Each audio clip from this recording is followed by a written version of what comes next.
There used to be this old, abandoned house just outside of Madison, Wisconsin.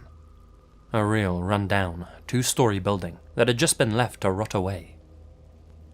In our teenage years, my good friend Sam and I were keen explorers, so this place seemed like prime real estate for us to check out. We dreamt of finding some lost treasures hidden in the attic, or something cool left behind in the basement. We'd occasionally walk past the place and stood outside looking at it, talking about actually going inside. Well, one weekend, we decided that's exactly what we were going to do. It was the early afternoon, around 1 p.m. Like I said, this house wasn't actually in the city. It was relatively secluded, so we felt confident that no one would disturb us. We approached the house and tried to look in through the windows. They were so dusty that we couldn't make out anything inside. I tested the handle to the front door, and to our surprise, it had been left unlocked. It creaked open, and we were immediately hit by this horrible, stale smell, the kind of stench that so many abandoned places have. "Hello?" Sam shouted, half joking, half serious. There was, of course, no reply, so we stepped into the dark hallway and tested the light switch. No power, so no dice. Because of the dirty windows, there was hardly any light coming into the house, so it took a moment for our eyes to adjust to the darkness. Once they had, we crept into the living room on our left, both of us a little nervous and excited at the same time. Those emotions turned to confusion when we saw what was inside. There, set up on a tripod, was a large video camera. It looked completely out of place. This house had obviously been deserted for many years, and all of the furniture inside was old and decaying. Yet there stood a brand new camera, set up and ready to go. It stood out like a sore thumb. It was pointing at the wall. The floor just in front of it had been completely covered in sheets, and all of the furniture in the room was covered in plastic. A sinking feeling started swirling in my gut, and became heavier when I heard a horrifying noise. Somebody had just locked the back door. Panic set in, and the two of us turned and made for the front door we'd just entered through. The silent house was now aflood with noise, as we heard the creaking of floorboards above our heads, and the muffled whispers of people coming down the stairs. It sounded like there were 4 or 5 people, all charging down towards us. We made it outside, back into the light of day. As we bolted off, I turned and saw something I'll never forget. A man outside the front of the house, who had obviously been creeping around to lock the front door as well. I don't know how many people were upstairs when we escaped, but had that guy managed to lock the door before we got out, we'd have been trapped inside with all of them. I don't want to think about what they had planned with that camera, but I knew we'd just got incredibly lucky. The man outside simply watched as we ran as far away from that house as our legs would take us. We told our parents about the incident, who, in turn, told the cops. They eventually got around to searching the place, but by the time they did, it was completely empty, and there was no sign of any video camera. Nothing else seemed out of place, and nothing else ever came of it. That old house has since been demolished. I hope those men never found some other place to lure people into. Then again, they were all inside there already, waiting for somebody to walk in, so I'm guessing this wasn't their first attempt. And I'm also guessing explorers like us aren't so uncommon after all. I hope I'm wrong.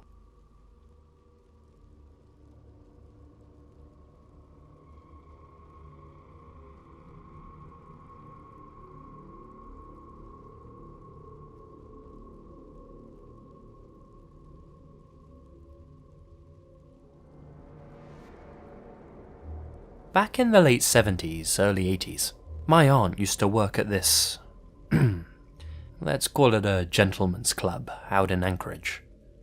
Not as one of the dancers, actually, but as a bartender, serving drinks to the red-blooded males of Alaska. It was the usual clientele. You know, the bored younger guys looking for some fun, the desperados who didn't have a wife or girlfriend to go home to, and of course, the married guys who did, but who were in no rush to go back and see theirs. The club had plenty of regulars, and my aunt got to know most of them. You have to be pretty sociable to be a bartender, especially in a place like that. Anyway, there was this one regular. He was always polite and friendly, albeit a little shy. He had acne scars and glasses, and my aunt figured that he'd never been a hit with the ladies, not even in his younger days. That's why he was always at the club, she reckoned. But he was always the best tipper, so my aunt naturally became friendly with him. By all accounts, he was a nice guy, and after a while, he started opening up to my aunt. One day, he even invited her to a birthday party that he was having at his home. He said that it was going to be a huge shindig, with lots of people coming over. He even offered to give her a ride there, saying it wasn't far from the club. Well, that was nice and all, and my aunt was flattered, but she told him that she had something else she had to do that night. Honestly, she felt a little bad about saying no, but this guy was a customer, and she didn't want to mix business with pleasure.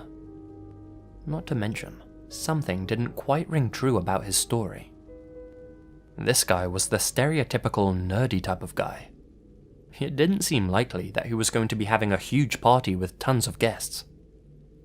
On top of that, several workers from exotic clubs had disappeared in the area in recent years.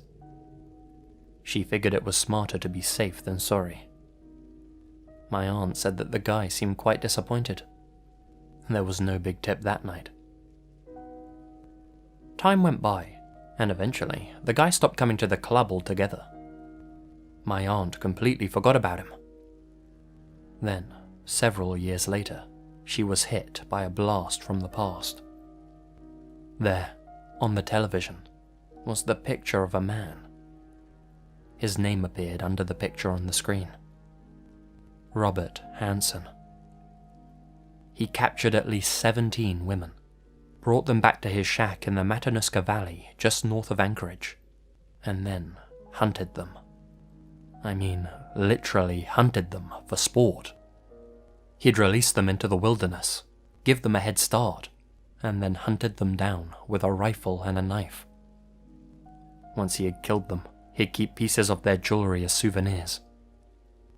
His final victim managed to escape his clutches, and thankfully, Hansen was arrested for his heinous crimes. My aunt has no doubt in her mind that he planned on playing a sick little game with her as well. A little game of life and death. I heard somewhere that 5 out of every 1,000 people go missing in Alaska. I'm just glad my aunt wasn't one of them.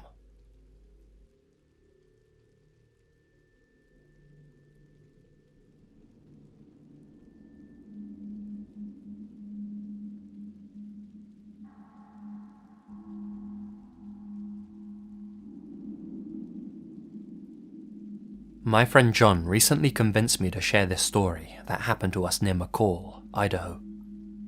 We'd like to hear what you all make of it, because it sure beats the hell out of us. John's parents owned a lakeside cabin, and we had decided to spend the weekend there with our other friend Tom. We just planned on kicking back with a few beers, going out and enjoying nature. This place was quite a ways out of town, pretty much in the middle of nowhere. Not another living person around for miles in any direction. We shared some laughs on our journey there, talking about all the things we were going to get up to. The place was a small but stunning log cabin, overlooking this picturesque little lake. We spent what was left of the daylight unpacking, cracking open cold ones, and swimming in that lake. We dived off the wooden dock into the water, cannonballing each other and just generally having a fun time. Nighttime rolled around, and the three of us were playing cards inside the living room area of the cabin. It was a nice, peaceful evening, and we were starting to wind down after the long day. Now, it was a relatively quiet night, but at around 11 p.m, things became real silent. Any rustling outside had stopped, along with the sound of the breeze and the hooting of birds. Out of nowhere, this eerie silence just filled the air. There was nothing suggesting danger, but we all looked at each other, like we all felt something strange in the atmosphere. It's hard to explain, but for a few seconds, the nothingness felt like something horrible. That's when this loud splash broke the silence. It sounded like something huge had just fallen from a great height into the lake. We rushed outside to see what it was. That's the curious part. The water was completely still, no ripples whatsoever. But there was something there, something large floating in the lake. We got nearer to the water's edge to take a closer look. We could make it out now. It wasn't a thing. It was a person. A body floating face down in the water, arms outstretched. It looked like a man, and it seemed as if we were too late to help. The body was bloated, like a waterlogged corpse. Where the hell had he come from? Nobody else was meant to be around anywhere nearby. We all started freaking out, and John ran down to the wooden docks walkway to try and pull the guy out. I fumbled for my phone to call for an ambulance. Tom looked on in horror as John got to the end of the walkway and kneeled down to grab the body as it floated by the dock. As I was on the phone, I heard John shriek. Something had spooked him real bad. Tom ran to his aid, but John came rushing back to intercept him, pale as a ghost. Guys, there's nothing we can do for him. He's gone. Come on, let's get back inside. Upon hearing this, Tom looked concerned. Dude, he said, we can't just leave him there. We have to get him out. Tom started moving towards the body. No, Tom, said John. Not you. Come on, back inside, now. John's tone was so serious. I hadn't heard him speak like that in the longest time. It kind of frightened me, to be honest, and it definitely convinced Tom, who turned back and hurried inside the cabin. We all waited in the living area for the ambulance to arrive, looking outside every now and then to see the body still floating face down in the water. The old red and blue lights took a long time to get to us, but as soon as they pulled up, we rushed out to greet them. We told them about the body in the lake and went to point it out to them. But that's the thing. It wasn't there. The corpse was nowhere to be seen. Where the hell had it gone? Had it sunk? Divers searched the small lake and found no trace of a body whatsoever. The water was empty. There were absolutely no tire tracks near the cabin. Nothing unusual or out of place. Nowhere for anyone to go. Where the hell had the corpse gone? The man had been face down in the water for ages. He wasn't exactly in any condition to just stand up and walk away. If this was some guy just messing with us, we had no idea how or why. This whole experience shook me up pretty bad, but I honestly wouldn't be sharing this story if it wasn't for what John told me. Remember that John shrieked? Well, he hadn't told us what scared him so much that night because he didn't want to freak Tom out. But, in private, John confessed to me what had happened. He said that as he leant down to examine the body, the corpse's head turned up to look at him. Its hand grabbed his arm. Its face was charred, its eyes milky white.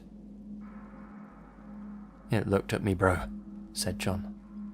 It looked at me and it said, "Why you, not Tom?" John told me this with complete sincerity, and I, for one, believe him. We've never been back to that cabin since, and I think we'll keep it that way.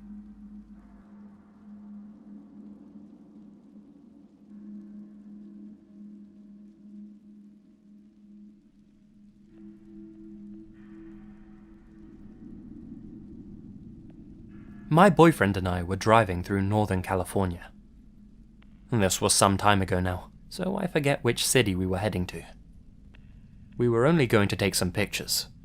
My boyfriend was a photographer, and he needed to snap something specific for work. We didn't know where we were going, and we took a wrong turn somewhere. We ended up in the middle of Nowheresville, so we pulled on over to the side of the road to work out where the hell we had gone wrong. As we were discussing directions, this rusty old pickup truck comes moseying on down the road behind us. It pulls up just behind our car, and this tall, beardy, cowboy-looking fella steps out. He approaches the driver's side window of our car. My boyfriend winds it down. Instantly, the smell of booze hits us. This guy reeked of it. The man asked where we were headed. We told him. "Oh yeah, that's just up yonder in these hills. No more than a couple of miles," he said in a deep, gravelly voice. His throat had obviously been punished by years of alcohol abuse. "You just need to take a quick picture, right? It's easier if you just get in with me. I'll drive you back here afterwards." He kept on aggressively insisting that we get in his truck with him, that he'd drive us up into the hills to our destination. "Get in. Come on, I'll take you. Get in." I knew this guy wasn't to be trusted. So many bad vibes. My boyfriend, on the other hand, was on the verge of getting out of our car and joining him. Had I not been there, I'm sure he would have. I hit the lock all doors button and told my boyfriend to floor it. He looked confused, but obliged. As we sped away, we heard the guy shout something. Since my boyfriend's window was still open, we heard him clear as day. "Oh, you made the right choice." He cackled as he turned away. We soon learned that our destination was 20 or so miles in the opposite direction, not up the hill like this man had said. What did he have planned for us up there? I don't like to think about that too much.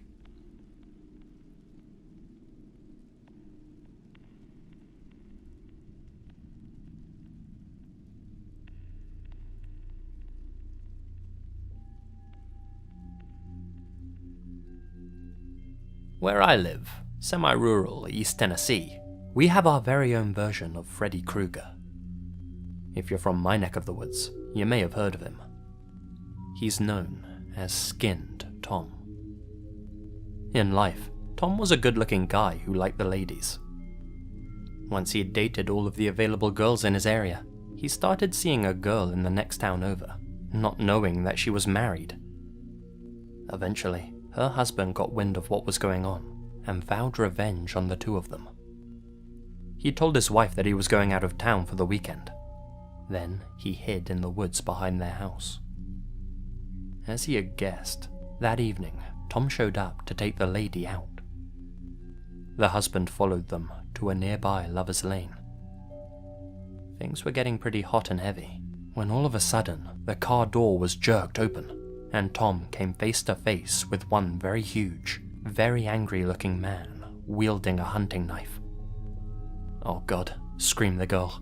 "It's my husband." "That's right, you dirty tramp," yelled her husband. "And I'm about to teach you a lesson you'll never forget." He pulled her off Tom, rammed the knife into her stomach once, and then tossed her aside. Then he turned back to Tom, grinning maniacally. "Don't hurt me," begged Tom. "I swear to God, I didn't know she was married." But the wronged husband didn't listen. There, deep in the forest, he pulled Tom out of the car, dragged him deep into the woods, and skinned him alive with the hunting knife. The husband then handed himself into the police. When the cops went to investigate the crime scene, they found a whole body's worth of human skin hanging from a tree branch. What they never found, however, was Tom's body. It had disappeared, along with the hunting knife. It's easy to see how an urban legend was born out of this killing. To this day, many people still say that they've seen the spectre of Tom walking in those woods. Stories of alleged sightings have circled around East Tennessee for years. He's described as a bloody skeleton in 1920s clothing, carrying the knife he himself was skinned with. All the teenagers around here grow up hearing, "Don't go to Lover's Lane if you don't want to be Skin Tom's next victim." That image of a bloody red man with a knife has always creeped me out. You won't catch me around Lover's Lane, I can assure you of that.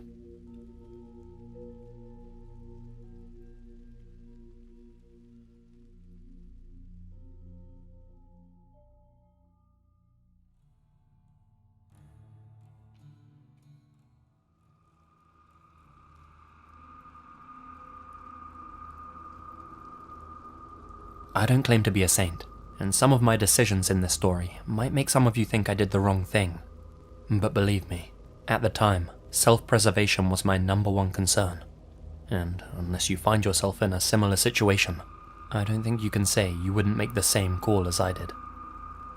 With all that said, here's my story. I live in Missouri, in a small town far from any major cities. A short drive from my house is this really huge forest. A few years ago, I was out walking deep in those very woods, clearing my head after a pretty messy breakup. I was in a bad place mentally, and by the time I came to my senses, I realized that I had wandered far off the beaten track. I was deep in the woods now. Damn it, I thought to myself. As I stumbled through the brush, to my surprise, I saw another person, hunched down in a ditch. His back was turned to me. That was remarkably odd. This was an extremely secluded spot. Why was this guy so deep in the woods as well? And what on earth was he doing? Hiding? Spying on someone? I hesitated, unsure of whether or not I should approach him. I decided I would. Hey, I said. I don't suppose you know the way back to— Jesus, shh! He cut me off. I clearly startled him. As he turned to face me, I could see that he was covered in mud and sweat. He looked terrified. In a quiet voice, I asked him if he was okay. He motioned for me to get down. As I edged closer to the guy, I could see that one of his lower legs was all bloody and injured. I asked him what the hell was going on. Little did I know the trouble I had just stumbled into. This poor guy had been out herping by himself when he stumbled upon some meth lab hidden deep in the forest. Some meth heads were inside cooking when they noticed him snooping around. Fearing that their operation was going to be busted, they came out with a couple of rifles and started firing at the guy. He ran through the forest with the men still chasing behind him, intent on killing him and probably burying him in an unmarked grave. He made it as far as he could when he noticed one of his legs was in immense pain. Because of all of the adrenaline, he hadn't realized that one of the shots had hit him in the leg. Now, no longer able to run, he found a spot to hide. The ditch. That's the situation I found myself in. I was now hiding in a ditch with this incapacitated man, with God knows how many armed meth heads out searching for him. I couldn't exactly leave the guy there. And even if I did, what if I bumped into one of the men searching for him? They'd probably just blow me away too. We didn't have any cell signal out there, so we were really between a rock and a hard place. We must have hid there for a good 10 minutes together when we heard rustling up ahead of us. We couldn't see who was making the noise, but it definitely sounded like human footsteps to me. We remained silent. Thankfully, whoever it was passed by without noticing us. Another 10 minutes must have passed. The tension was getting too much for us to bear. The guy tells me that he thinks the coast is clear, and that he was going to hobble back the way he came. Said that he had a car about 20 minutes away. If we could get to it, we'd be able to escape, find cell signal, and call for help. I didn't feel comfortable with that plan. I just met this guy. For all I knew, he could have been anybody. Realistically, anyone could be chasing him for any number of reasons. I didn't want to get caught up in this mess. Not any more than I already was, that is. Not to mention, he was acting erratic and unreliable. I decided that I was going to go my own way, back the way I think I came. It was a quick decision I had to make, and I decided to go with my gut, and my gut told me not to completely trust this guy. We both checked that the area was still clear, gave each other a look of good luck, and then made off our separate ways. I turned and looked as he limped off. I hurtled through the brush, hoping I wouldn't bump into anybody. As I ran back in the direction I had come from, I heard something that almost froze me in my place. 2 gunshots in quick succession, ringing out in the distance behind me. Then, a third. I swallowed my fear and continued to run. I eventually found my way back onto a familiar path. It led me out of the woods, back to civilization, and back to cell signal. I called the police immediately. After combing those woods, the cops found the lab. It had recently been cooked in, but there were no signs of the meth heads anywhere. They never found the injured man. To this day, no bodies have ever been reported as found in those woods, so the optimist in me likes to think that those shots weren't aimed at the herper. The realist in me, however, thinks he's buried deep in those woods somewhere. I'll tell you this much though, I'm glad I went the other way.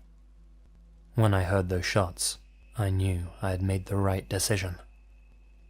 Always follow your gut.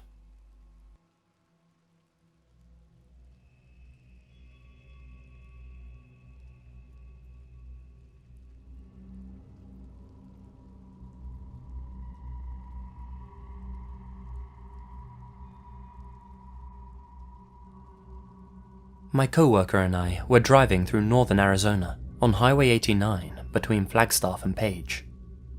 It was late, something like 2 a.m. We had recently finished our late night shift. Up ahead on the lonely road, I noticed a set of glowing eyes in my headlights. Must be an animal up in the middle of the road. Not wanting to hit the critter, I let my foot off the gas and slowed down to go around it.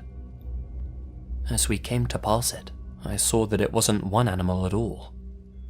There were 4 or 5, well, coyotes or dogs I guess, gathered around something in the road. But there was something wrong with all of them. They all looked up at us as we came up beside them, and their faces were contorted, morphed. Their features are not in the right place. The thing that they were huddled around in the road appeared to be another dead coyote, all bloody and crooked, like it had been hit by a car. As we drove off, my co-worker told me that one of the coyotes was following behind us. I looked in my mirror, and sure enough, one of them was chasing us off the shoulder of the road. As we gained speed, so did the coyote. I floored it and looked over. I swear to God, the bloody creature stood up on its hind legs and was keeping pace with our vehicle, looking more human than animal now. How it was moving so goddamn fast, I don't know. It was charging towards our vehicle. Luckily, as we picked up speed, we managed to outpace the thing. I could see in my mirror that it continued to chase behind us, becoming smaller and smaller in my vision before fading into the distance. We spent the rest of our journey back home trying to wrap our heads around what we had just seen. I dropped my co-worker off at his house, both of us just as confused as when the event had happened. That night, as I lay in bed, I heard strange noises coming from the woods outside my house. It almost sounded like coyotes, but not quite. Something was off about their cries. They sounded distorted and slower than natural. Their wails went on for a good long while. I refused to look outside my window, terrified that I'd never be able to unsee the image waiting for me. The wailing suddenly stopped. Then, quick footsteps approached my house. Whatever was in those woods was now outside my window. A human voice spoke. "What's wrong?" "Nothing. Go to sleep." It was like two different voices coming from one source. It's hard to explain. These words repeated several times in exactly the same way, like a recording. As they did, a loud ringing filled my ears like tinnitus, getting louder and louder. It was becoming too much to bear. A few seconds and a heart attack later, the ringing and the voices abruptly stopped, and the normal silence of the Arizonan countryside was all that filled the air. After all that noise, it sounded quieter than it ever had before. I heard nothing more that night. The scariest part, to me, was when I met up with my coworker the next evening. I told him about the strange noises outside my house during the night. His face became ghostly pale. "Dude," he said, "I heard the same noises last night too." Several years later, I heard from a native gentleman about these creatures called skinwalkers. Creatures that can mimic the appearance and noises of other creatures that they've killed in the past, including humans. They usually can't imitate their victims perfectly though, and something about them almost always looks and sounds off. He also mentioned that they can only repeat the last words and screams of their prey, and that they'd use them to try and lure people into their midst. After hearing his description of these creatures, I remembered my experience years earlier. I couldn't help but wonder if those are what my coworker and I encountered on Highway 89 that night. I told the native my story. "Huh, you got lucky," he said. "They usually don't leave people alone. Not until they get them."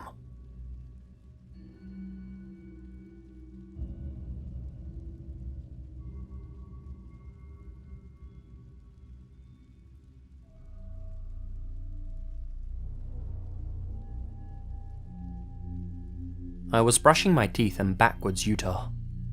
We had dug this sort of pit thing. It's the middle of the night. No light pollution, so dark as hell.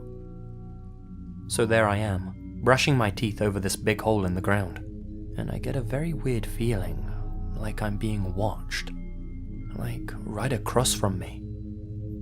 Nobody else was awake. "Screw this," I said, and went back to the tent. Next morning, I see huge paw prints right on the other side of the hole. I'd been standing 2 feet from a mountain lion.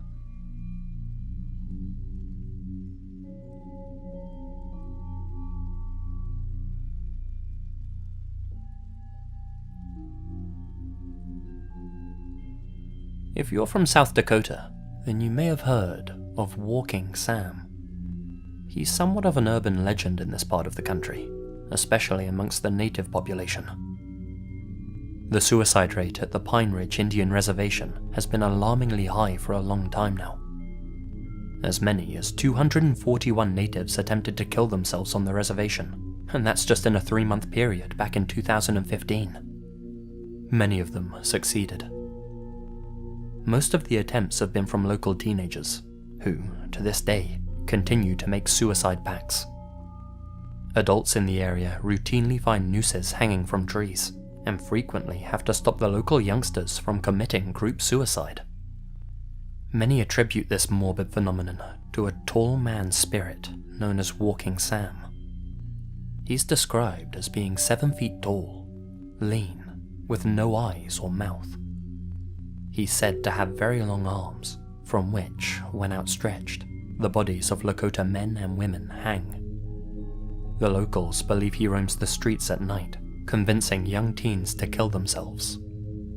He does this not because he's evil, but rather because he's lonely and in desperate need of company. On rare occasions, people claim to have seen him around the reservation.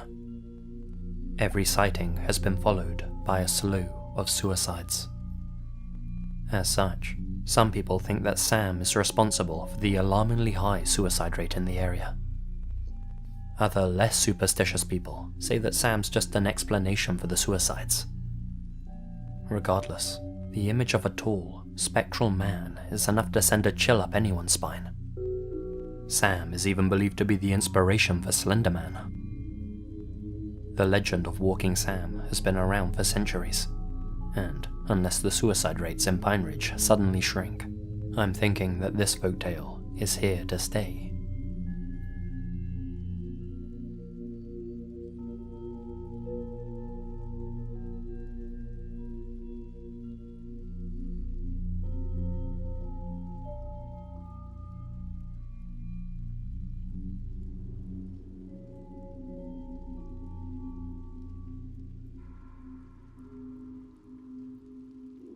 I live on a farm in the Lone Star State, and I have some serious problems with my neighbor.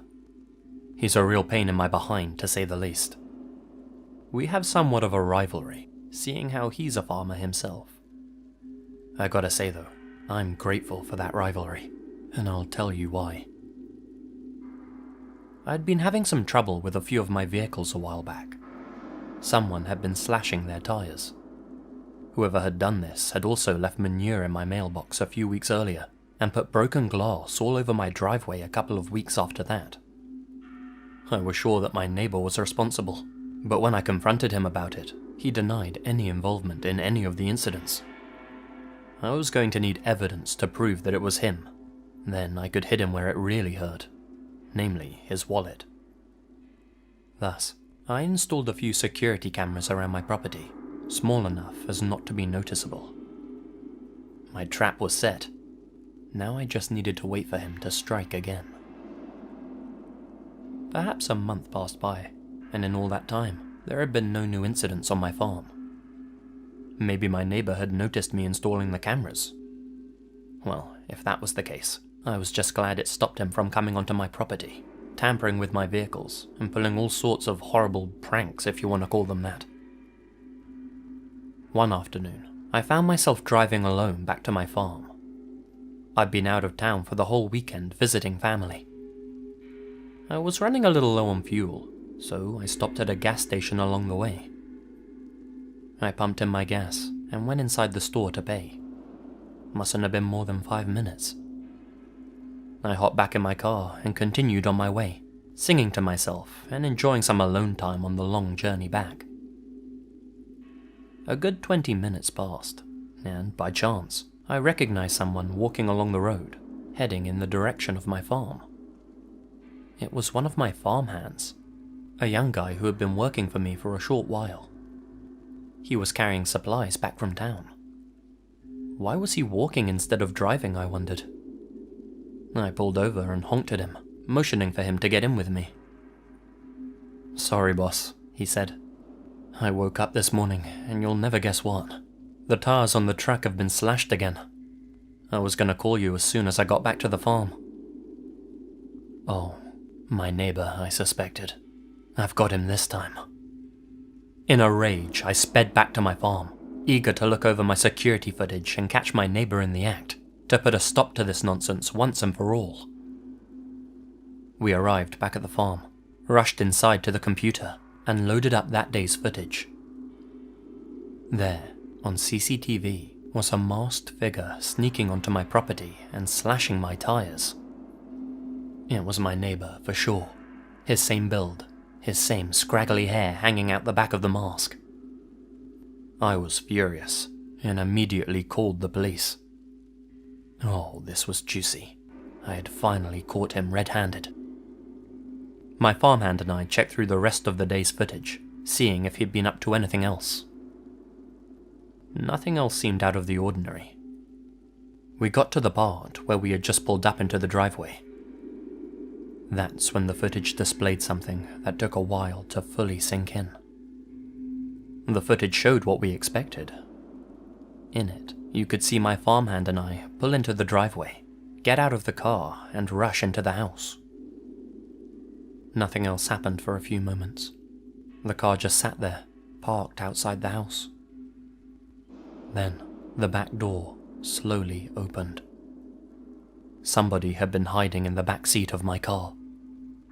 A man I had never seen before in my life carefully exited the vehicle, looking towards the house as if to check if he'd been seen. He then sprinted off my property.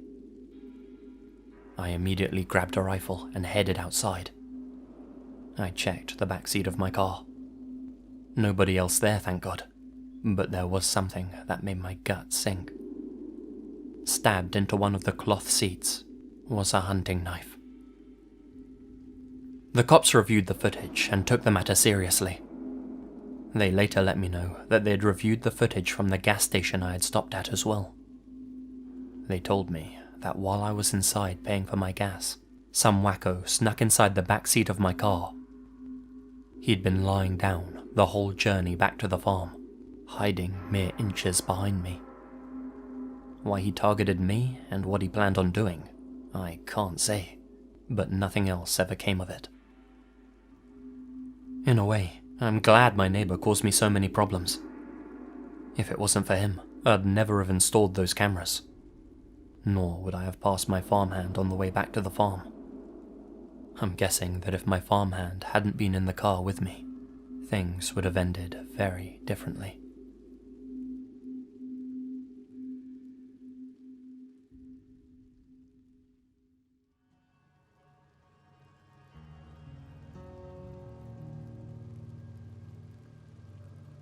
I live in Iowa. If you've never paid us a visit, then let me tell you a little bit about our state. We have cornfields. Lots and lots of cornfields. One grey afternoon, I was driving through the countryside, about 30 minutes outside of Farley. The road I was driving on was flanked by 2 of these cornfields on either side. They were tall and went on for miles. The closest thing to civilization nearby was a farm, so essentially, this was as close to the middle of nowhere as you could get without wandering off into the wilderness. As I made my way down the road, I came across something unexpected. A car stuck in a ditch next to the cornfield, and a thin, long-haired man frantically waving for help. I pulled up beside him and wound down my window to check what was wrong. "Hey stranger, having some car trouble here. Could you lend me a hand?" I nodded, pulled over in front of his car, and hopped out of my truck. "Damn man, what happened?" "Oh, the darndest thing. A damn critter jumped out of the corn here, and I swerved to miss it. Ended up in the ditch. No good deed goes unpunished, right?" I felt for the guy. I mean, his car was a hunk of old junk, and he looked and smelled like he hadn't had a shower since God knows when. Must have been down on his luck. "Sure, man," I said. "I'll help you out." "Awesome, thanks so much. I've got a tow rope in the back seat of my car there. Go over and grab it. We can hook 'em up." I walked over to the guy's car and looked in through the window. I couldn't see a tow rope. Must have been stuck down there somewhere. I then reached for the door handle. Actually, man," I said, "I have a tow rope in my truck. It's a tough one, and I know how to use it. My friend that's with me can help us too." Yeah, sure." I calmly began walking back to my truck and flashed the guy a friendly smile. But I didn't have a tow rope, and I didn't have a friend with me either. As I went to open that guy's car door, I saw something in the reflection of its window. 2 men hiding in the cornfield behind me. I got back to my truck, jumped inside, turned the keys, and floored it out of there. As I sped down the road, I looked in my rearview mirror. The long-haired man just stood there as 3 other men stood up and walked out of the corn. They all joined him and watched me as I drove away. These 3 new men were holding long objects, maybe metal poles or something like that. I couldn't quite make them out. Nor could I make out the license plate on the car. I just got the hell out of there. Sadly, without that information, there was little the police could do. They couldn't find the men or the car when they searched the road, and I never heard anything more about it from them. In hindsight, the man's car wasn't really all that stuck in the ditch. I should have been more cautious and sensed that something was up from the start. I'm just thankful they didn't pursue me.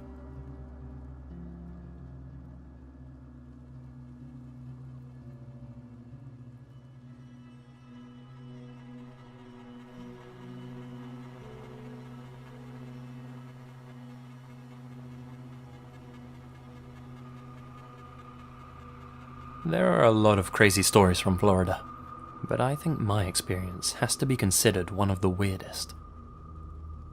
It took place 2 years ago on a woody trail in Lee County, and I swear it's 100% true. My girlfriend and I were driving home one night, and at one point or other must have taken a wrong turn somewhere. We were coming home from a weekend break, and were taking an unfamiliar route back.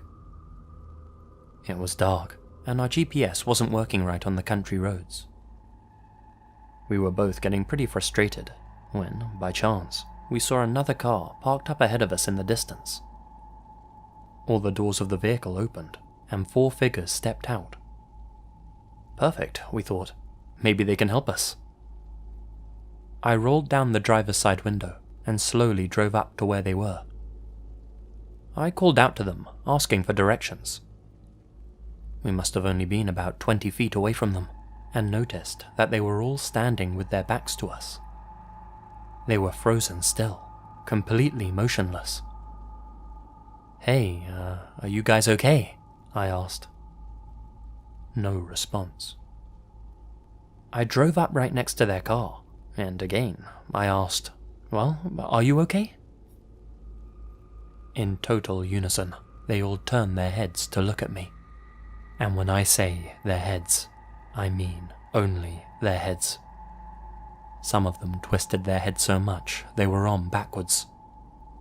The rest of their bodies remained perfectly still. But the worst part was their faces. When I saw them, I swear I felt like I was going to faint. They were pale white and completely featureless, like store mannequins or crash test dummies. The one closest to our car started shaking its head, no. Its head was moving very fast and jerky, and only became faster and faster. They all turned their bodies to face us, and started slowly moving towards our car, their movements stiff and awkward. We didn't stick around to see any more. My girlfriend yelled, "Drive!" and believe me, I did. I looked back as we drove off, and they were all standing still again, except for the one that kept shaking its head real fast. Had I been the only one to have experienced this, I would have thought I was going crazy. Hell, everyone I've told has called me nuts. But my girlfriend can back me up, and neither of us will ever forget what we saw in those woods that night. Is there anyone else out there that's encountered something similar? We can't be the only ones.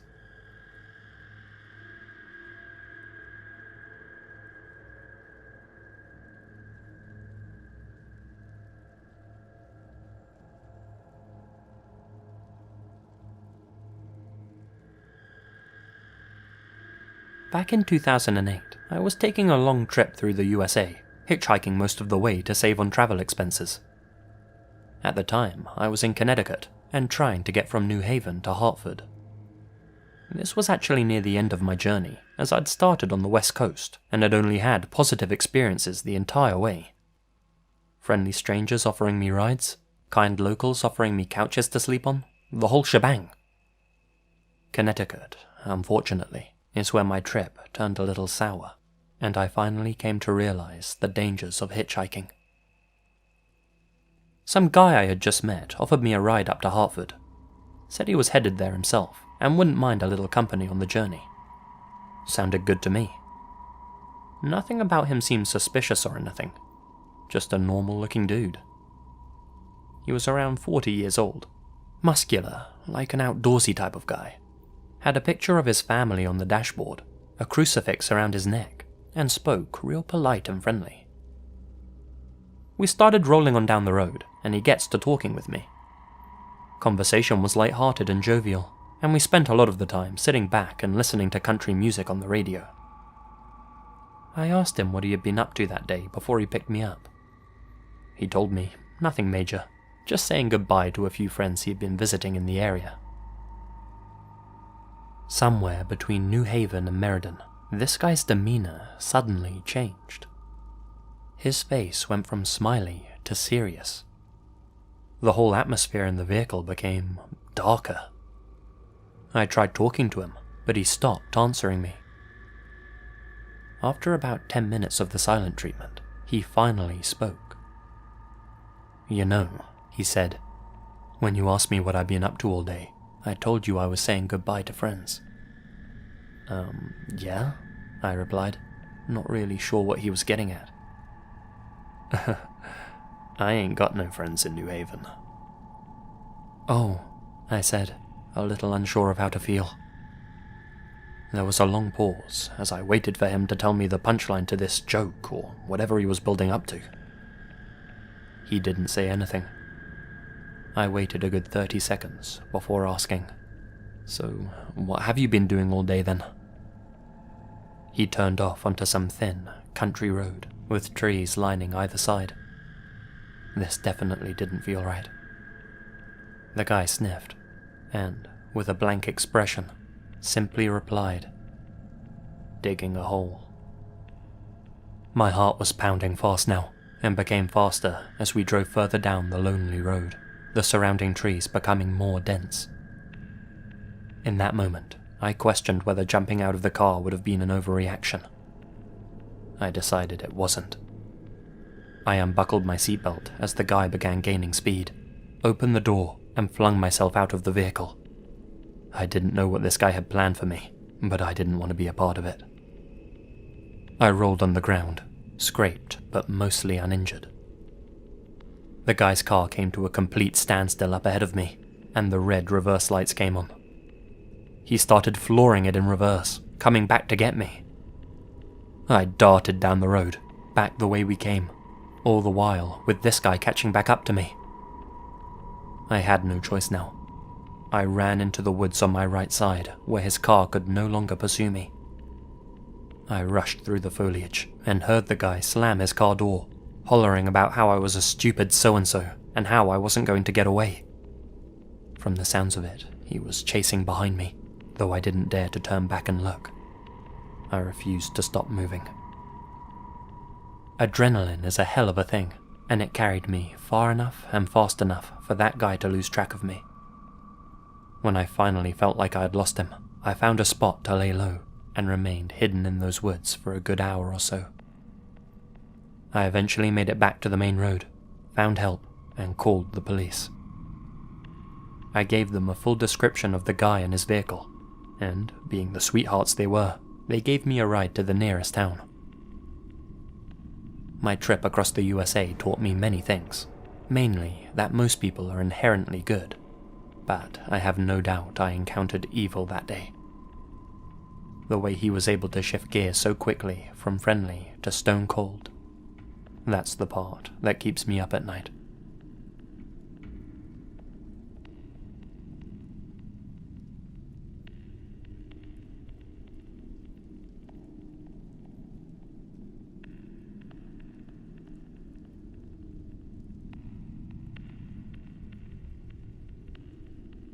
I was walking alone through the woods one fall afternoon, drinking in a little nature.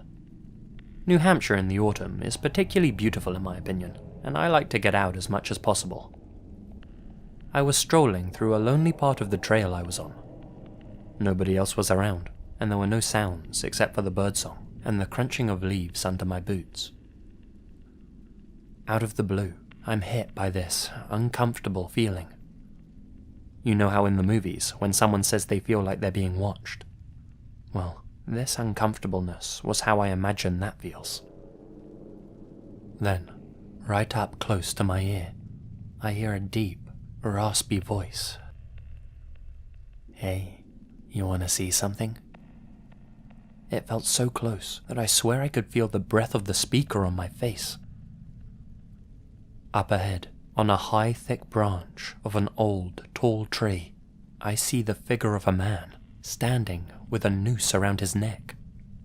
It's tied to the branch he's standing on. As my eyes meet his, he jumps. there was a horrible, loud crack as his neck snapped. His body flailed and jerked like a worm attached to a fishing hook. Even though he was high up and a ways away in the distance, I could seem to make out his face, clear as day. He was smiling like a maniac, with huge, wide eyes that had no eyelids. They looked like they were bulging out of his skull. That face, I'll never forget it. It's burnt into my mind. He continued writhing around as I instinctively turned away from the horrible sight. When I turned back to look again, there was nothing there.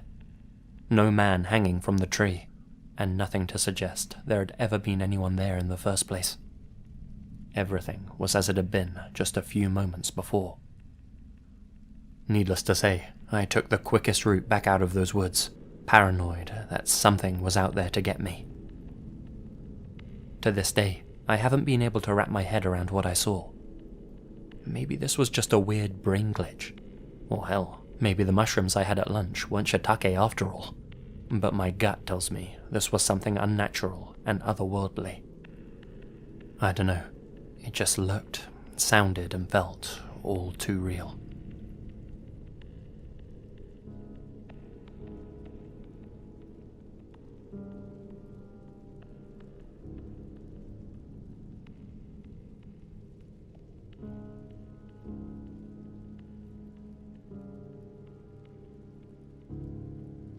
A few years ago, my cousin and his father were out hunting in a remote section of southeast Wyoming. My cousin was young at the time, maybe 12 years old, and his old man was teaching him the ins and outs of hunting. They were both kitted out in high-vis jackets, along with all of the necessary hunting gear. At one point, his dad became a little distracted by something, and my cousin was free to wander around a little. He scoped out the area.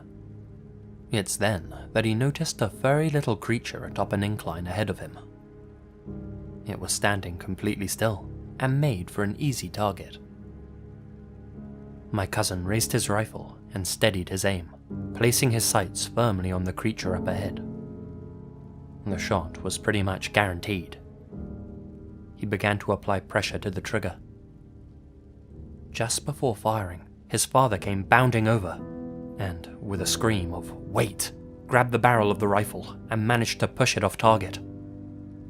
The shot rang out into the cold morning air. As it did, the critter my cousin was hoping to shoot rose up from the ground. It wasn't an animal at all. It was a Davy Crockett coonskin-style hat attached to the head of another startled hunter.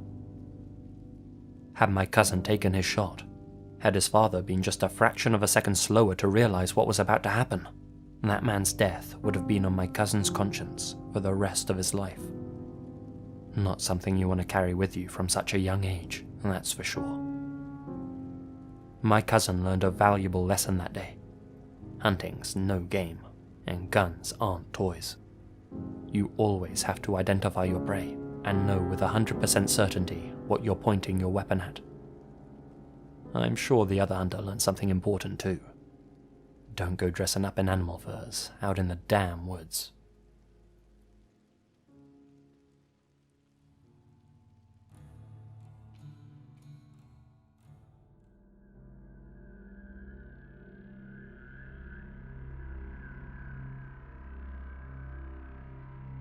I have thalassophobia. This is defined as an intense and persistent fear of the sea or of sea travel. It can also include the fear of being in large bodies of water, fear of the vast emptiness of the sea, of sea waves, and of distance from land. Most people find this odd, considering I grew up on an island in the Pacific Northwest. My relationship with the ocean is one of love and hate. I find it beautiful and mysterious and terrifying all at the same time. I can ride a ferry or a boat like riding in a car, and I can even swim in the shallows. It's what's beyond there that scares me. This experience is responsible for that fear. I was 10 years old. My grandparents lived right on the beach where the ferry docks. When I say right on the beach, I mean there was only a 20-foot long yard and a stone bulkhead separating their home from the shore. I grew up digging for clams when the tide was low, building forts from driftwood and swimming in the freezing cold waters of Puget Sound. I had no fear of the sea. I guess it also helped that my parents' home was close to the ocean too. This particular morning, my grandfather had recruited me to help him repair one of the crab pots that he had set up the previous week. It was early, and there was a layer of fog covering the water. I hopped in the small boat and buckled my life jacket as my grandfather pushed us out into the sea. I let my fingers slide across the top of the water as we moved farther and farther out. The sea became darker and darker. Soon I could no longer see the bottom. We stopped at the bright orange and red buoys that marked our pots. While my grandpa pulled up the broken one, I stared over the side of our small boat. I could see a small school of fish swimming just below the surface. My grandpa asked me for some pliers. I reached down into the bag of tools in front of me and pulled out a pair. As I handed them to my grandpa, I looked over the edge of the boat again. The school of fish had scattered quickly. I looked closer into the darkness and saw 2 eyes staring back at me. I knew what fish eyes looked like, and these were not the eyes of a fish. They looked human. They were large and wide, and they were coming closer, rising from the depths of the water. They were wild and horrible. I jerked back, causing the boat to rock. My grandpa grabbed the back of my life jacket to stop me from falling over the edge. "Whoa, kiddo, what's got you spooked?" I pointed into the water and just said, "Eyes." My grandpa looked at me quizzically and then peered over the side of the boat where I'd been. Now, my grandpa was an Irish World War II veteran, a former boxer who was covered in tattoos. Not a lot rattled the guy. When he looked back at me, I saw the distress on his weathered face. Without a word, he threw the crab pot he had been working on back in the water. "Jules, don't look into the water, okay? And keep your hands in your lap." The tone of his voice was low and serious, but I could tell by the way he called me by my nickname he was trying to keep me calm. I was the baby of the family, and my grandpa had always been fiercely protective of me. He rowed back to shore faster than I thought a 76-year-old man could. Of course, my curiosity got the better of me, and I glanced into that dark water. About a foot below the surface, I saw what looked like black hair floating, moving through the water. I yelped and felt tears rolling down my cheeks. When the boat hit the rocky sand, my grandpa jumped out and pulled the boat out of the water. I was too scared to move. My grandpa picked me up and carried me up the stone steps to the yard.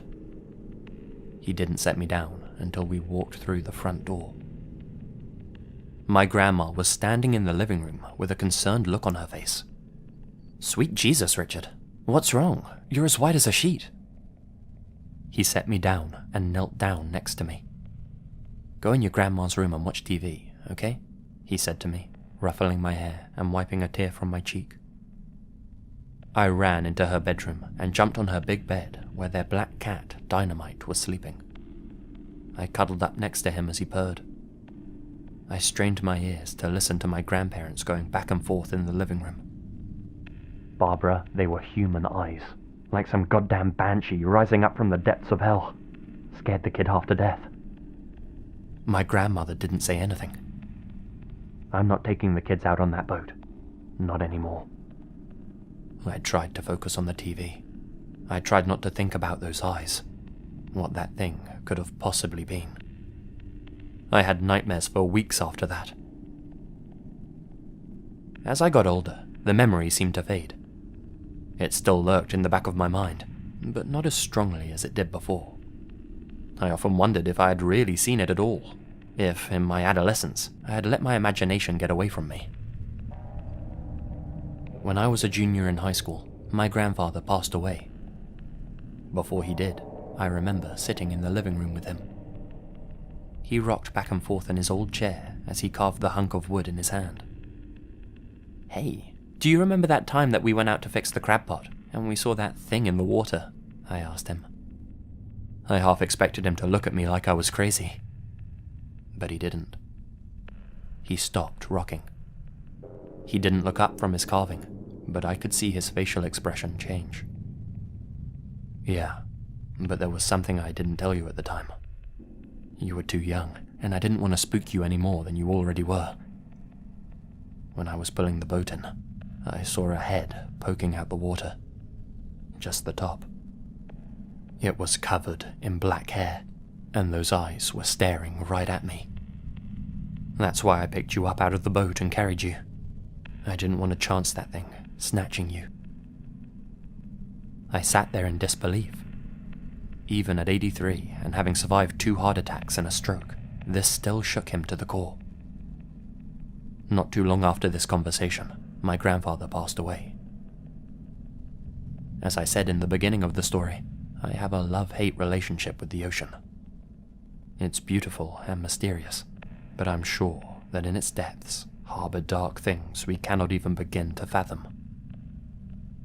Whenever I ride the ferry, which is often, I find myself staring into the inky abyss of the Sound and expect to see those eyes staring back.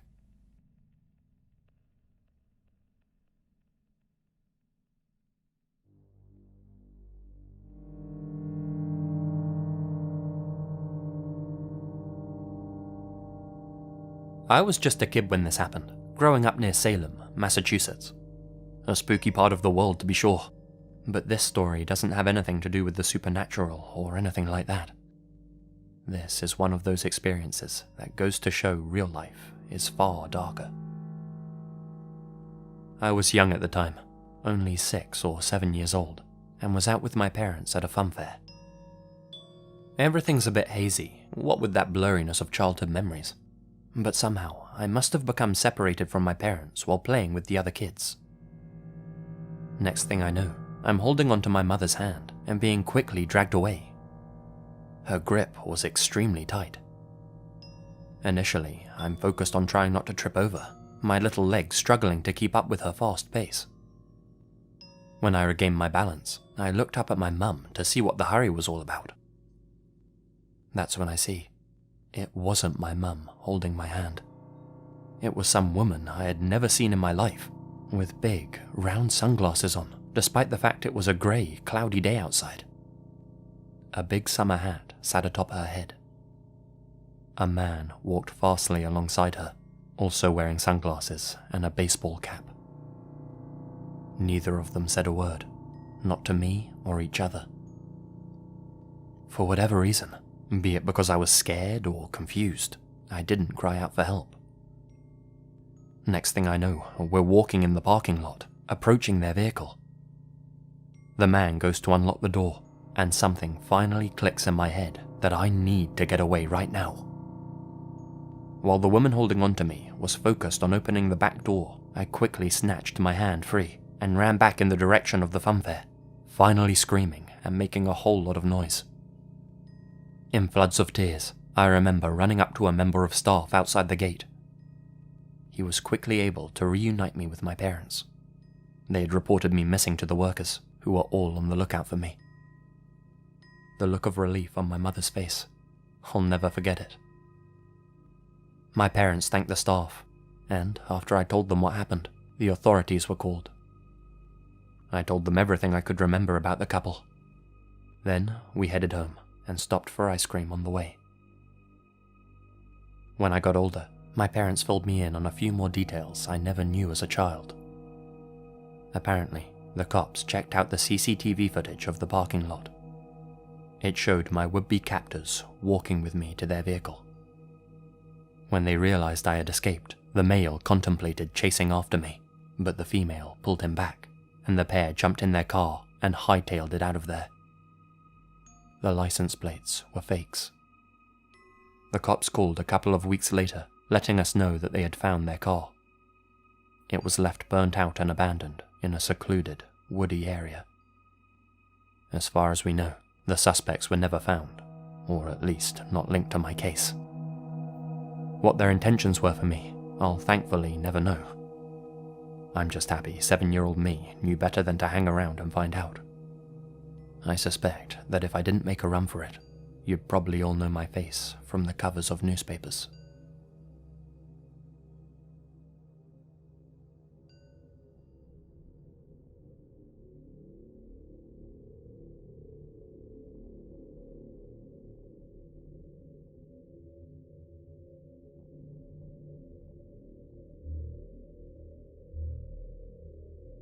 Growing up as a kid in small-town Maine, I always had to walk past this creepy old house on my way back from school.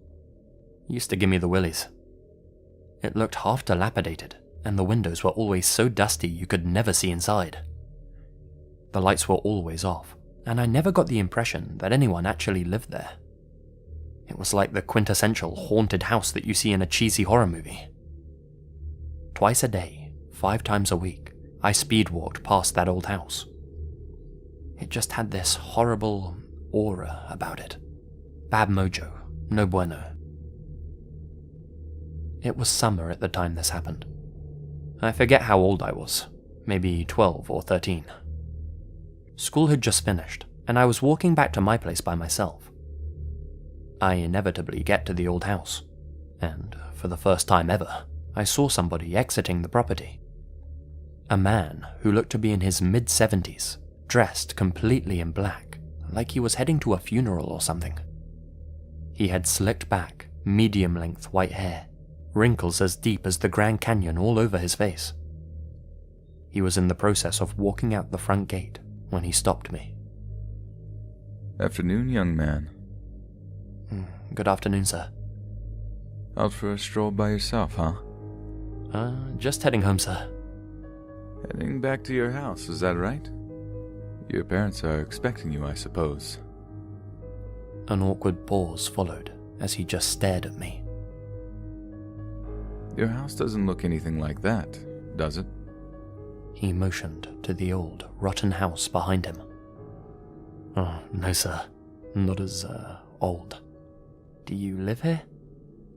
The old man laughed, seemingly to himself, exposing his brown, crooked teeth. That smile stayed on his face for the rest of our conversation. Not quite. Though I've been here many, many years now. Weird, I thought.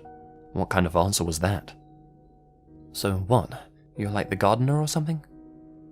The man cackled again. I like you, son. So I'm going to tell you something I wish somebody told me a long time ago. Never go inside that house, no matter what. Why? I asked. That's the maze house. It's a labyrinth. What's that mean? It means if you go in, you'll almost certainly end up getting lost. It's much bigger on the inside with hundreds of floors, thousands of rooms, and hallways that go on for miles. Some people never find their way back out of it again. Hell, I wandered in as a young man, only just found my way out now. Decades I've been lost in there. All my little friends I was with didn't make it. Lost them years ago. They're still in there, somewhere. But I kept going. He took a deep breath of the fresh air. It's good to finally see another person again. I figured the old man was just going a little cuckoo. Obviously, I was a little too old at this point to believe such nonsense, but I remained polite and nodded along to the old man's story. So, you'll stay away, right? Promise me that. I'd hate to think what might happen to you in there. Yeah, of course, mister. There's a good boy. And with that, the old man hobbled on down the road to who knows where, still laughing to himself as he went. I made my way home and told my parents about the old geezer and his story, told them about the so-called maze house. Sounds like a nut job, they said. Make sure to stay away from him.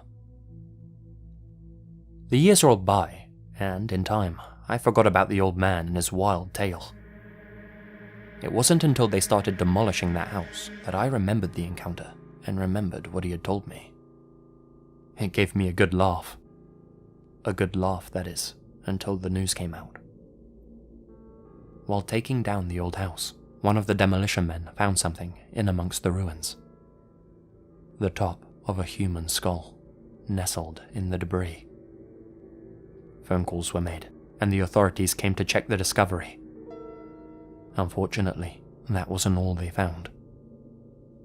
In total, the skeletal remains of 3 children were found in the house's foundation. When I heard this, my thoughts turned to the old man I met years ago. Did he know something about those bones? Worse yet, was he the one who put them there? Had he concocted some story about a maze-like house as some kind of sick joke, or even a clue about his crimes?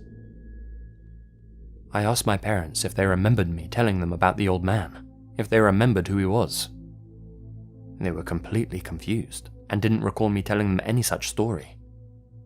Nor did they recall any old man who had lived in that house. As far as they knew, it had been abandoned since we moved to the area. And they were right. There was no record of anyone living in the so-called maze house for decades. It really was abandoned. As far as I know, nobody in my town remembers that old man. None of the local newspapers reported about him. The identities of the 3 skeletons remain unknown, though experts believe they had been in the foundation since at least the 50s, maybe even the 40s.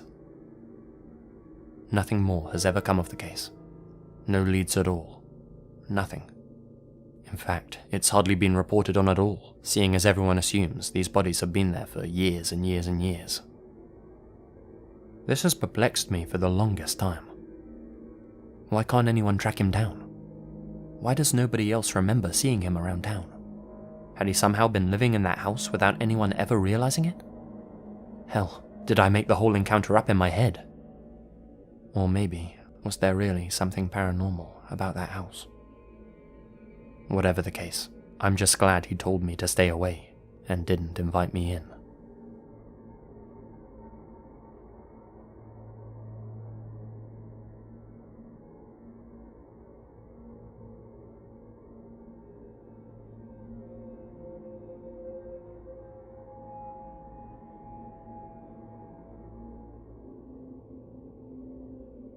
I'm sure my fellow New Yorkers are probably familiar with this one. Over here on Staten Island, we have, or should I say had, a well-known urban legend. I grew up here in the 1980s, and during my childhood, I would routinely hear stories about an evil figure called Cropsey. He was Staten Island's very own boogeyman. Parents would use him as a tool to frighten their children into being good and not wandering far from home. Us local kids would discuss him frequently, during scout meetings, general hangouts, all the time really. Cropsey was said to be a disfigured madman with a hook for a hand who escaped a lunatic asylum. He would hunt down children and drag them back to the ruins of an abandoned hospital. Since none of us knew when he might strike, the story was effective at keeping us from straying too far. It was a creepy myth for sure, but obviously nothing more than that. Well, that's what everyone thought at least. In reality, Cropsey wasn't as fictional as everyone hoped. His name was Andre Rand, and he was just as insane as his legendary counterpart.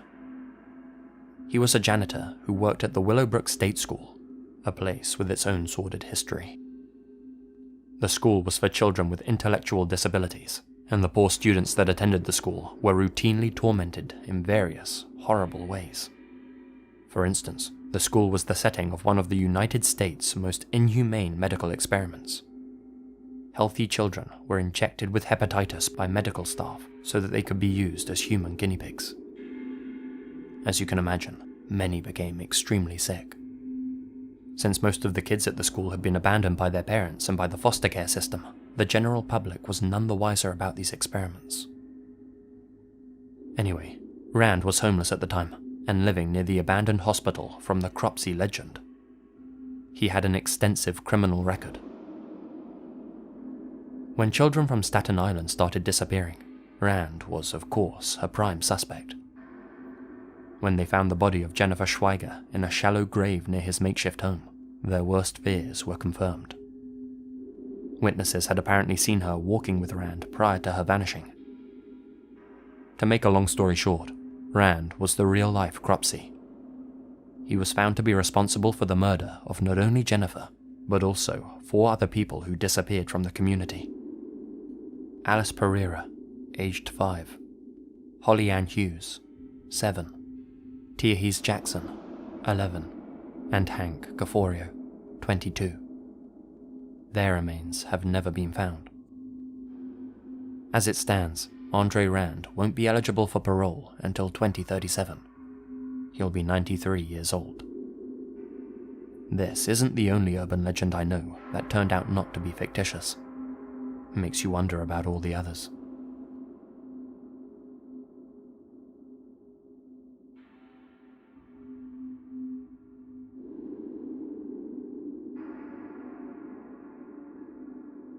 I live in a town that's about 30 minutes east of Louisville and is what's considered a rural community. Where I live at, hunting is a very big deal, and almost everyone has been at least once.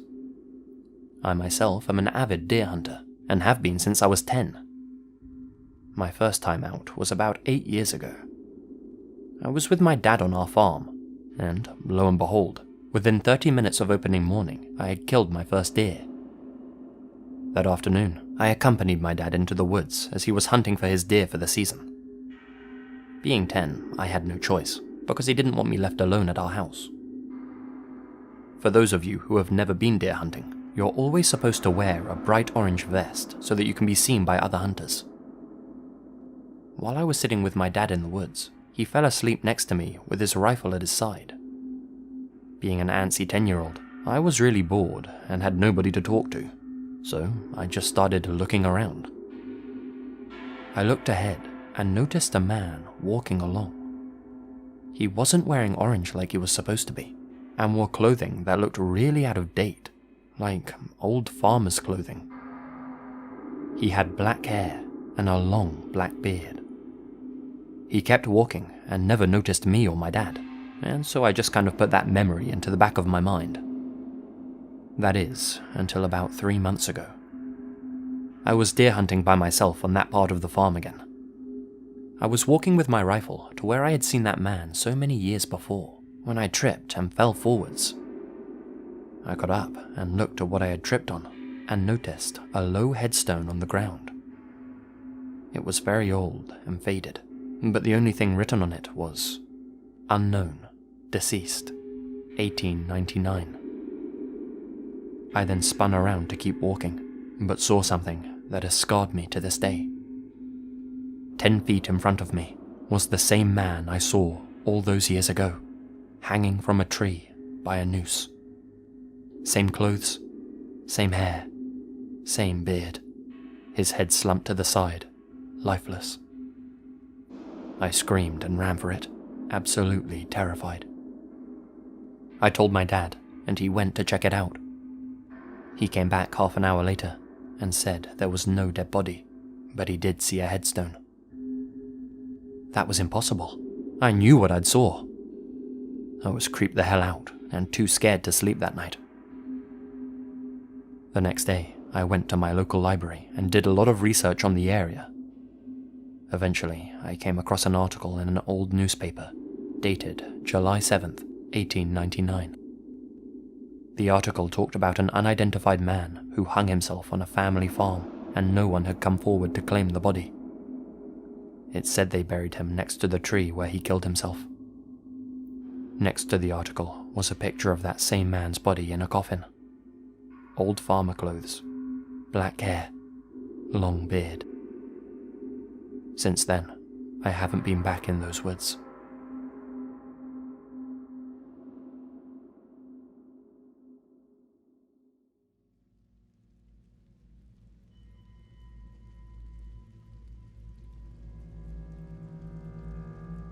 I've always been the outdoorsy type, and whenever I have some free time, I like to get out into nature.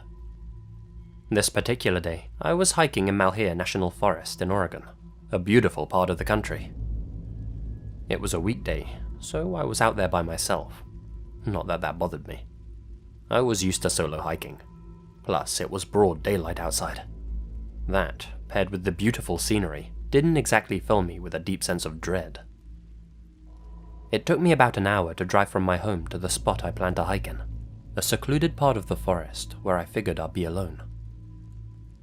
I parked my vehicle in an area where there was no other cars around, hopped out and threw on my backpack. Then I set off into the woods. The sky was blue, the air fresh, and the trees were lush.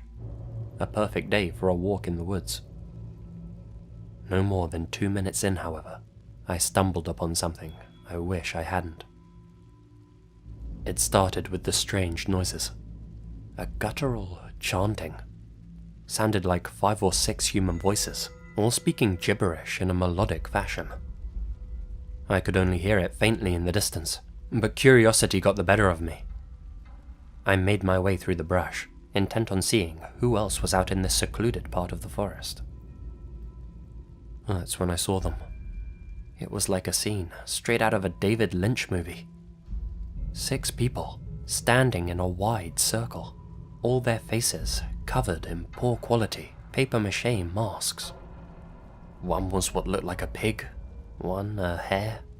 I couldn't even make out what the others were supposed to be. None of them were wearing shirts, and their torsos were covered in what looked like white paint. They were moving their bodies in a strange, wave-like motion, holding what looked like primitive ceremonial sticks. They must have been off their heads on some sort of chemical. It looked like they might have been standing around something on the ground, but I couldn't make out what it was. Before I could turn around and get out of there, one of them caught sight of me. I'll never forget that image.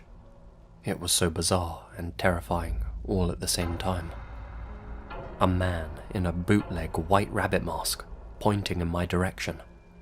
And then, in unison, all these other masked figures turning to look at me. I immediately turned and bolted back to my car.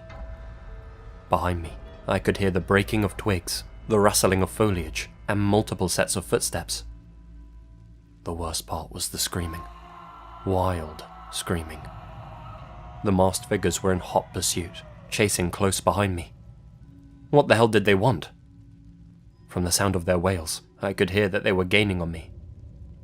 I ditched the bag on my back to lighten the load. I was fit enough to outrun those lunatics, but not with that thing slowing me down. In 30 seconds, I was back at my car. In another 10 seconds, more of them had appeared from other parts of the surrounding forest. Couldn't have been less than 20 of them now. A menagerie of psychos, all throwing rocks and sticks at my vehicle, charging directly at it, the fastest ones clawing at the windows. I floored it in reverse, and managed to back out of there just before my car was surrounded. I spun the vehicle around and slammed my foot on the accelerator. As I sped down the muddy trail, I could see the masked figures in my mirrors. They were still running after me, still screaming, but thankfully losing distance. When I was far enough away, they sidelined back into the trees and out of my vision. That was the last I saw of them. I debated whether or not to report the incident. In the end, I decided I would. I told the authorities what had happened to me, and they told me that they'd checked the place out. Never heard back from them. I don't think they took my call too seriously, which, honestly, bothers me. A few people have gone missing in those woods over the years. It'd be nice if they saw this as a potential lead. I get what I told them must have sounded crazy, but still, for the sake of the missing, you know. I have no idea what I stumbled into on that hike, but my gut tells me it was some crazy type of ritual. This only happened to me last year, so if you're listening to this, and you're planning to head out to Malheur National Forest, please take precautions, because there's something strange going on out in those woods.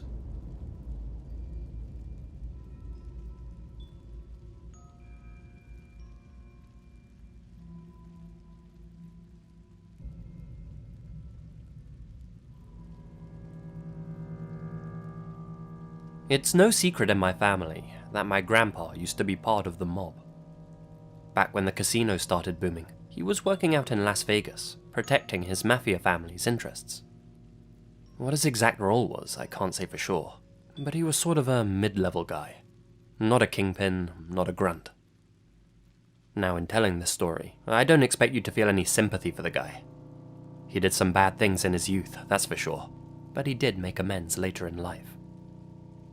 He made a series of confessions to my father, believing that if he took his secrets to the grave, he'd be doomed to hell.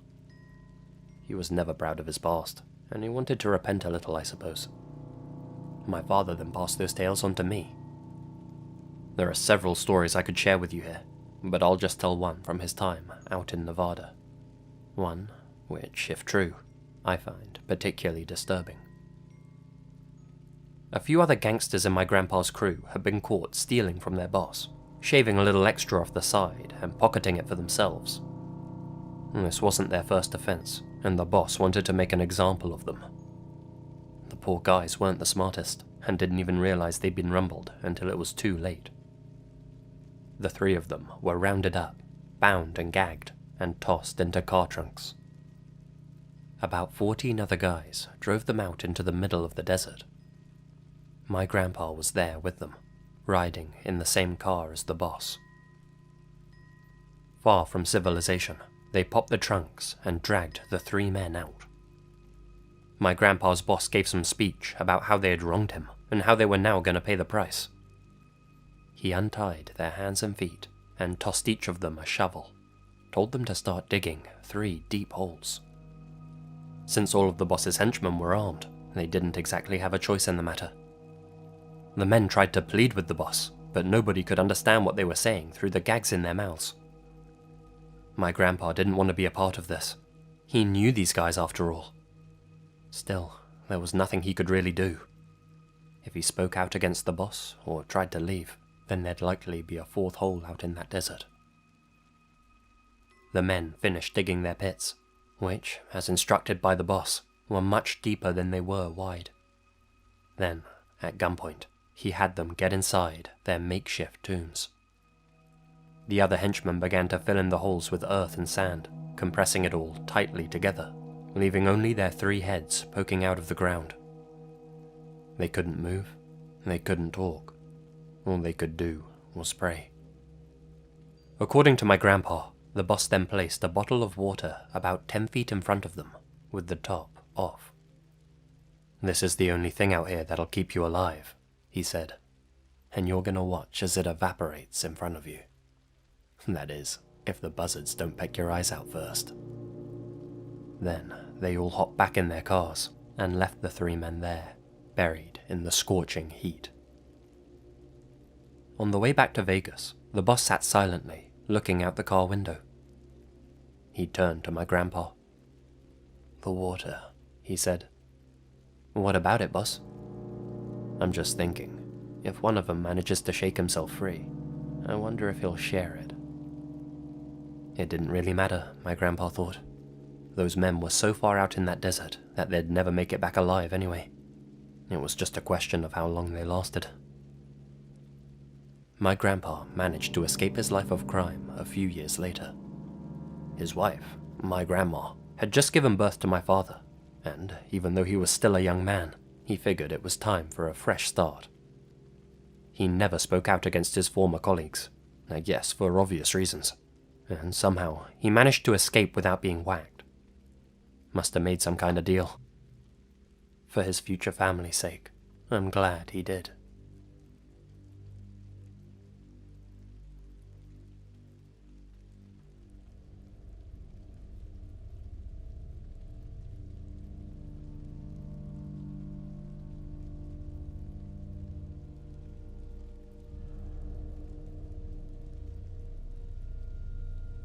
Here's a glitch in the Matrix that's kept me up for more than a few nights.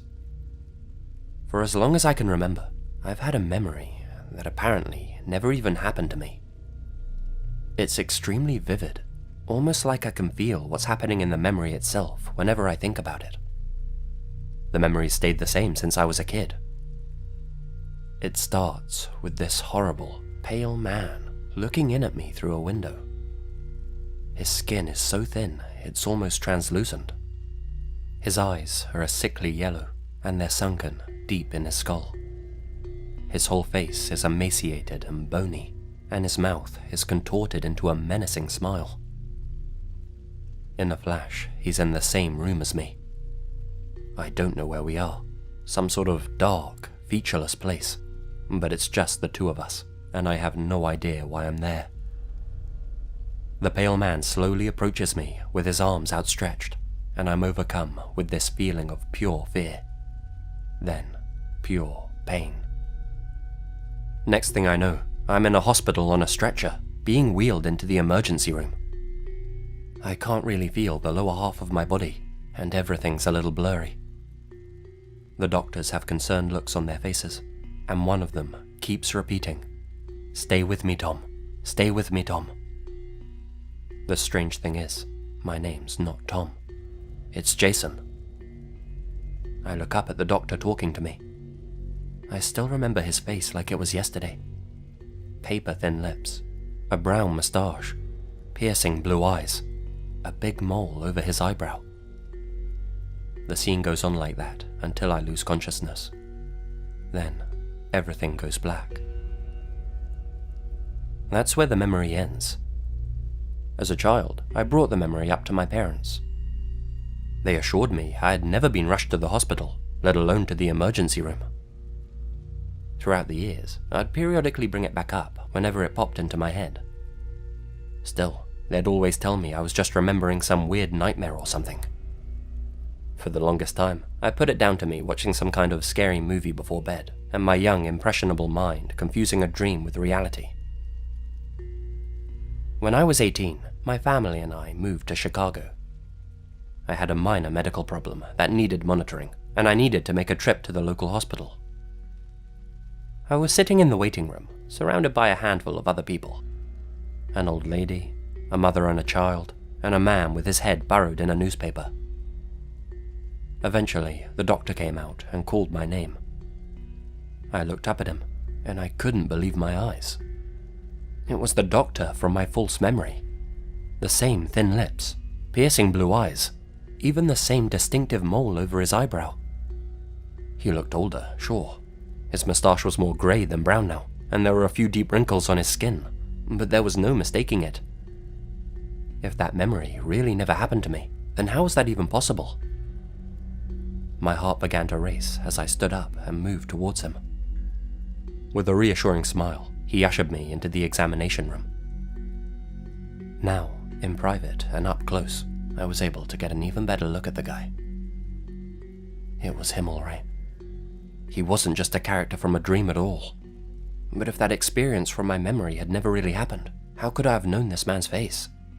Why had it been stuck in my head for my entire life? During his examination, I told him he looked familiar. He assured me we had never met.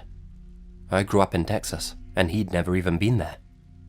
Not to mention, there was no record of me as a patient there, and the doctor said he had a keen eye for faces. I figured it was some kind of weird coincidence, a sort of mind glitch. My brain must have been making a connection that wasn't really there. Still, I couldn't help but feel a little uneasy. The doctor finished up his examination, told me everything looked good. He then gave me a smile and showed me the door. I walked out into the waiting room, and the doctor called his next patient. It was the man with his head in his newspaper, sitting just to the right of me. He stood up and towered over the doctor and I. Couldn't have been less than 6'6". He came to pass me, and I looked up at him. Those sickly, sunken eyes, those emaciated cheeks, that cellophane-like skin. It was him, the menacing figure from my memory. The doctor looked older, but this guy hadn't changed, hadn't aged a day. But it's what he said to me as we passed that stuck with me the most. He looked down at me and smiled that contorted smile. "Good to see you again, Tom." My heart slammed against my ribcage. He entered the examination room, and the doctor closed the door. I couldn't believe the words that had come out of his mouth. Tom. He called me Tom. How? Why? Who are those two men? I have no idea what to make of this.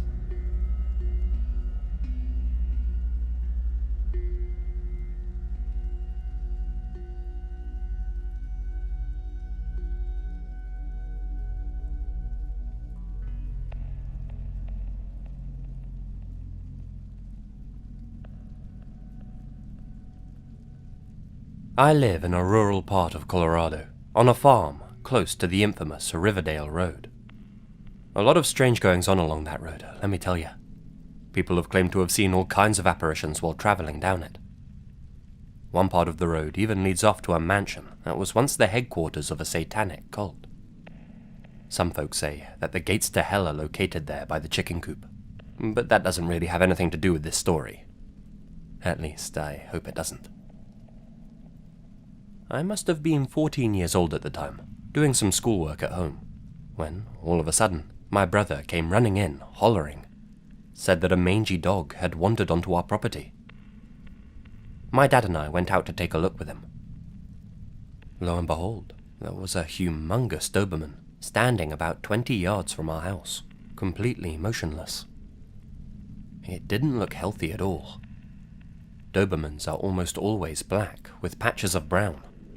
This one was off-color, grey and covered in blisters. It looked as if it was decomposing, despite still being alive, if only barely. Its eyes, they weren't like alive creatures. They were stark white, like it was blind or something. No pupils or colour at all. It was panting heavily, and just looked at us, begging to be put out of its misery. We had no idea where it could have come from. There wasn't another house near ours for as far as the eye could see, and of the houses that were nearby, well, none of them had a Doberman. My dad didn't want the thing to suffer, and he certainly didn't want it spreading disease to our livestock, so he got his rifle and told us to go back inside. We knew what he meant. We went back and switched on the TV. No more than a few seconds later, we heard a shot ring out from the outside. My dad then dug a grave and buried the poor creature in a patch of unused land away from our house.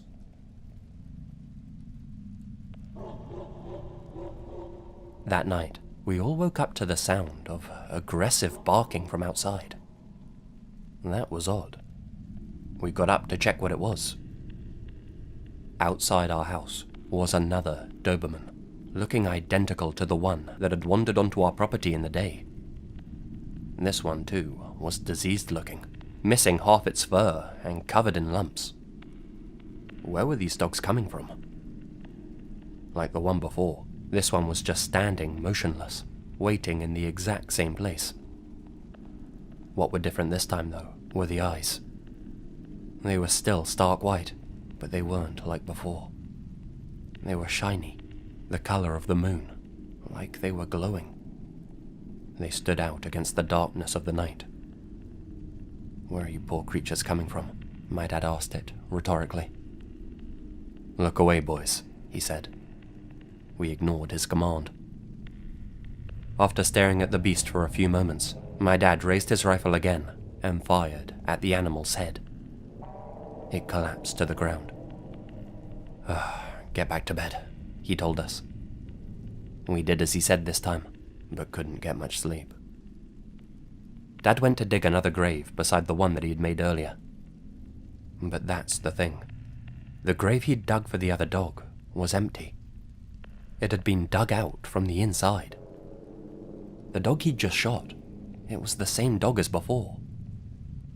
He placed the strange animal back in the empty hole, filled it back up with earth, and retired to bed. We all put it down to the creature's will to live. Next morning, when we all woke up, we went to check on the grave. The damn thing was empty, dug out from the inside again, tracks leading off to the woodland near our house. After that, we never saw the dog again, though to this day, about once every 3 months, we hear that same barking coming from the woods near our house. Occasionally when we do, we'll look outside the window and see one of our farm animals standing in the exact same place that dog stood, just watching us, waiting for the gun. Sometimes it's a pig, sometimes just a hen, but no matter what, they always look decomposed. They never move, and at night, they all have those bright, moon-like eyes. Had to put down at least a dozen of them over the years. I don't know what that dog brought to our farm, but it ain't going away.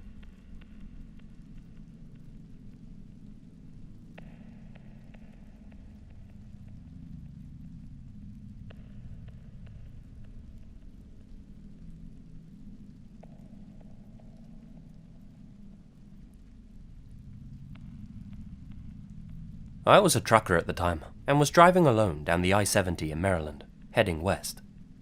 Must have been 3 a.m. Real quiet, hardly any other cars on the road. I had a headache and was feeling a little sleepy, so I cranked down the window a notch and turned off the radio. Up ahead in the distance, I saw a couple of figures meandering from a bank on the left into the road. Luckily, I spotted them early, and I had time to slow down. I couldn't make out any details about them, only that it was two people shambling towards my truck really slowly, dragging their feet. Worried that something might be wrong, I brought my truck to a complete stop. I was close enough now to see that there was something not quite right about them. I could hear them groaning and gurgling since my window was open, and could just about make out that something was really off about them. Their silhouettes didn't look right. I got a little closer, and my headlights illuminated them. I could see them clearly now. In front of me were what looked like two goddamn zombies. One male, one female, both completely covered in red. The male's lower jaw was hanging on by a thread. They both had bone fragments sticking out of their clothes. Their arms were clearly broken, flailing at their sides. Much of their skin was missing, like it had been scraped off or something. The woman had hardly any skin on her face at all. They were coming directly for me, and got close enough for me to get a good look at their eyes. I'd never seen redder eyes. As it turns out, there was nothing supernatural going on at all. The reality of the situation was far, far worse. Turns out that they were a couple who had got into a seriously bad car accident. They were the driver and the front seat passenger. One of their tires burst at the worst possible moment, and their car went flying, literally flying, off the road. The pair of them initially survived the crash, though the same couldn't be said for the two people in the back seat. Due to shock, blood loss, and confusion, they both clambered out of the vehicle and started walking back along the road, away from the wreckage. Thought it was the end of the goddamn world when I saw him. It sure as hell was the end of theirs. I hope to never see anything as horrifying as that again. That was real horror. Messed me up for a long time. Thanks for letting me share. Drive safe.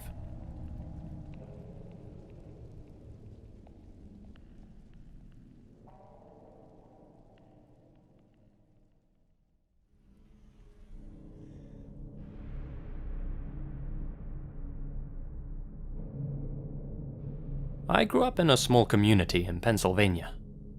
I was young at the time, maybe 4 or 5 years old. This is the earliest thing I can remember in any detail, mainly because it's the kind of thing you can never forget. My parents went out for dinner one night with friends. They had arranged for one of our neighbors, a teenager called Lori, to come over and watch me. She was a nice girl, friendly and always smiling. Let me stay up and watch TV past my bedtime, so she was cool in my books. That particular night, I remember I was watching Aladdin for the 400th or 500th time. Eventually, Lori came in and told me it was time to go to bed.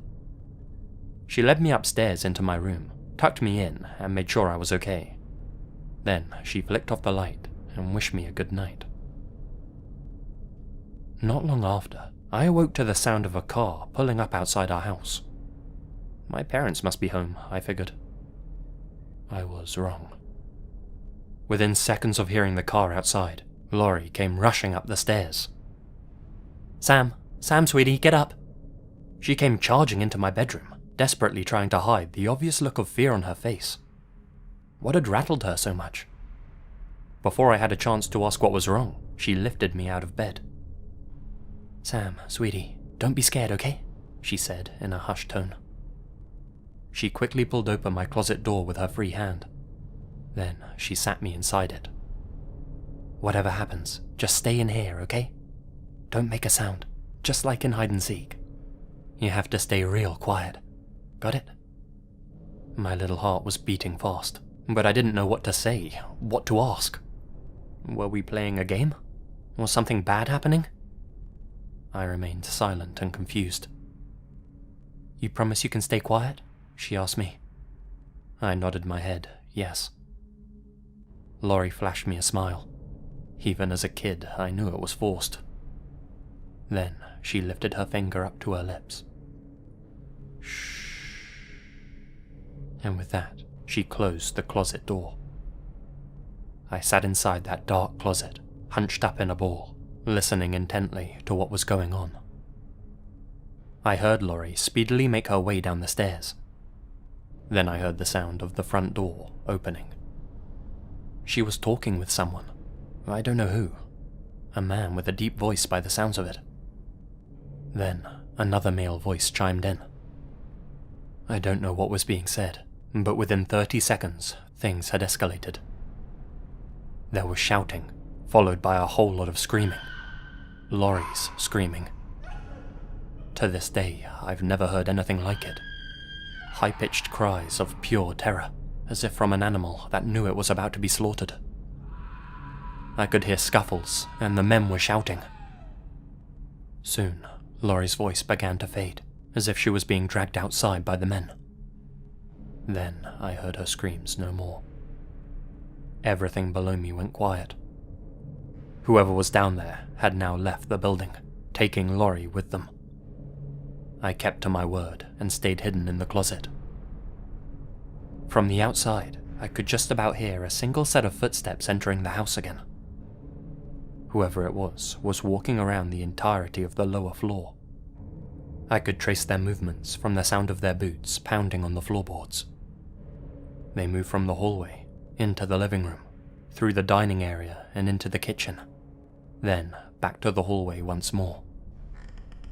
They began to make their way up the stairs. Sweet Lord. They made their way through each room. Their footsteps were slow and methodical. I heard my bedroom door creak open. From the crack under the closet door, I could see the shadow of someone's feet standing in the middle of my room. It wasn't Laurie. I raised my hand to my mouth to silence my breathing. They stood there, presumably scanning the room. Then, after a few seconds passed, made their way back out and walked back down the stairs. A car engine began flaring outside, and the house fell silent once again. I didn't move. I couldn't. I stayed hidden in that closet, terrified that there was someone outside waiting to get me. After what could have been an hour or an eternity, my parents finally arrived home. I was safe. Nobody ever saw Laurie again. The authorities never found her. Nobody knows where those men took her or what they did with her. Despite all this screaming and there being neighbors around, apparently nobody saw or heard a thing, which to me has always seemed weird. I don't know who came to take her that night. I don't know how they knew where she was, what she had done to them, or even what they wanted. Now I'm a fully grown adult, and, looking back, I wonder if she got mixed up in some bad business, mixed in with the wrong crowd, so to speak. Whatever the case, I remember she was a nice person, and she didn't deserve what happened to her. She definitely saved me that night, though. For that, I'll be eternally grateful. I remember moving house not long after that incident. My parents couldn't stand the thought of living in that neighborhood after that.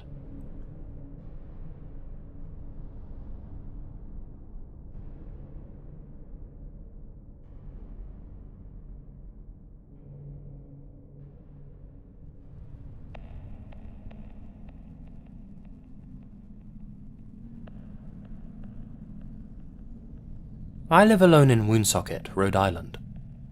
One night I was home alone, watching TV all by my lonesome. I found company in the good people of Frasier, my favourite sitcom. Nothing like a little bit of light-hearted comedy to end the day with. I had turned up the volume relatively loud, and was in that tired state of mind where I wasn't really thinking about anything in particular. I was just zoning out in my comfy chair. Halfway through the episode, a shadow appeared on the screen. Soon, it dawned on me what it was. From the light in the hallway behind me, I could make out a silhouette reflected on the TV screen. I wasn't expecting company.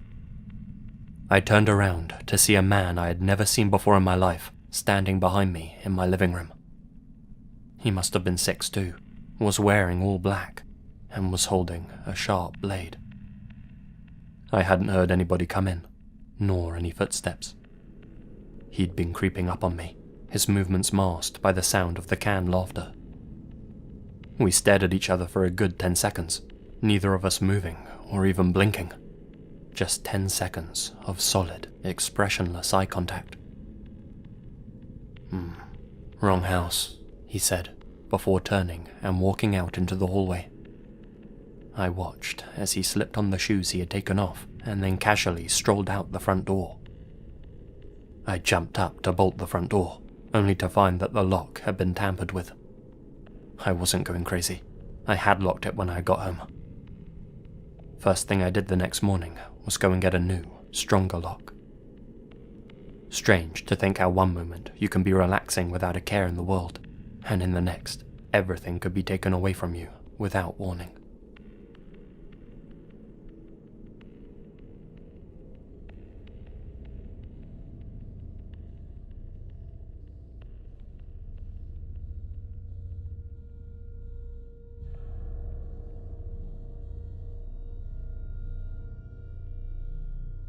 I live in a small town that sits alongside Bayou Teche, a huge body of water that stretches on for 125 miles in the heart of Cajun country.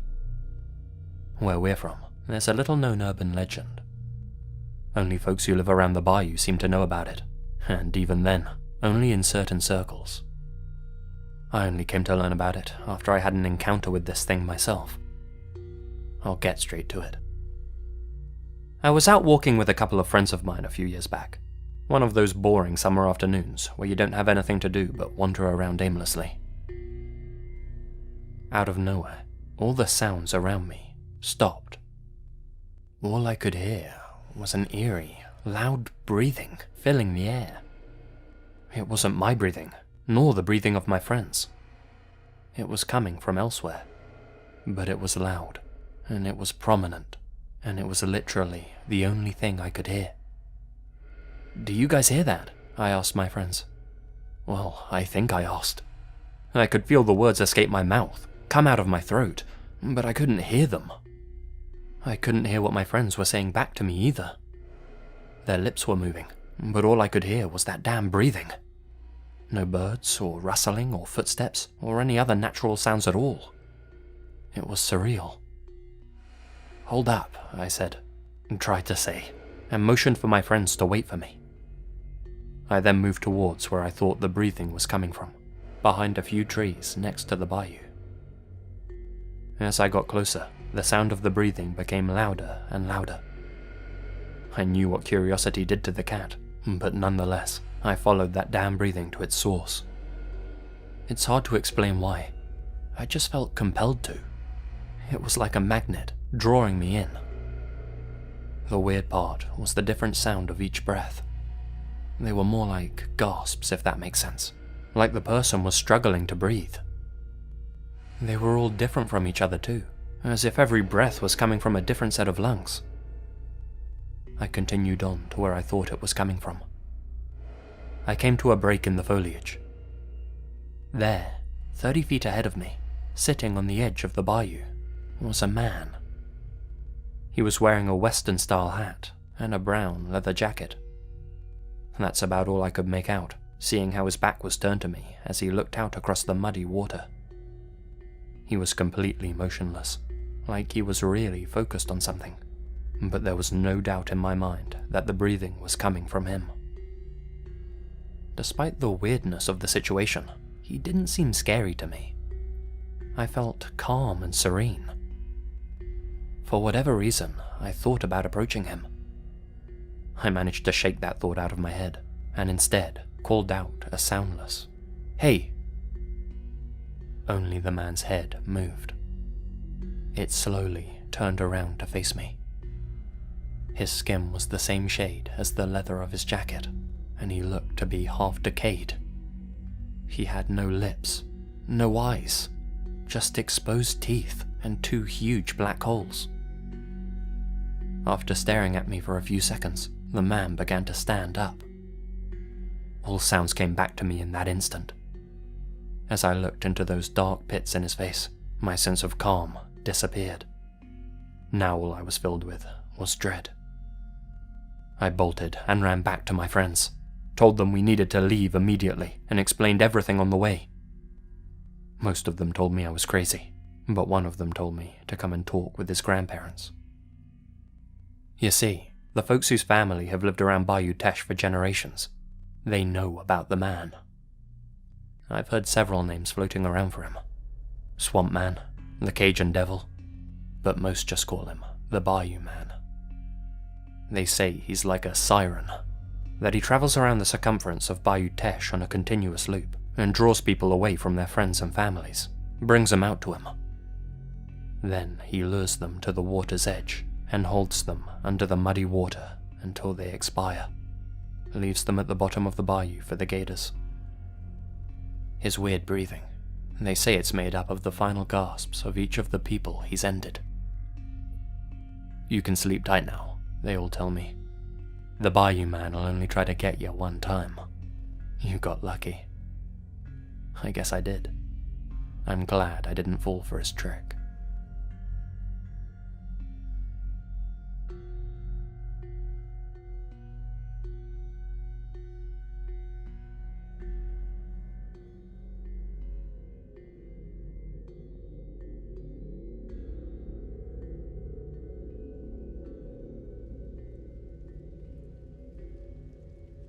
I was in Hawaii, visiting my girlfriend at the time.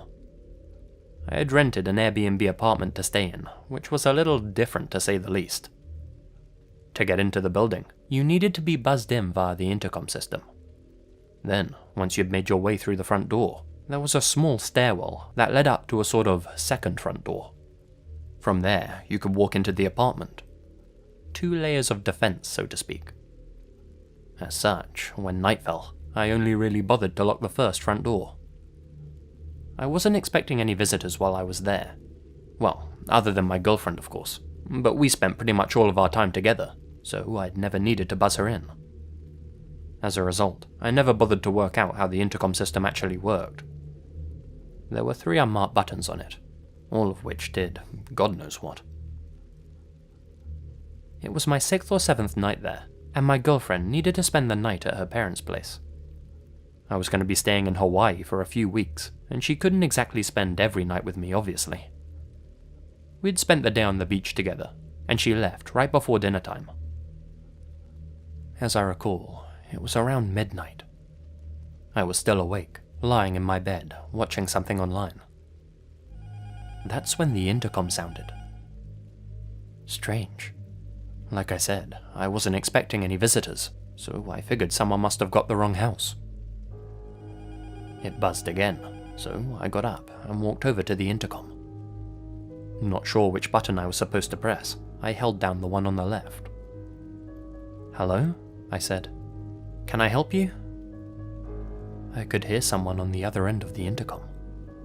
They weren't making much noise, but it was obvious someone was outside the building. They didn't say anything. "Hello? Can I help you?" I could still hear rustling on the other end of the intercom, but there was still no reply. Obviously, my first thought was that they couldn't hear me. I figured I had to press another button to talk to them. I tried pressing a different one. When I pressed it, there was a distinctive, metallic click. By pressing the button, I had accidentally buzzed whoever it was in. I heard somebody walk through into the stairwell that led up to my apartment. I then heard footsteps making their way up the stairs towards me. My thoughts turned to the lock. In a nick of time, I managed to press my body up against the door and deadbolt it. 2 seconds later, the doorknob rattled. Somebody was trying to get inside. Had I not reacted quickly enough, they'd have already been in there with me. I twisted the main lock on the door for good measure and peered through the eye hole. On the other side of the door were not one, but 2 men, both with their hoods over their heads. The one in front was concealing something in the pocket of his hoodie. "Your girl, is she home?" one of the men said through the door. My body tensed up, and I didn't respond. "We saw you on the beach together." I worked up the nerve to shout back, "Get lost before I call the cops." He tried the handle again, rattling the door hard. The door pounded a couple of times as he threw his weight up against it, trying to barge in. Thankfully, it was sturdy and held firm. I heard a low grumble, and then movement on the stairs. I watched through the eye hole as they both walked back down the stairwell and out of the building. They left the first door wide open. I waited a few minutes before rushing down myself and closing it. I went back inside and made sure to lock the second door. I ended up staying at my girlfriend's parents' place for the rest of my trip. A lot less fun, sure, but a heck of a lot more safe. The thought that those men were watching us while we were on the beach, and the fact that they had planned something, that's the part that gets me.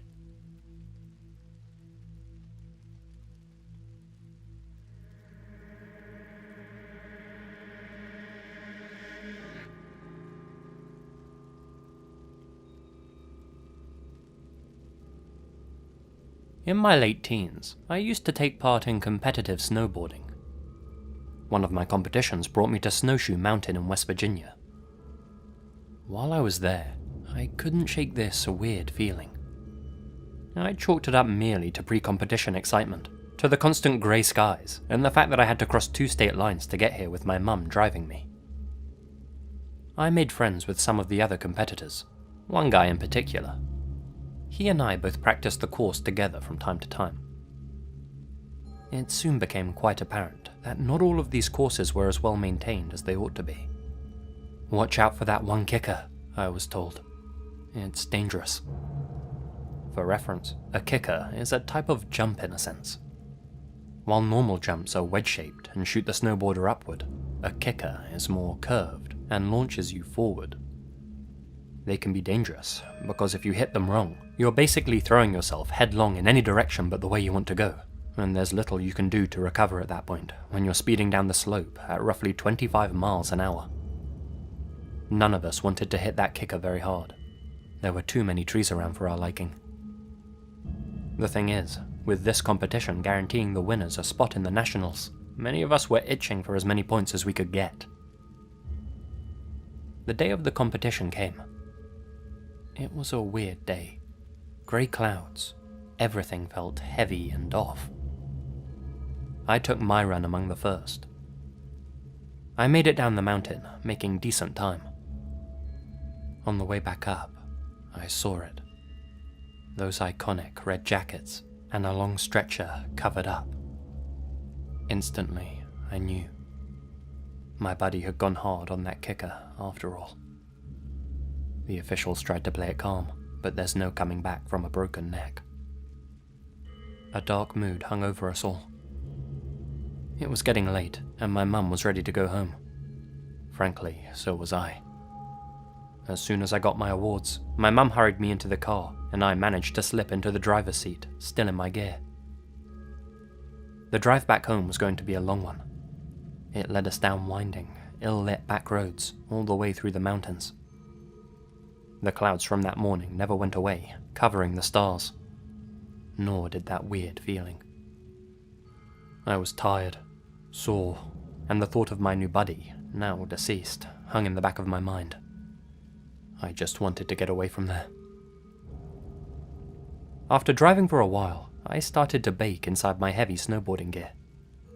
I told my mum I needed to pull over and take some layers off.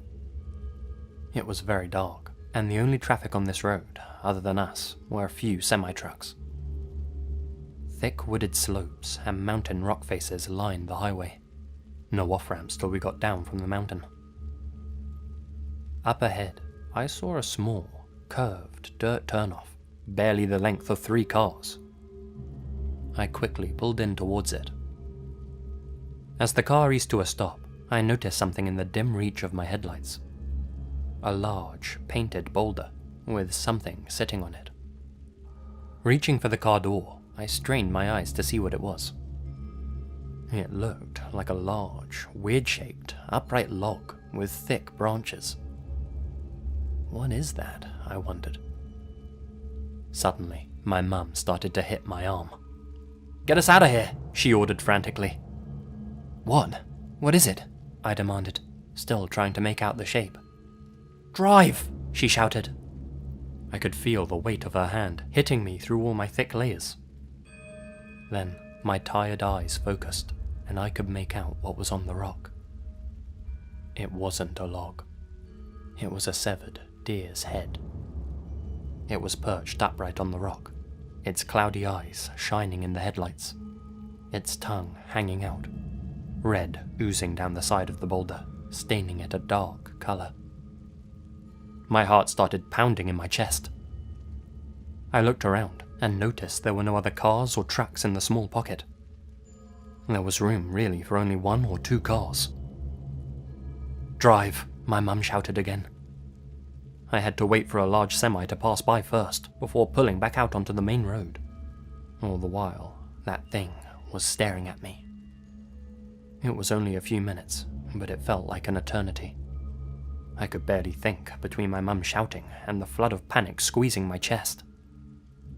As soon as that truck passed, I peeled back onto the highway. Where did that thing come from? Who put it there? And more importantly, why? There were no other people in the area that I could see, and no way for someone to park a truck or car. Was it some sick prank? Was there something waiting in the trees just out of sight? Was it really some sort of trap meant to throw us off?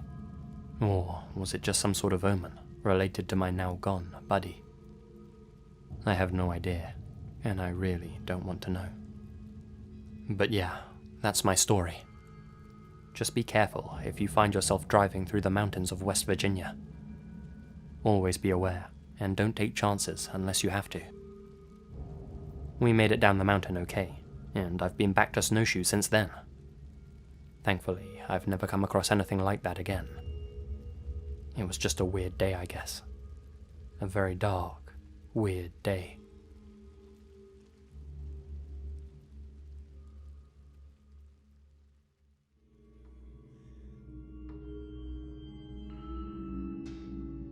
It was summer in small-town New Mexico. I was about 15 years old at the time, and since school was out, I was doing a few odd jobs around town to earn some money. Mowing lawns, walking dogs, anything that could make me a few bucks, you know. There was this one guy who lived in my town, an older gentleman in his early 70s, Mr. Lesnar. He used to be a teacher at my school, but I hadn't seen him for at least a year.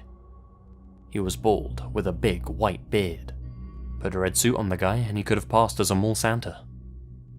I always remembered him as being a nice, friendly guy, so when I bumped into him in town, I asked if there was anything he needed help with. He said there was. He needed help reorganizing a few parts of his house, said that he'd pay me $50 if I helped him. When you're 15 years old, having $50 in your pocket feels like being a millionaire. I took him up on it. The next day rolled around, and I went over to Mr. Lesnar's house and knocked on the door. He answered with a smile on his face and invited me inside. First thing that struck me was the stench. His house had that old person smell about it. I didn't know much about the guy, to be honest. I mean, yeah, he used to teach at my school, but all I really remembered about him was how he always wore socks with sandals, and how he always spent every school vacation down in Mexico. I started off by cleaning up in the kitchen. Once I'd finished, Mr. Lesnar told me that he wanted help boxing up some things in the basement. Said he had too much junk down there, and that he wanted to reorganize and get rid of a load of it. Told me to start boxing things up, and to come and tell him when I'd finished. There must have been a set of 12 stairs that led down into this strangely large, stale-smelling basement. Mr. Lesnar flicked the light switch. A lone, dusty light bulb illuminated the basement. I grabbed a few folded-up cardboard boxes and made my way down. So, there I was, just boxing all sorts of things up in this grungy basement. Must have spent about 45 minutes down there by myself. While I was working, I happened to lean against a particular spot on the wall. When I leant on it, I came across something odd. A loose panel in the basement wall. Not a broken part of the wall, mind you. I mean, this panel was intentionally loose. Well, curiosity got the better of me, and I started fumbling with it. It came right off. Behind the panel was a small compartment. Hidden inside that compartment was a box. It felt like finding a hidden treasure chest. I checked to see if Mr. Lesnar was standing behind me at the top of the stairs. The coast was clear. I knew I probably shouldn't, but I pulled out the box. I lifted off the top, curious to see what the old man was hiding inside. At first, it didn't look like there was much in it. A journal, a few knickknacks, and a small pile of photographs, maybe 10 or 12 in total. I took out the photos. My heart immediately sank after looking at the top one. At first, I could hardly believe the image. It showed Mr. Lesnar with a pistol in his hand, kneeling down next to a dead woman lying in the dirt. Her lifeless eyes were staring into the camera lens. She was clearly Mexican and had obviously been shot. The second photo was almost identical, only this time it was a male who stared lifelessly at the camera. No, this can't be real, I thought. I flicked through all the pictures, every damn one, each one telling the same story. They all showed Lesnar, knelt down next to some bloody human game, sprawled out on the ground in front of him. All of the victims varied wildly in age. There was writing on the backs of all the photos, but it was all in Spanish, and I couldn't make it out. Still, I knew instantly what this was. A box full of sick mementos from Lesnar's trips to Mexico, hidden away from the world in a small wall compartment. In some photos, Lesnar looked younger. In others, he appeared to be in his mid-60s. In all of them, he was kneeling down next to his victims, with the same disturbing grin on his face, posing like a hunter with his trophies. I was overcome by this weird mixture of shock, disgust, anger, and, most of all, fear. Fear that I was in the basement of the monster in these photos. Without thinking, I shoved the images back inside the box and slid the container back into the wall. I desperately fumbled with the wall panel, trying to put it back in the exact same way it was, not wanting the old man to realize that I'd discovered his horrible secret. I'd just about got the damn thing back in place when I heard a creaking at the top of the basement stairs behind me. I turned to see old man Lesnar standing by the basement door, looking down at me. I have never felt more like a rat in a cage. "Looks like you're doing a good job," he said. My heart skipped a beat. I just mumbled something and tried to act like nothing was wrong. "Oh, don't mind me. I'm just going upstairs for a nap. You keep on going down there." With that, he slowly turned and walked off through the hallway. There was maybe 20 seconds of silence before I heard his footsteps making their way up the stairs to his bedroom. My mind was racing. Had he seen me fiddling with the panel? Did he know that I'd found his photos? Oh God, was I in danger? I was only a scrawny kid. I decided not to stay down there wondering. I waited for a few moments before bolting up the basement staircase. I dashed towards the front door, grabbed the handle and twisted. No good. The damn thing had been locked from the inside. I figured the old man had just locked it before he went upstairs. I scanned the door to see if there was a way to quickly open it. No time. I could hear movements above me. the old man was walking back out of his bedroom and towards the stairs. I sprinted through the hallway and into the kitchen. I knew from the cleaning earlier there was a back door there. I grabbed the handle and prayed. With a twist, it flung open. It felt like winning the lottery. I flew out of that house, ran around the property and back onto the main street. I looked back only once. When I did, I saw the old man's face in one of the downstairs windows. He looked to be holding something. I was too far away to make out what it was exactly, but I bet you can guess what I thought it was. From there, I kept on running until I got home, thankful that the old man lived in a cul-de-sac and not in the middle of nowhere. If he did, I'm certain he'd have taken a shot at me. It goes without saying that I told my parents what I'd found. We notified the authorities about it, and I told them about the secret panel and the sick mementos in the box. When they checked the place out, they did indeed find the secret compartment. Predictably, it was totally empty. There was no box hidden inside, no evidence of any wrongdoing whatsoever.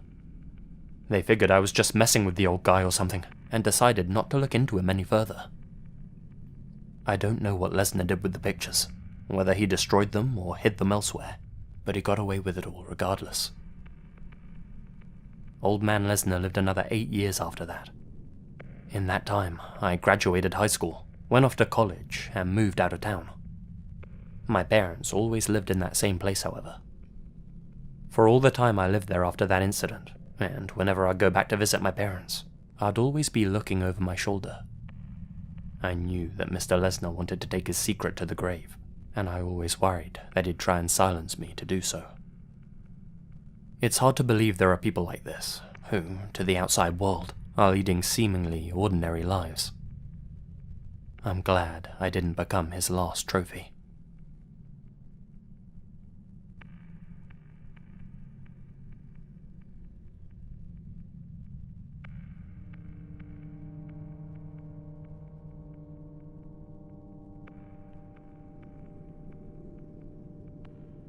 This next entry actually comes from one of my earliest videos, but I've always considered it to be one of my favourite stories, and I've wanted to redo it for a long time.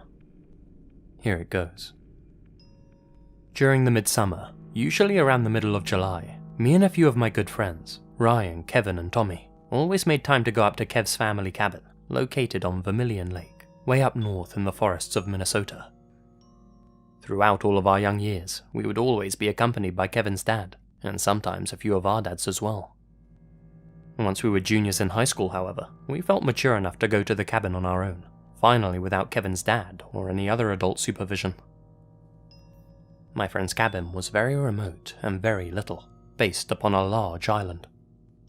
Other cabins were on the island, but the next one closest to us was a solid half-mile away at least, and you could only get to it by taking a man-made path around the island. I want to mention that to get to my friend's cabin, you had to park on a gravel road on the opposite side of the island and take his boat across the lake about a half-mile.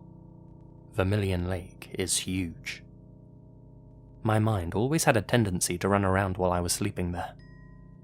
The cabin was all on one level, with only 2 bedrooms next to one another, a kitchen and living room area connected to them, and a bathroom in the back of the cabin.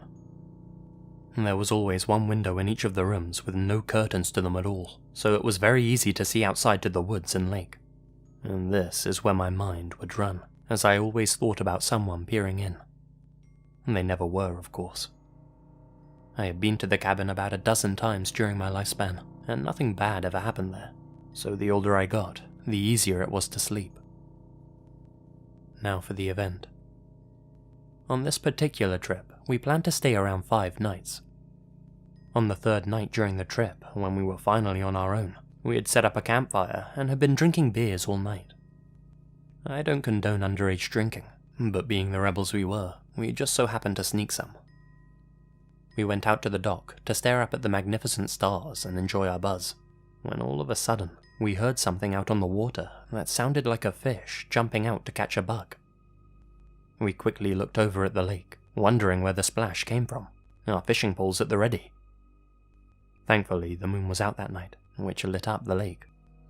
Without it, it would have been pitch black, what with there being no city lights for miles upon miles. Ryan began to point out to something, Guys, what the hell's that? After looking closely and finally spotting what he was pointing at, the only way I can describe it is it simply looked like a head floating out in the middle of the lake, staring at us directly. It was about 3/4 worth of a football field out in the lake from the dock. It had long, black hair and a very pale, skin-like face, but I couldn't make out the eyes, mouth, nose or chin, as if it was just a blob of pale skin with long black hair over it. I'll never forget that feeling that came over me. The hairs on my legs, neck and arms all stood up, and I felt paralyzed on the inside and ready to go home at that moment. We told ourselves it was just a loon. Those birds are very popular night drifters on the lake, and they do their hunting late. I mean, it was possible that a loon all of a sudden popped up in the water after hunting for a bit. At least, we tried to convince ourselves of that scenario. All of us had the creeps. That damn thing wasn't moving one bit, just treading water in the same place. We went back to our campfire, lit it even brighter, and headed inside to drink more. We soon forgot about the head-like thing with the help of the beer. That is, until I had to use the bathroom really bad, and the one inside was preoccupied. I went outside to do my business, seeing how we were in the great outdoors. Whilst taking a pee and glancing at the beautiful moonlit lake, I noticed that the black, circular object was still there, but about 30 yards closer now, still looking as if it was staring right up at me. I could easily see the nose on this thing's face. Again, it was very pale, like it hadn't seen the sun for years. A very, very uneasy feeling came over me, and I immediately went back inside and told my friends to come and look. They all came outside to see it still there, looking at us as if the head was corked up and its chin was in the air. Nobody dared go down to the dock anymore, and we immediately went back inside, deciding it probably wasn't a loon. For a loon to stay in the same spot for almost an hour or two made no sense to any of us. This head-like object was stiff as a board and not moving a single muscle, just staring up at us from the deck. There was no ripple effect from it at all. We said it was just a log and went back inside. I could tell everyone else felt uneasy too.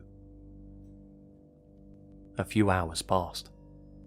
It was super late into the night at this point, and we all knew we needed sleep. Being my curious self, I looked back outside one last time, and the black object had completely vanished.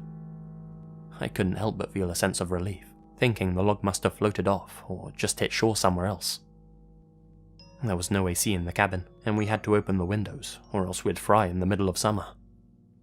Me and Tommy slept in the living room, while my two other friends slept in the 2 bedrooms with their doors open. Not being able to sleep, but keeping my eyes shut, I began to hear someone walking around outside at the bottom of the stairs to the cabin. I thought I was about to have a heart attack. No question that whoever or whatever I heard down there was on the deck, pacing back and forth, their feet clicking on the wood. It was as if they weren't sure what to do with themselves. It lasted for about 3 minutes. I wanted to whisper to my buddy, but was frozen in fear. I just kept my eyes shut and my ears on full alert. The footsteps sounded like they took 2 rapid steps up the deck stairs all of a sudden, but then turned around and sounded like they were sprinting away down the man-made path. After it sounded like the steps were long gone and a couple of minutes had passed, I woke up Tommy and asked him if he'd heard the steps. We both sat up and were startled by Ryan walking out of his room and saying, "We need to leave. Now." There was something very disturbing about his expression. I asked him why. He woke up Kevin in the other room. "Come on, get to the boat. It's time to go." "What? Ryan, what the hell's wrong with you?" Kevin asked. Ryan explained to us quickly while grabbing his stuff. I'll never forget what he told us, nor will my other friends. He said that when he was turning sides on his bed to get more comfortable, he saw someone peeking in at the top right corner of the window. The figure quickly shifted out of his view. He said all he saw was one eye, ghostly white skin, and long black hair down the window.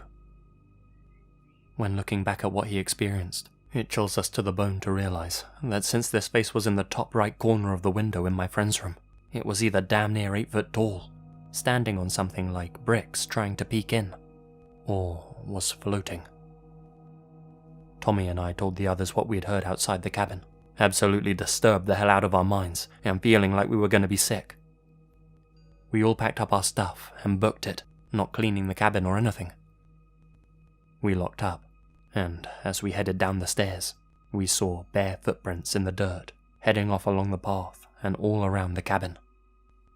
We picked up our pace, made it to the boat, not knowing what was watching us or around us, threw our stuff in the boat, untied it, and sped off. I didn't even think about the head in the water. My eyes were just glued to the island, trying to spot anything moving. I saw nothing. When we finally got our stuff packed in the car, we hopped inside and took off. We drove for about 10 miles, when, out of the blue, Ryan all of a sudden broke down in the car, sobbing, saying things like, "What was it, guys? What was it? Oh God, what did I see?" We called to tell our parents what had happened on the way back, told them that Ryan was freaking out. They said to just get home safely and quickly. It was late, about 4 or 5 in the morning, but no one slept. It was a very quiet ride home. My friend's dad, who owns the cabin, went up that following weekend.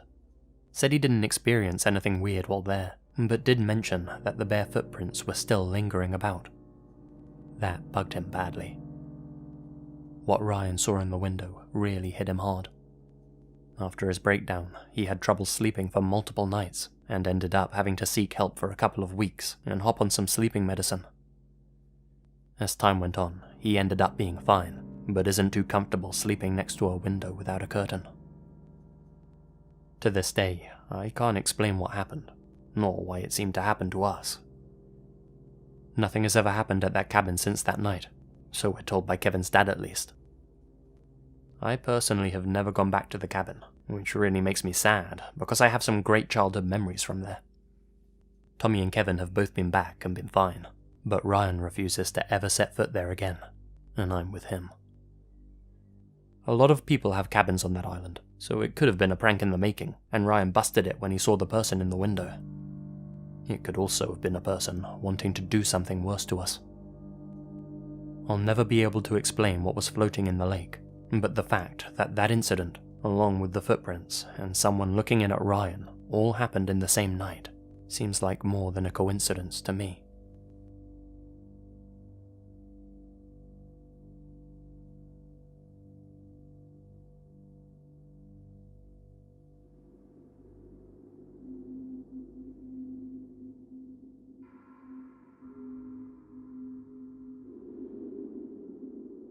I was out hiking in Morgan-Monroe State Forest with my girlfriend one afternoon. It was a nice day, and the insects and birds were chirping away. Out of nowhere, the pair of us heard what sounded like 3 gunshots, one after another. They went off not too far down the trail. We looked at each other. A few seconds of silence. Then another 3 shots. "Is that gunfire?" my girlfriend asked me. I nodded, unable to think what else it could be out here. We decided to turn back, not wanting to chance running into some hillbilly nutjob or whatever. What struck me at that moment was the lack of any kind of sound coming from the woods.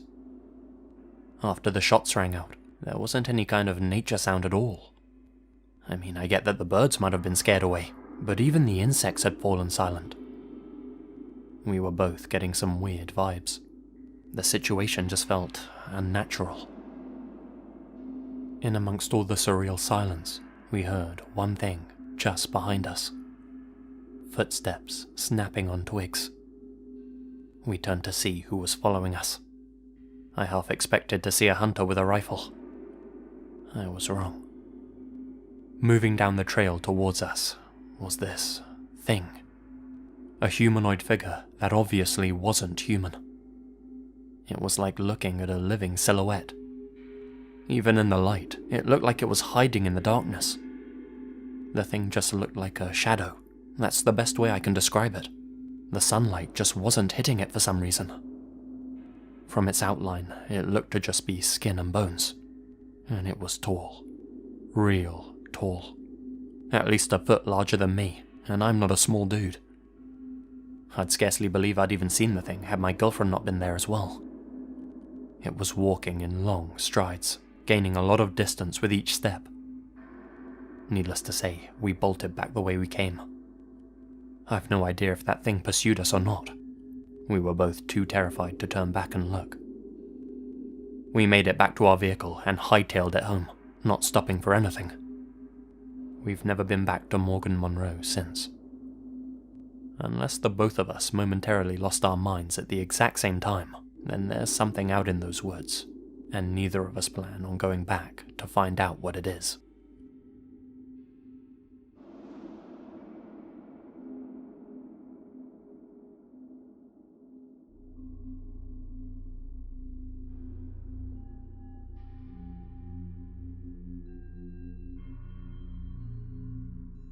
So, near where I live, but a little farther out in the sticks, there's a glorified gravel path in the woods called Rube Hill.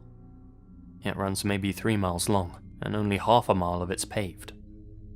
On the south end is the pavement, with a few old but otherwise normal houses dotted around it. Deceptively average at that point. Then, the houses end, the pavement ends, and the gravel road shoots up a steep hill. It's not taken care of at all. The gravel's piled up in potholes and berms, so unless you're driving a nice off-road vehicle, you'd want to take it easy. Since you'd need to drive slowly, you'd get a nice view of the handmade signs nailed to trees with messages like, "No trespassing," and "We're watching you," scrawled in Sharpie. At the top of the hill, the road winds lazily for a little under a mile before diving back down the other side of the hill. The gravel is in equally crappy condition on this side. After you reach the bottom of the hill, the road cuts straight for about a mile through cornfields before intersecting with another road. The reason I'm so familiar with the layout is that I've taken friends out on late-night drives along this road to scare the bejesus out of them. Never an elaborate prank. I'd just drive slowly and play creepy music to get them amped up and paranoid. I always made sure to tell them about the meth heads and their labs out there, and how the sheriffs try to avoid going there because it's dangerous. I figured it was all hogwash. Just stories, you know. But now I think there's an element of truth to some of those rumors. I was with my friend Aaron one night, and we decided to go on a late-night drive along Rube Hill to freak ourselves out. We took off, drove down the various country highways and back roads, and turned onto Rube Hill. I made sure to play extra creepy music, since Aaron and I had made the trip many times before. It honestly lost a lot of its creepy luster on me, but I still enjoyed the long drives and scaring my friends. Of course, the drive mostly went by uneventful, and we were almost across the hill, about to descend the other side. That's when Aaron started freaking out. I checked my mirrors to see what had spooked him so much, and saw truck headlights down the road behind us. They seemed to be back where the road first topped the hill. The truck made it under the only street light on the top of the hill. A really dim orange light, and I could see it was kicking up a ton of dirt. It was speeding towards us. I paused the music we were playing, and sure enough, with the windows down, I could hear the gravel crunching and flying, like the vehicle was speeding.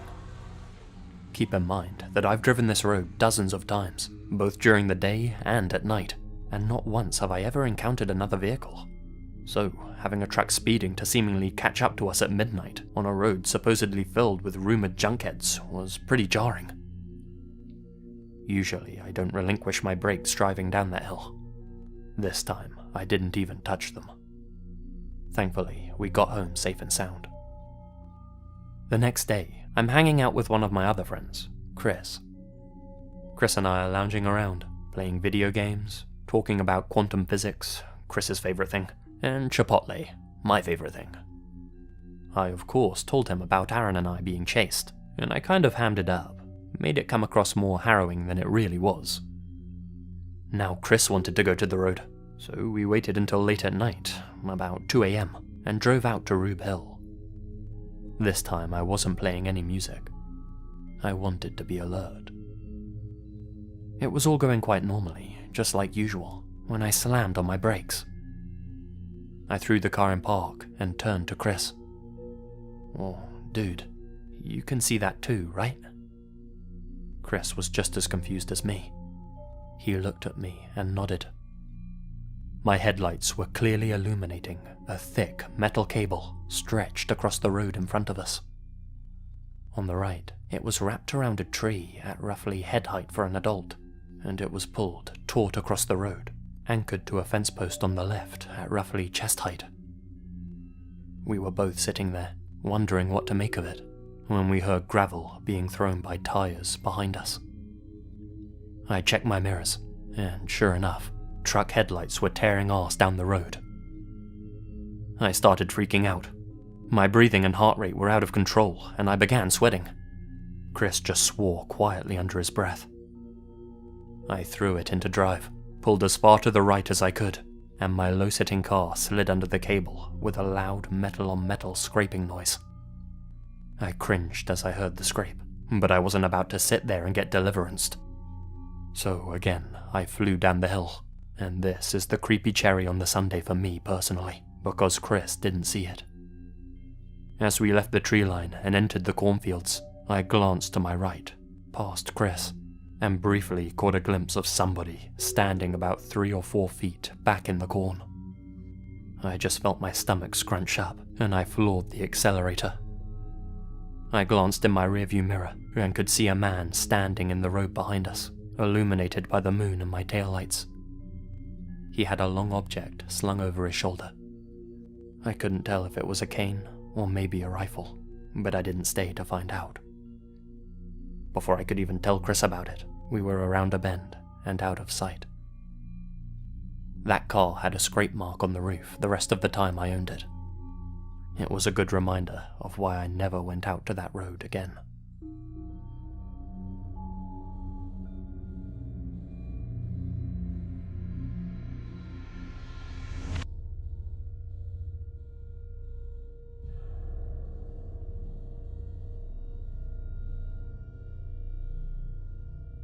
In the middle of summer last year, my best friend Roberto and I went hiking in the woods in the Richmond area of Virginia. We got up before sunrise and packed our backpacks with food, water and energy drinks. He was training to go into the Marine Corps, so this was one of many exercises I did alongside him to help him get in shape. We got to the state park right at sunrise and were the first ones there. Our goal that day was to hike 14 miles from one trailhead to the other, so we dropped his car off at the far trailhead and parked mine at the trailhead that we began at. The sun was already up by the time we got moving along the dirt trail that hugged the banks of the lake. Even under the shade of the canopy, it was still brutally hot and humid. We were drenched in sweat by the time we reached the mile mark. Aside from the humidity, it was a great hike. That is, until we reached mile 9 and saw this middle-aged white woman holding a small dog in her arms, standing in the middle of the trail ahead of us. Roberto turned off his Bluetooth speaker, and we could hear that the lady was crying. She noticed we were there, and began walking briskly back towards us. "Please wait, I really need help." We could see that she was soaked in sweat, and had obviously been crying for a while. "Please help me, I'm lost, and it's so hot out here." Her poor little dog was panting like crazy, and I noticed she didn't have any supplies with her. I pulled out my water bottle and began pouring some onto a leaf. The little dog drank it immediately. I offered the woman some of the water as well, but she politely refused. After talking with her for a couple of minutes, she told us that she had parked her vehicle on the other side of the trail from where we had started, and that she had walked for only a mile. We told her that she was about 5 miles away from where she claimed to have started. She kept repeating that she was too tired to keep walking, and that she was worried for her dog. Roberto pulled out his cell phone and called the ranger station. He explained the situation and our location to the ranger who answered, and the ranger said that they would come by boat and pick her and her dog up.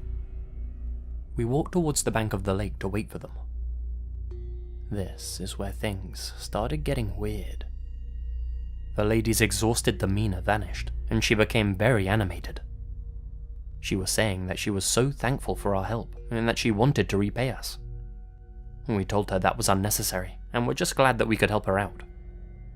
She then asked if she could give us a hug. I told her sure, just to be nice. It was strange, and I did get a weird vibe from her, yet I didn't want to be rude. Roberto, on the other hand, told her no, and used the excuse that he was too sweaty for hugs. That's when the lady's good mood came to a screeching halt. You'd have thought that he cussed her out or something. She stopped talking and just stared at him with this sinister look. Then she began talking solely to her dog, saying things like, "Don't say another word to them. We don't like them anymore." Roberto and I just looked at each other, a little freaked out. We could see the small motor-powered John boat approaching with 2 rangers in it. We waved them down and waited in silence until they pulled up along the shoreline. The lady walked towards them and handed them her dog, then turned around and gave us the most evil look imaginable. The park rangers helped her into the boat and waved goodbye to us. She just sat with her back to us as they began gliding along the water towards the entrance that she parked at. Roberto and I laughed it off. Like, what a weirdo, we thought. We helped her and were nothing but nice to her, and she gets all mad at us for Roberto not giving her a hug? Unbelievable. We finished our 5 remaining miles and arrived at Roberto's car in the parking lot. When we got close to his car, we could see that there were dents all over the hood that weren't there before. He began running towards his car, enraged, when, from behind a picnic area, that lady we helped earlier appeared. She came running at Roberto with a goddamn hammer in her hand. She got right up close to him and started swinging. Luckily, she missed, and he caused her to trip when he moved to avoid her. We then held her down and called 911. When the cops arrived, she started yelling about how we were hurting her and told them to shoot us. They came over and took her away. We had to write up incident reports for the cops and recount everything that happened.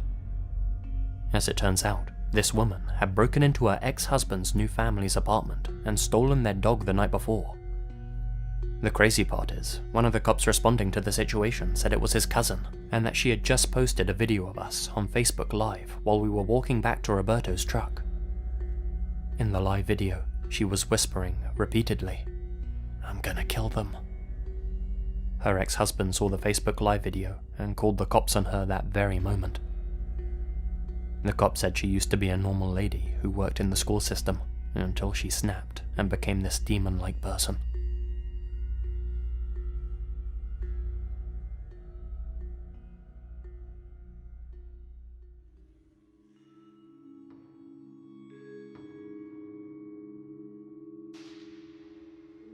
At the time of this story, I was a 23-year-old woman living in Charleston, South Carolina. I know the way I phrase that makes it sound like I'm not a woman anymore. I am, but anyway, this is my story. I worked as a paralegal at one of the small law firms in town, and 5 days a week during my lunch hour, I'd head off to the same Starbucks near my workplace to grab a coffee. My job was actually pretty repetitive, and so was my lunchtime routine.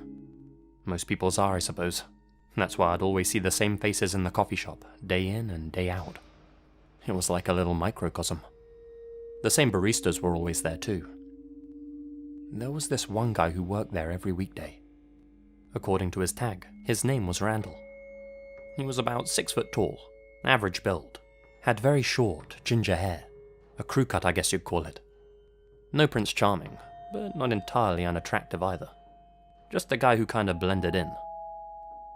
You know how at Starbucks they ask for your name to write on the cups? Well, the first few times Randall took my order, he asked me for mine. Stephanie, I'd say. He saw me so frequently that I guess he just committed my name to memory after that.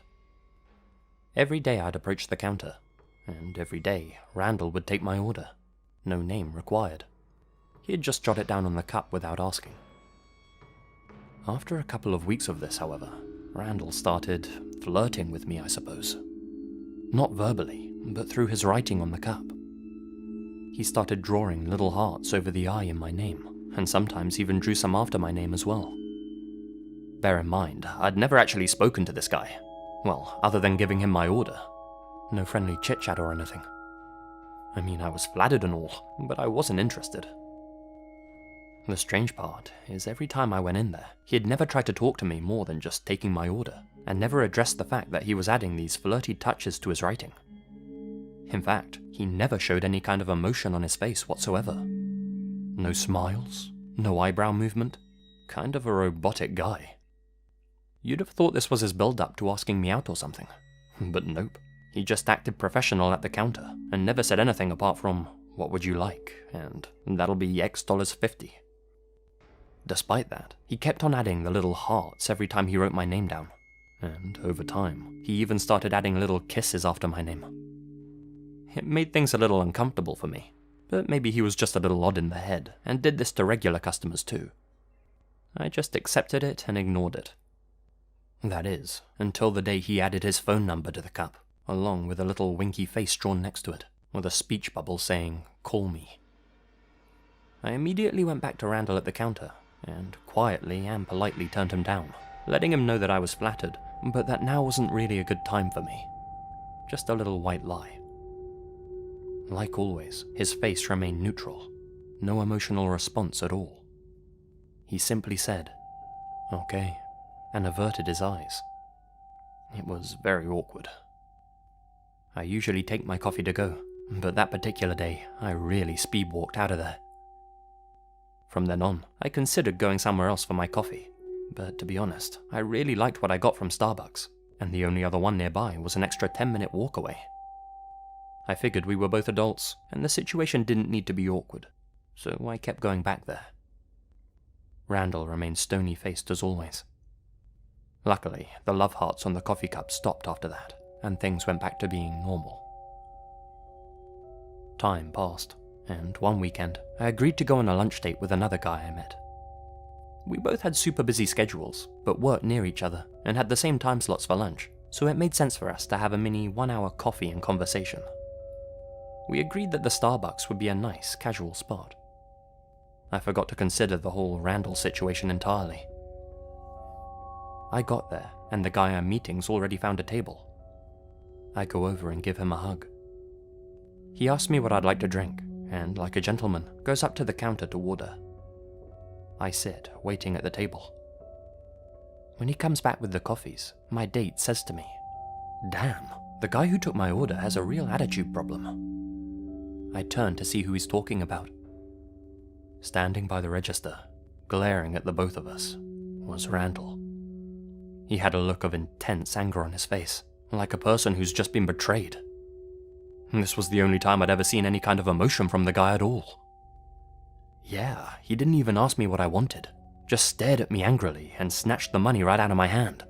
Some people, huh? Annoyingly, we couldn't take our coffees to go, as they came in mugs and not takeout cups. We just sat there, trying to have a normal date.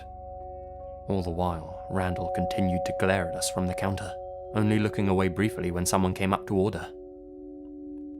After the most awkward date of my life thanks to Randall, the two of us got up, said that we'd be in contact, and went back to our respective workplaces.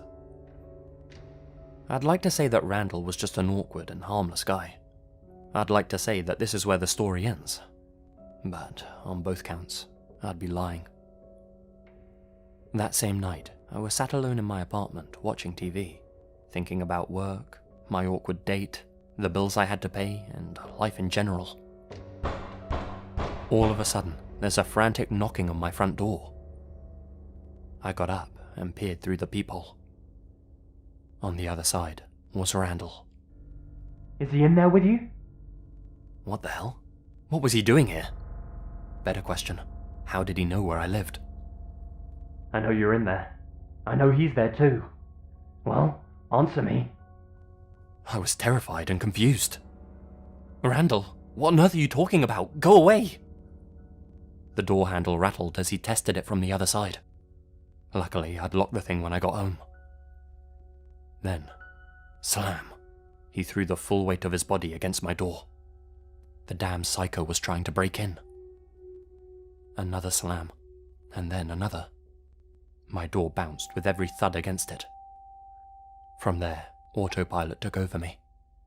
I grabbed a knife from my kitchen area and ran into the bathroom at the other end of my apartment. I locked myself in there and called the cops. From all the noise he was making, I'm sure a few of my neighbors did too. None of them came out to stop him though, and I can't say I blame them. Randall was slamming on my front door for a good 10 minutes before it gave way. Luckily, it was quite sturdy, and he was no superstar athlete.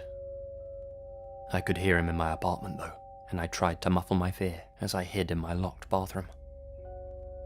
Thankfully, the police arrived shortly after he broke in. I could hear them telling him to freeze. But when my heart really sank, when it really hit the floor, was when I heard one of the officers shout something I didn't expect to hear. "Drop the weapon." As it turns out, Randall had come with a gun in his hand. Before coming to my place, he'd broken into another house in a different part of Charleston, namely, the house of my date from earlier.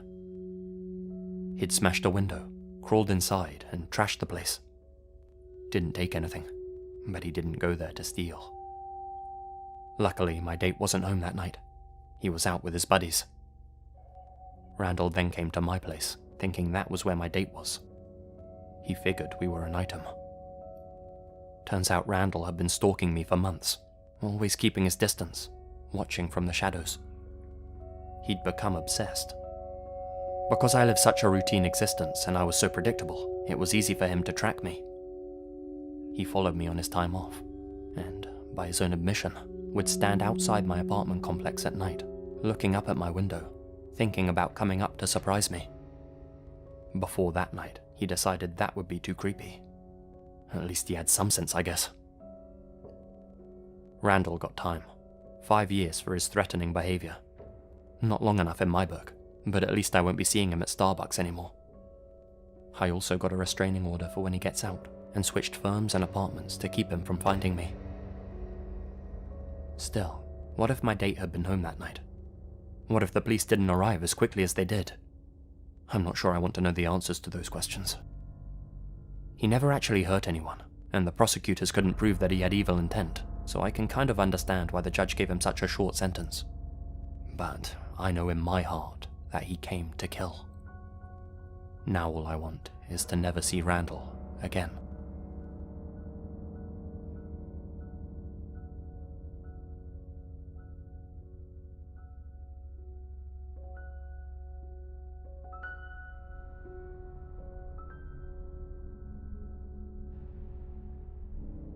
I used to live in a pretty old house in Wichita.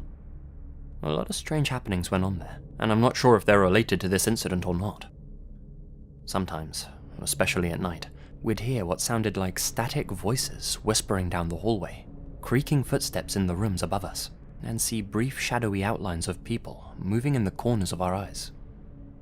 We chalked it up to the house just being old, and our paranoid brains making us see things that weren't really there. In said house, there was a spare bedroom in the attic that we never really used. My wife and I didn't have any kids, still don't, and we never had any guests who needed to come and spend the night, so the room remained mostly empty. We didn't have much stuff at the time, so we didn't need to store anything up there either. My wife always talked about turning the space into a little hobby room. Now that might sound like a good decision to most of you, but I personally was against that idea. You see, the attic always had a weird effect on me. I never liked to go up there. Every time I did, I'd get these weird, electric sensations, like the air around me was static, if that makes sense. It's hard to properly articulate, but there was something really off about the whole space, and I'd get uncomfortable just being up there. There was a small crawl space at the bottom of the leftmost wall, and that crawl space always freaked me out in particular. It was only a small hole that went back into the wall, barely enough space for a human to squeeze into it, but whenever I'd go near it, the strange static sensations would intensify. Just looking at the thing gave me a headache. My wife, on the other hand, never noticed anything strange about the attic, and unfortunately for me, in this relationship, what she says goes, so I guess I was gonna have to turn it into a hobby room.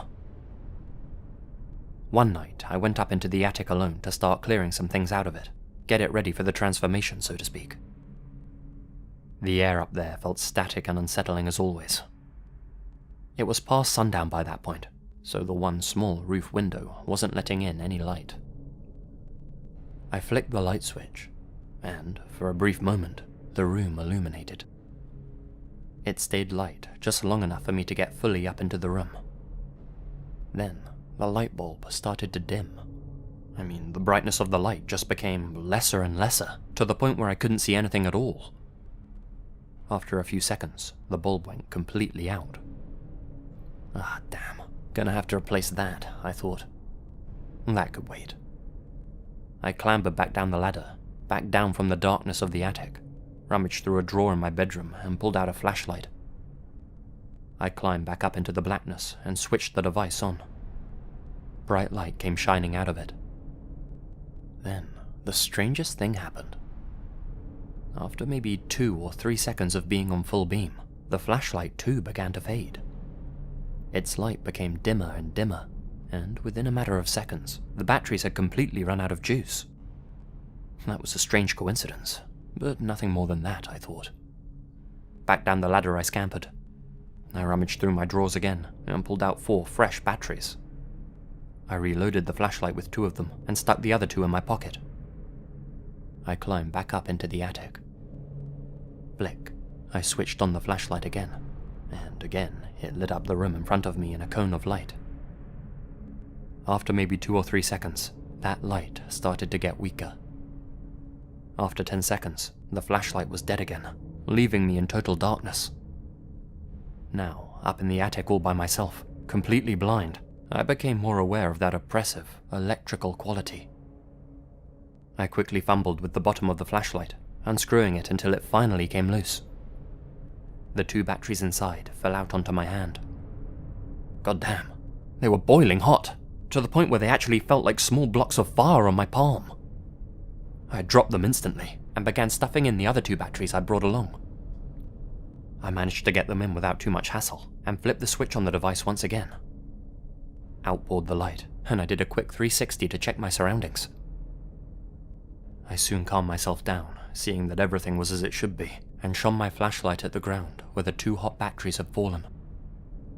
They were lying right next to the crawl space. The static sensation became more noticeable as I bent down to pick them up. And, lo and behold, the damn flashlight in my hand began to lose power once again. That was it, I thought. I was just going to scoop up the fried batteries if they weren't too hot, and get the hell down from there. As I got to the ground, the light from my flashlight was at about half strength. Now, at eye level with the crawl space, the electricity in the air felt stronger than it ever had before. A strange compulsion took me, and I turned to look into the crawl space and shone the fading light of my torch into it. Staring back at me were 2 black eyes. I only caught sight of whatever it was for a moment, but it was human-shaped and lying on its stomach, twitching, with long, black hair running down the sides of its chalk-white face. It looked both human and non-human at the same time. It wore no clothes, but I couldn't tell you if it was male or female. Terror and disgust hit me all at once as my flashlight ran out of power again, leaving me once again in darkness, only this time with this thing right next to me. I jumped up and hurried back down the ladder, back out of the attic. Above me, I could hear it moving, first from what sounded like within the walls of the attic, then from what sounded like the roof. That didn't make any sense. The crawl space didn't lead to the roof. Soon, the noises were gone. I ran downstairs to tell my wife we needed to leave at once. She looked at me in total confusion. She hadn't heard a damn thing. I explained to her as best I could, told her what I'd seen in the crawl space. She just laughed at me, told me I'd just seen a rat. That thing was no rat. After that incident, I never had the same strange static feeling when I went into the attic. The electricity in the air that I'd noticed for so long disappeared overnight. All the weird happenings around my home stopped as well. There were no more weird noises, no unusual shadows or creaks, and that crawl space, it returned to just being a regular hole in the wall. Nothing strange or unexplainable happened for the rest of the time I lived in that house. Maybe the whole incident was simply a brain spasm. I could accept that. Maybe I just lost my mind for a few minutes. Sure, it's possible. But I know my wife's suggestion that it was just an animal is complete baloney. I may have only looked at the thing for a second or two, but I'll never forget what it looked like. It was damn near human. I have no idea what the static quality in the air was, nor why I was the only person who ever noticed it. But whatever that creature was in the crawl space, it took the static with it when it left.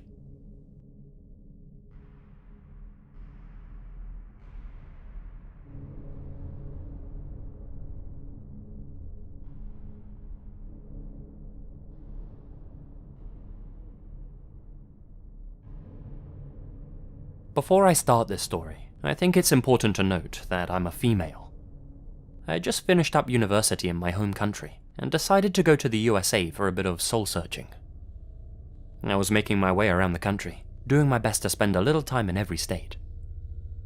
I just got to Alabama, and since I was new to the state, I had no friends or connections there. Thankfully, when I went out to one of the bars in town, I happened to meet a couple of other women who were extremely friendly and welcoming. Their names were Ava and Mary. Now, I'm originally from Sweden, and they were really curious about my country. They asked me tons of questions about what it was like, and told me how they wanted to go traveling one day too. They were honestly just really great people, so we ended up spending a lot of time at the bar together. Hearing that we were having so much fun, a fourth lady approached us. Her name was Madeline. Madeline said that she was alone that night since her new boyfriend was working the late night shift. Said that she didn't have anybody to hang out with. Since the three of us seemed so friendly, she thought she'd ask if she could drink with us. Obviously, we said yes. Luckily, she was just a nice, normal, friendly girl too. So, there we all were. Two old friends and two complete strangers, laughing and joking about anything and everything that popped into our minds. It got late, and eventually it was closing time at the bar. Madeline, the woman who came over and joined the three of us, drunkenly suggested an idea. "Hey guys, my boyfriend just arrived to pick me up. We're actually going to another party on the other side of town. It's gonna be a crazy night. You guys wanna join us? 5 seats, 5 people." Well, Ava and Mary really wanted to keep the party going, and they both excitedly accepted the offer. Seeing how I was having such a great time and feeling a little tipsy, I was honestly tempted to join them too. That's when the adult part of my brain activated and told me that it wouldn't be such a good idea to go. I was in a new country, a new state, a new town, and technically these people were complete strangers. I decided it was time for me to call it a night. With a heavy heart, I said goodbye to my new friends and wished them a good night. Thankfully, my hotel was only a few minutes' walk away. I woke up the next morning with a major headache, but I thank my lucky stars that I went home that night, because it could have ended so much worse. Over the next couple of days, I heard the news of what happened to Ava and Mary after they got into that car. They were both found on the side of the road, 7 miles apart from one another, both of them drugged, robbed, and beaten to the point of near death. Other things had also been done to them, though even writing those down for this story would turn my stomach too much. I'm sure you know what I'm referring to. They were found just after sunrise, and had probably been lying there for hours. They were both rushed to the hospital for treatment, and once they were conscious again and able to talk, they were questioned about what happened to them. Unfortunately, they remembered absolutely nothing. They'd been filled with so many chemicals to make them obedient that they couldn't remember anything from that night at all. Not going to the bar, meeting me, not even what Madeline looked like, let alone the boyfriend. I have no doubt this incident must have ruined their lives. As for the other girl, Madeline, the one whose boyfriend it was, the one who invited us to the party that may have never existed, well, there are only 2 options really. Either she was in on the whole thing and was actively finding drunk people to target, capture and rob with her boyfriend, playing the innocent, friendly and charming girl just to earn our trust, or she was innocent after all. If she was in on the whole thing, I find it terrifying that someone can befriend you and chat with you all night, all the while secretly planning to do such an evil thing. But if she was innocent, well, that means she's out there somewhere, either living with the secret of what happened, or not living at all in a hole somewhere, silenced by her so-called boyfriend. Whatever the case, I believe neither her nor her boyfriend have ever been found. I often wonder about what happened to her that night, and thank my lucky stars I was lucid enough to not get in that car with them all.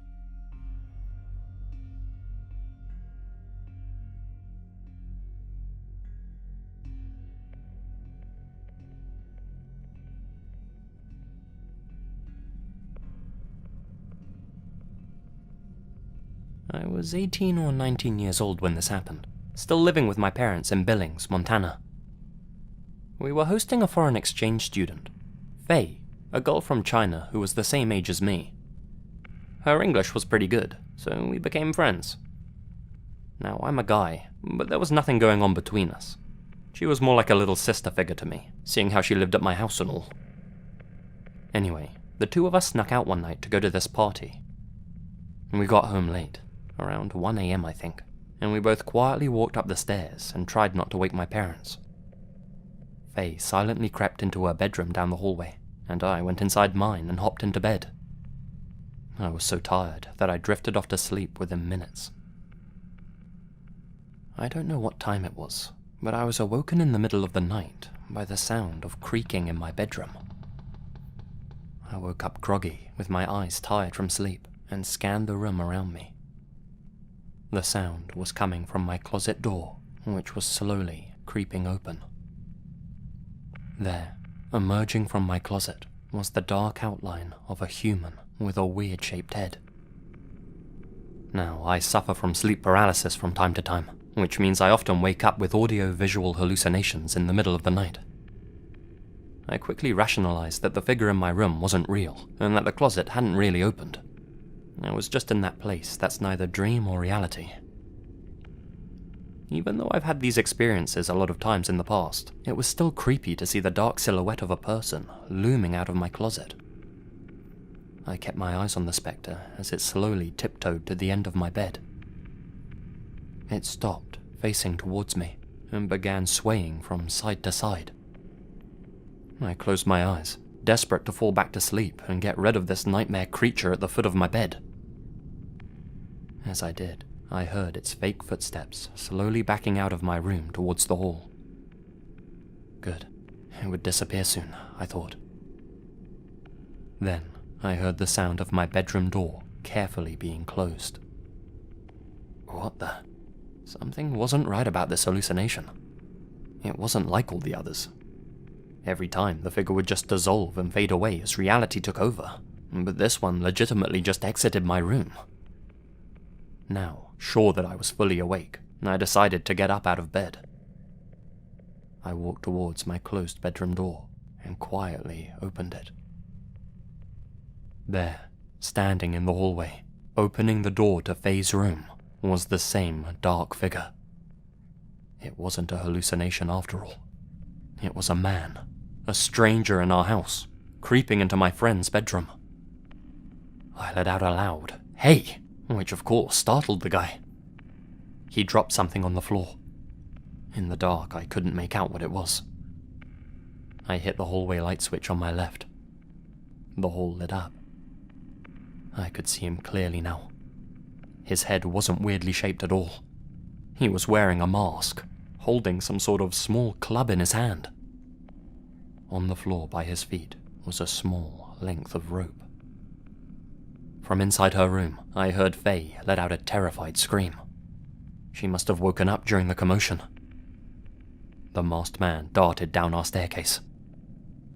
In all honesty, I had no idea how to react.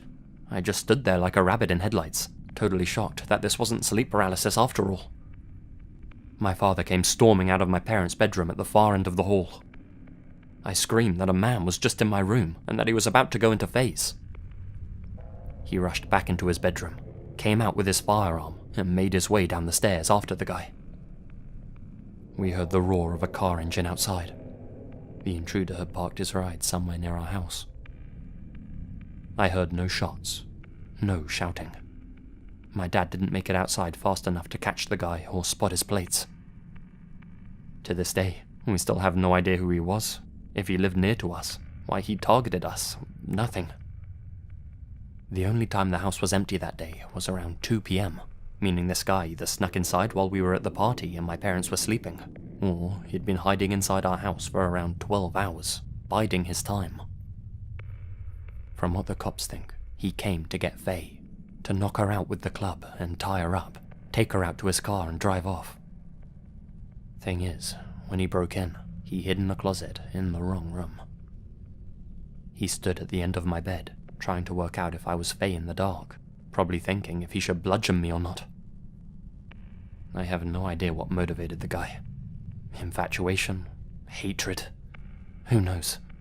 But the fact that he brought rope and a cudgel with him, and hid silently inside our house for what must have been hours, leads me to think his intentions were pure evil.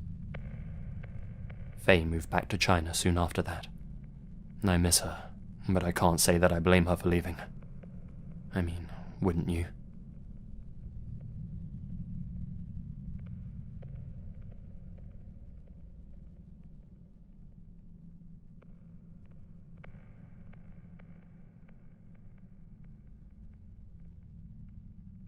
This is a rather creepy encounter I had while camping with my older brother a few years back.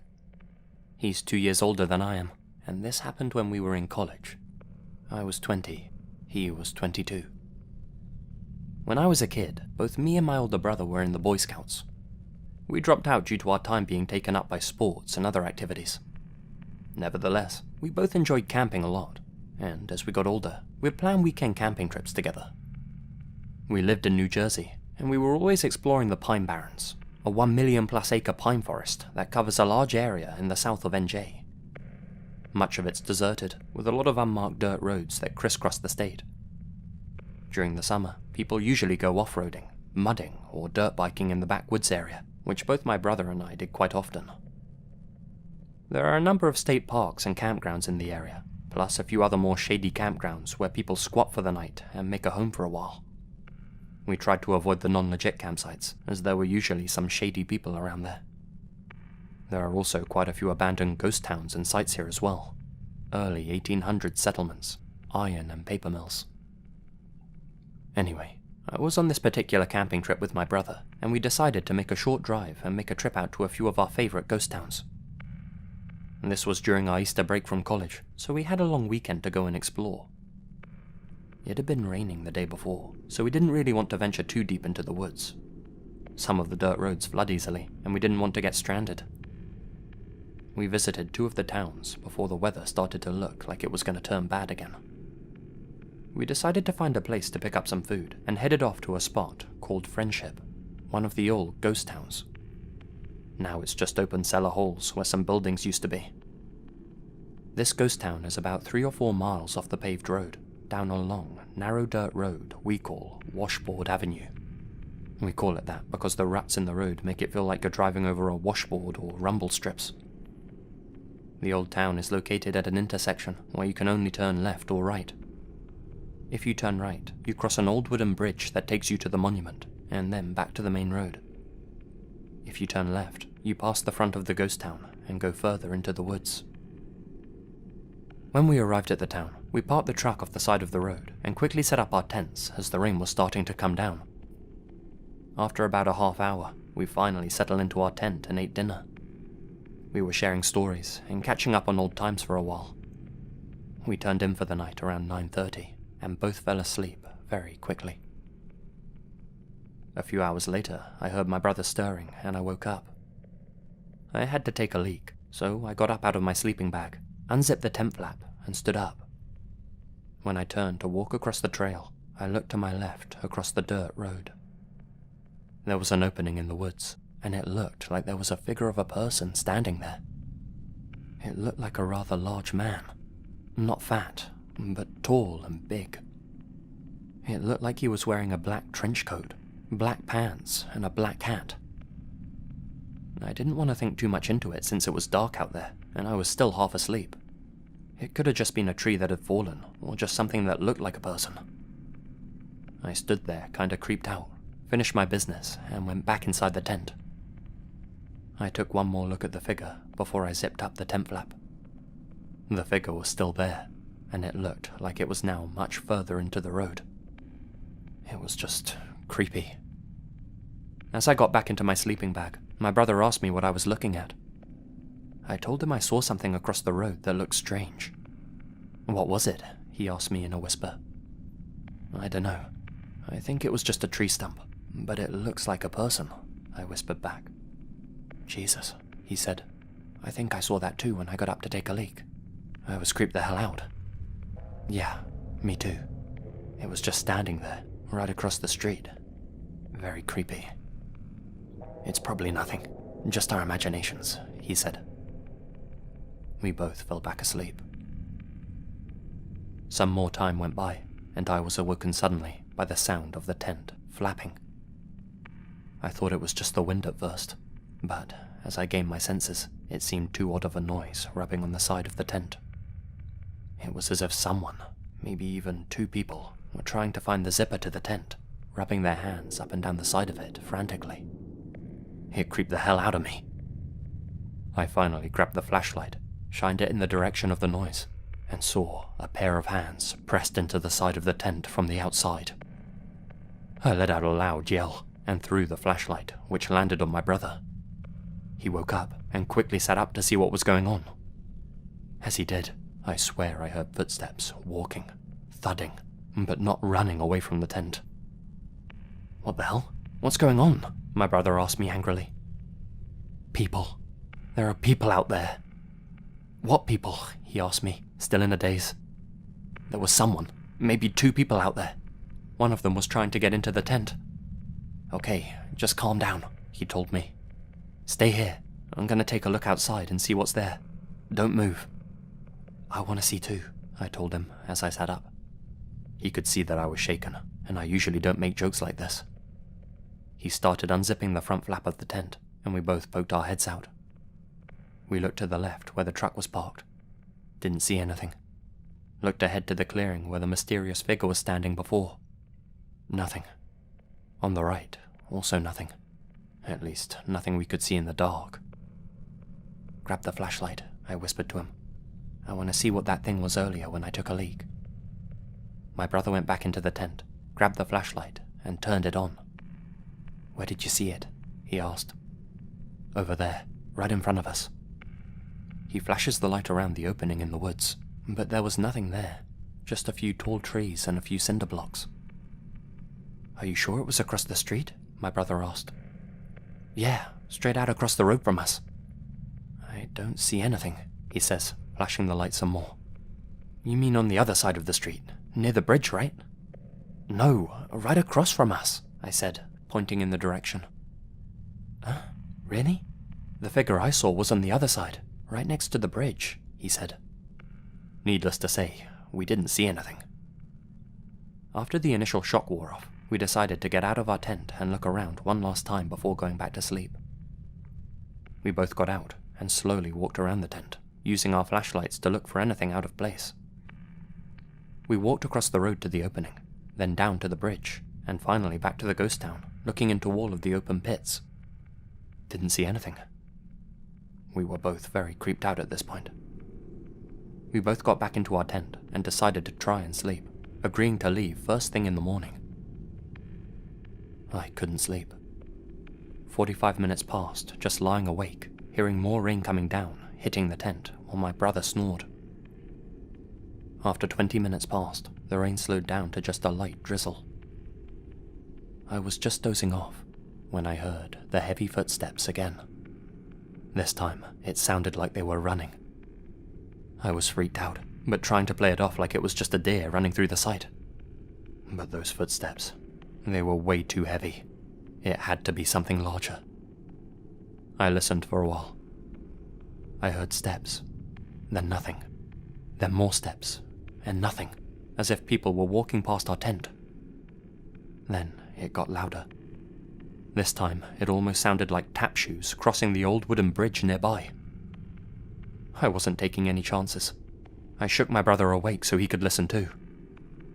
He got up and poked his head out of the tent to listen. He said he definitely heard something that sounded like heavy footsteps, almost like whatever it was trying to lure us out. He grabbed his flashlight and shined it out of the tent, looking across the road, then down to the bridge. All of a sudden, he yells out, "Oh God! Oh God!" As he dropped the flashlight outside on the ground, he came back into the tent and shuffled through his duffel bag. I grabbed the flashlight. "Don't go out there," he told me as he grabbed something from his bag. It was a handgun. Before I knew it, he was firing off shots into the darkness in the direction of the bridge. He ended up firing off all the rounds before he zipped up the tent. "What the hell was that? What's out there?" I asked. "People," he yelled back. "4 of them, in black suits." He was almost hyperventilating. "That's what I saw. A man in a black suit, just standing there when I went out before," I told him. We both sat there for a good 15 minutes, trying to process what was happening. Who were these guys? What were they doing there? Why were they screwing with us? Did they follow us? Once we calmed down, I wanted to go back out there with the flashlight and see if the guys were still there. Ultimately, we decided to stay in the tent. Needless to say, neither of us slept for the rest of the night, and we packed up as soon as the sun came up. We both got out of the tent at the same time once it was bright enough. There were no footsteps in the dirt, no handprints on the tent, no sign of the men in black near the bridge, or anywhere for that matter. We packed up as quickly as we could.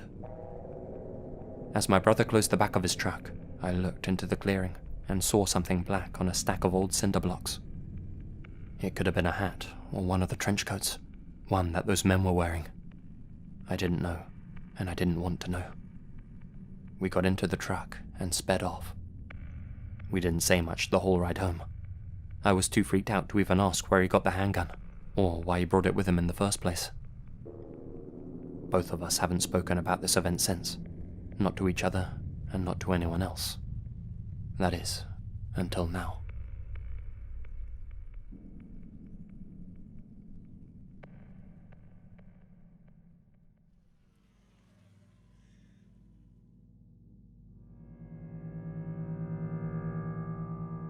The speed painting visuals used in this episode were created by Victoria Skeller. Links to her YouTube channel and Instagram can be found in the description. I'm from Asheville, North Carolina, born and raised, and I have my own story to share here. One that's equal parts bizarre and disturbing. Around 4 years ago, I was walking through one of the local parks early in the morning, well before anyone else was up and awake. I'd just broken up with my long-term girlfriend and was having difficulty sleeping. As I strolled through the empty park, I heard something that caught my attention. A soft whimpering. Sheltered under a tree on my left was a dog, a black Labrador to be precise. The poor thing must have gotten lost, I thought. I leant down to pet the little guy, and his tail immediately started wagging like crazy. He licked my hand and made it clear that, like me, he was in need of a friend. No collar, nor anything else to suggest he had an owner. What was he doing out here all by himself? Had somebody kicked him out? Was he a stray? I stood up and walked a few steps to look around for his owner, but the dog wouldn't leave me alone. He was like my shadow. Wherever I walked, he followed.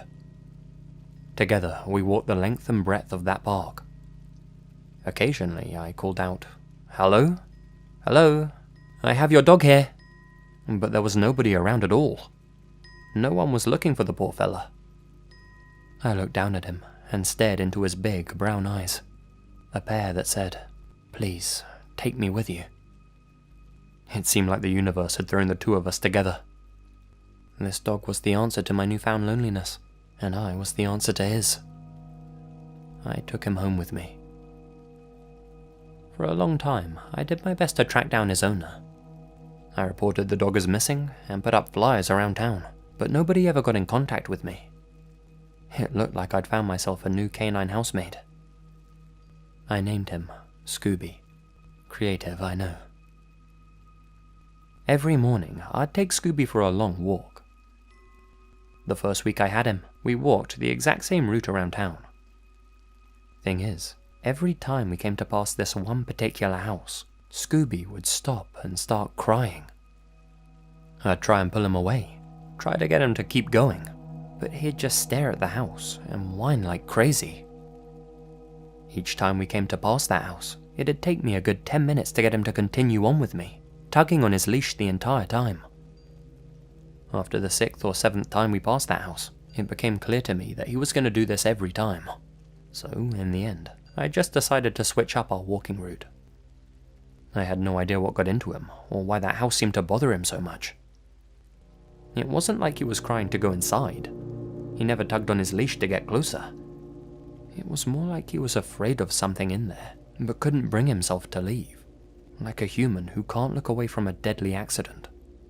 He had some sort of strange, doggy fascination with the place.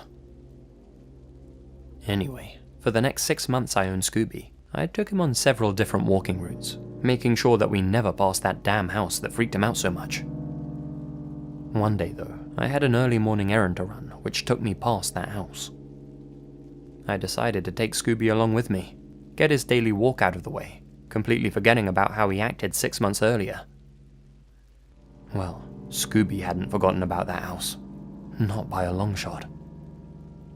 As we came to pass it, he once again froze in place and refused to move. He whimpered loudly, refusing to take his eyes off the place. "Come on, Scoob, there's a good boy," I said to him, trying to calm him down and coax him along a bit. It didn't work. He seemed more unsettled by that house than he ever had been before. "Hey, what's gotten into you, boy?" I asked him rhetorically. He must have stayed like that for a good 15 minutes this time, just staring and crying, refusing to budge.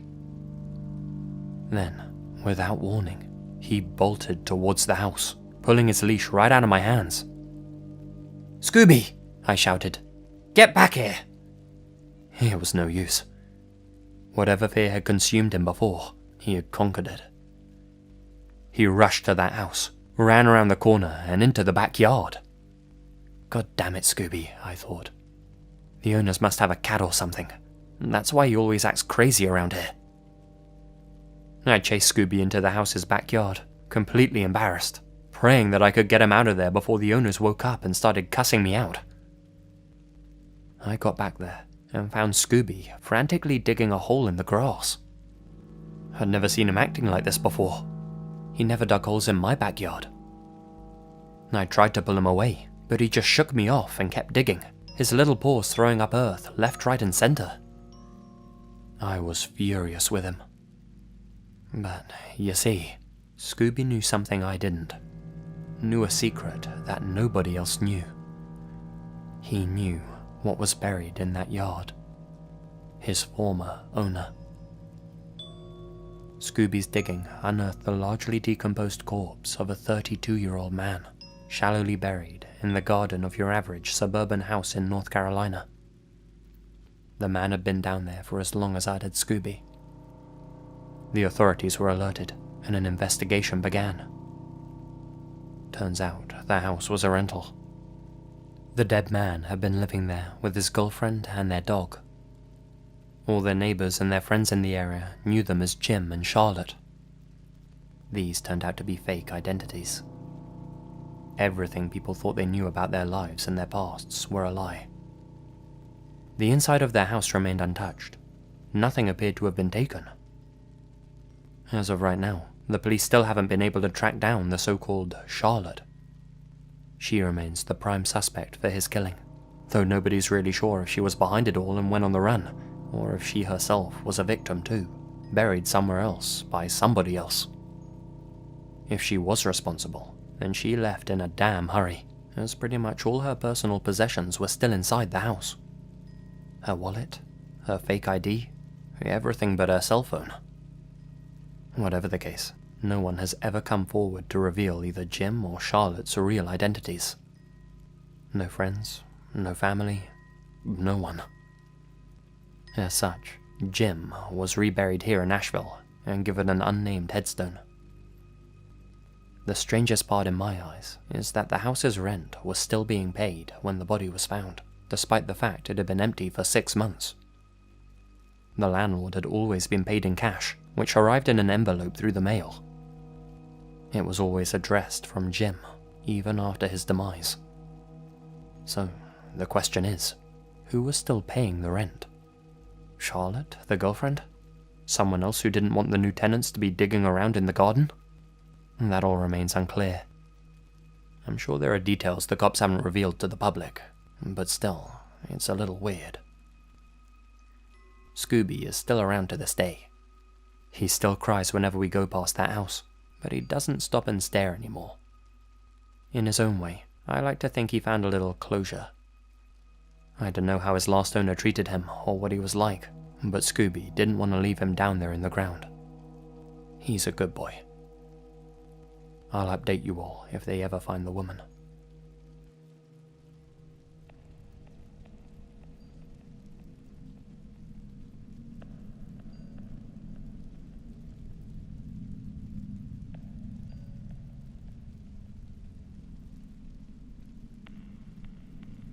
I've been listening to your YouTube channel and stories for a long time now, and I have one I'd like to share that happened to my parents a little before I was born. Many people in America aren't too familiar with my little state of Vermont, up in the northeastern corner, tucked between New York and New Hampshire. Even fewer are familiar with the portion of land in the southern part, known as the Bennington Triangle. This stretch of land has been home to 1 or 2 settlements, but is more famous for its unexplained mysteries, mass disappearances, unknown creatures, and evil spirits. Even the local Native American tribes say they'd never set foot there, as they believe the land is cursed. My grandparents owned a house right on the edge of Glastonbury Mountain, which is one of the supposed points of the Bennington Triangle. My grandfather had talked about unusual happenings in his many years of living there, but nothing is as chilling or bold as what happened to my father one summer day in 1980. It started out as any other hot summer day in August. My older sister was just turning 1 at the time, and my parents decided to have a birthday party for her at my grandparents' house, since my parents lived in a small apartment at the time, and my grandparents had a very large backyard to host the party. When it came time to serve the cake, my mother rushed about in the kitchen, looking for a cutting board or some other flat utensil to serve the large cake on. Alas, all of the boards she found were far too small. She hurried down to the basement, where my grandmother kept a lot of old kitchen gadgets and supplies. Perhaps there was a large cutting board of some sort down there. As my mother searched the dimly lit basement, she came across a corner where my grandparents stacked all of their board games for game nights. One of the game boxes stuck out more than the others. It looked brand new. When my mum read the title, she kind of froze in bewilderment for a second. It was a brand new, never-before-used copy of the game Ouija. Why would the old folks have a Ouija board? Maybe they were using the box to store something else. Letting her curiosity take over, my mother grabbed the game from the shelf and pulled off the top. A brand new Ouija board stared back at her. At this point, her bewilderment of finding such an item diminished and was replaced with a thought. This board is the right shape and size to hold the cake. She was right. There were no creases in the middle like most game boards, and this particular model of the game used a very strong board, not flimsy cardboard. She started up the stairs, Ouija board in tow. Once in the kitchen, my mum looked around for some tinfoil. She wasn't about to serve a cake to guests with a Ouija board fully staring back at them. Finding the foil, she wrapped the board up well, taking great effort to make sure all of the numbers and letters were covered. Slowly and skillfully, she slid the birthday cake on top of it, stuck in the birthday candles, and went outside and joined everyone. My father was standing with an old Polaroid camera in front of my grandmother, who was holding my sister, waiting for the cake. As my mum took out a lighter and lit the candles, a red light on the Polaroid began flashing. My father fiddled with the camera. That's odd, he exclaimed. I could have sworn I put fresh batteries in this thing. I have a brand new package on my dresser upstairs, my grandfather said. Oh, okay, I'll go get him. Be right back. With that, my father ran into the house. Just then, a breeze began to wisp up, and the bright sun ducked behind some very, very dark clouds. Looking up, my grandparents and my mum started to pout. Great, looks like rain. My mother, who was born in New York City, was a tad puzzled by this sudden shift in weather, But my grandparents, being native Vermonters, weren't fazed at all. After all, the saying goes, if you don't like the weather in Vermont, just wait a minute. Regardless, everybody thought it was best to move the celebration indoors. Once everybody was situated around the large trench table in my grandfather's dining room, my mother was beginning to wonder where my father was with the camera. All of a sudden, just as the thought was still in her mind, my mother, along with everybody else at the party, heard a very loud, very scary. It had come from the upstairs bedroom. It was my father. "Steve!" my mother shouted. Without hesitation, she handed the birthday candles to my grandmother, ran into the hallway and up the stairs. My father was laying on his stomach, a mere foot from the edge of the landing, his face down. He looked semi-conscious. "Oh my God, Steve, what happened?" My mother stooped to his side to help him to his bottom. I must have tripped on something. Damn it." My father sat with his eyes slowly opening, his legs bent with his feet on the top stair. My mum looked behind him.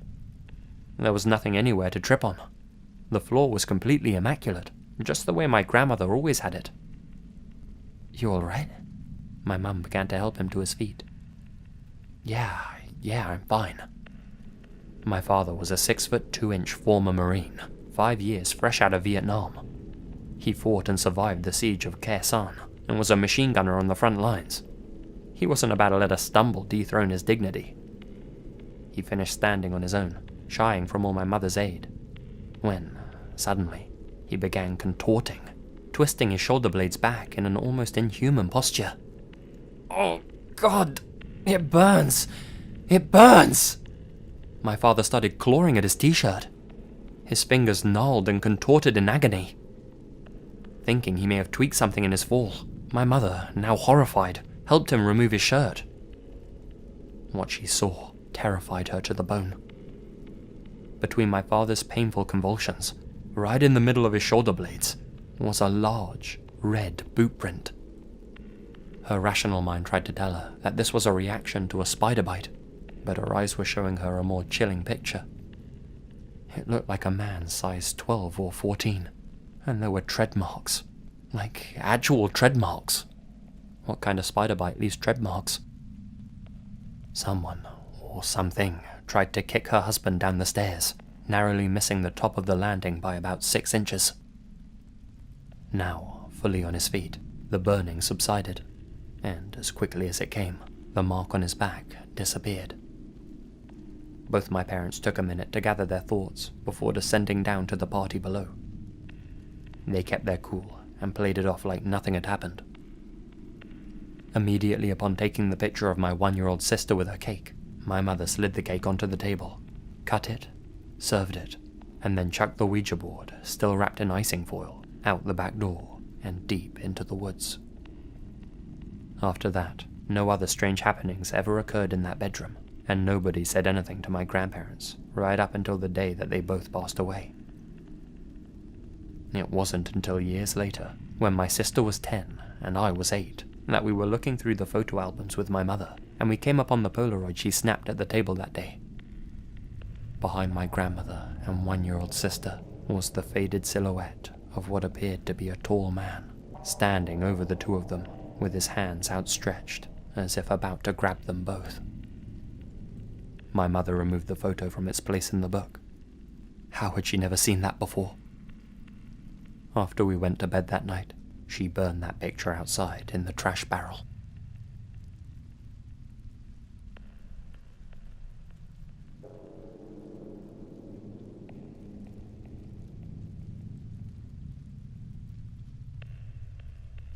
This all took place in 1997. At the time, my girlfriend and I both lived near the Manistee River. We didn't live together though. We'd only been dating for a couple of months. Met each other at a local bar. One evening, I got a call from her at around 11 p.m. She sounded concerned on the phone. "Hey, Rick, could you come over to my place tonight?" I figured she was just in the mood for a little late-night action, if you know what I mean. "Sure, babe. Feeling a little frisky, huh?" no, it's not that. It's just that... Well, this is gonna sound ridiculous, but I think I saw some kind of wolf walking by my window. I mean, like, really walking. Like a werewolf or something. Well, I didn't want to laugh at her for what she had just said, but she was right. The whole thing did sound ridiculous. Still, I kept my judgment to myself, thinking she must have just watched a scary movie on TV or something. Freaked herself out a little bit. Being the reassuring boyfriend I was, I told her I'd be right over. I hopped in my truck outside and set off in the direction of her house. The drive took me about 15 minutes. My girlfriend lived out in the sticks a bit, in a house surrounded by woodland. A little too secluded for my taste, but hey-ho. I pulled off onto a road, which was flanked on both sides by tall trees that blocked out the moonlight. Luckily for me, my headlights were in great condition and really lit up the whole road ahead of me. My truck comes creeping up on her house, and I turn the final corner to pull into her driveway. On full blast, my headlights light up the entirety of her house. Immediately, I see it. There, crouched in a bush by my girlfriend's front door, is what looks like a huge dog's head. That's all I can see protruding from the bush, only the dog's head, but the thing was big. I hit the brakes. As the light from my vehicle hits it, the head instantly spins around and looks dead at me with a pair of crazed, orange eyes. Without hesitating, the dog-like thing stands up on two legs, and I swear to Christ, its body is human. No doubt about it, and it's covered in scratch marks and sporadic patches of thick hair. The worst part was its size. The thing was huge, standing much taller than any man I'd ever met. It charged out of the bushes, running straight at my truck like it was coming to get me. It all happened so fast that I had no time to think. I just blasted the car horn and put my foot on the accelerator, aiming my vehicle right at the damn thing. The creature wasn't interested in playing chicken though. When it saw my tires begin to spin again, it bolted left, and in a flash, disappeared into the tree line. I didn't wait around to check if the coast was clear. Instead, instinct took over. I jumped out of my truck and ran to my girlfriend's door. I knocked hard, but there was no answer. My heart began to race, thinking what this thing might have done to her. I desperately called out her name. That did the job. The door opened, and my girlfriend greeted me with a smile as if nothing had happened. I asked if she was all right.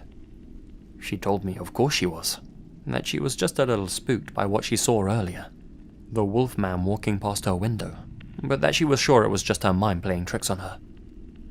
She obviously had no idea this creature was hiding outside her house. I wasn't gonna call you over here, she told me. It's late, and I know you have work in the morning, and I know you probably think I'm just being stupid, but I swear, after I saw the shape of the thing move past my window, I heard what sounded like whimpers outside my front door, like a dog crying to be let back inside. That's why she didn't immediately open the door for me, not until she heard my voice. I told her I didn't think she was being stupid. I told her about what I saw, about the dog-like thing hiding outside her house, waiting by her front door like some kind of damn punished pooch. Her face changed as I told her, became morbid and pale. I had to comfort her for a good few hours before she felt safe enough to fall asleep. In those hours, she asked me what I thought it was, but we both knew the answer to that already. See, there's a famous story in this part of the country about the Michigan Dogman. A lot of different sightings floating around. I've heard more than my fair share from people, both young and old, male and female. Since that night, I have my own story to tell about it. Some of you might think this is a load of bull, but I know what I saw that night, and I for one am a believer now.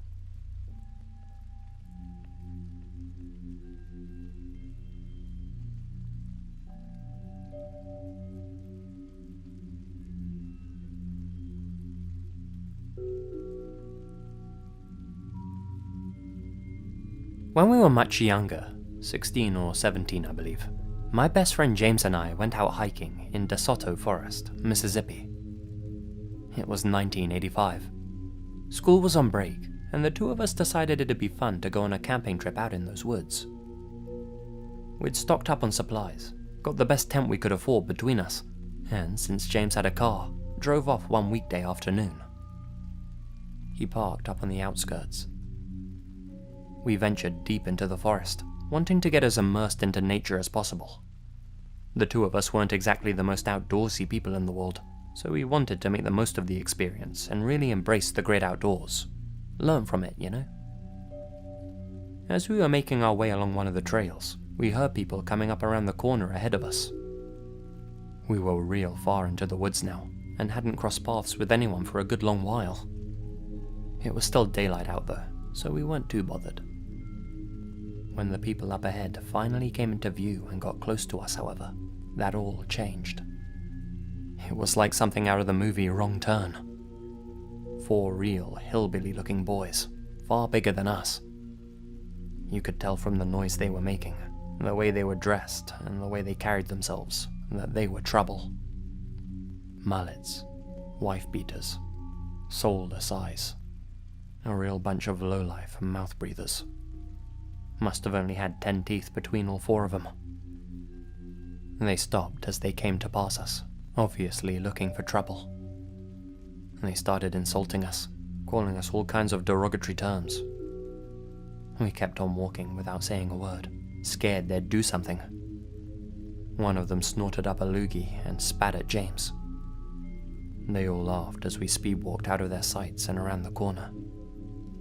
"Arseholes," James said under his breath. He didn't dare say it loudly enough so that they could hear him.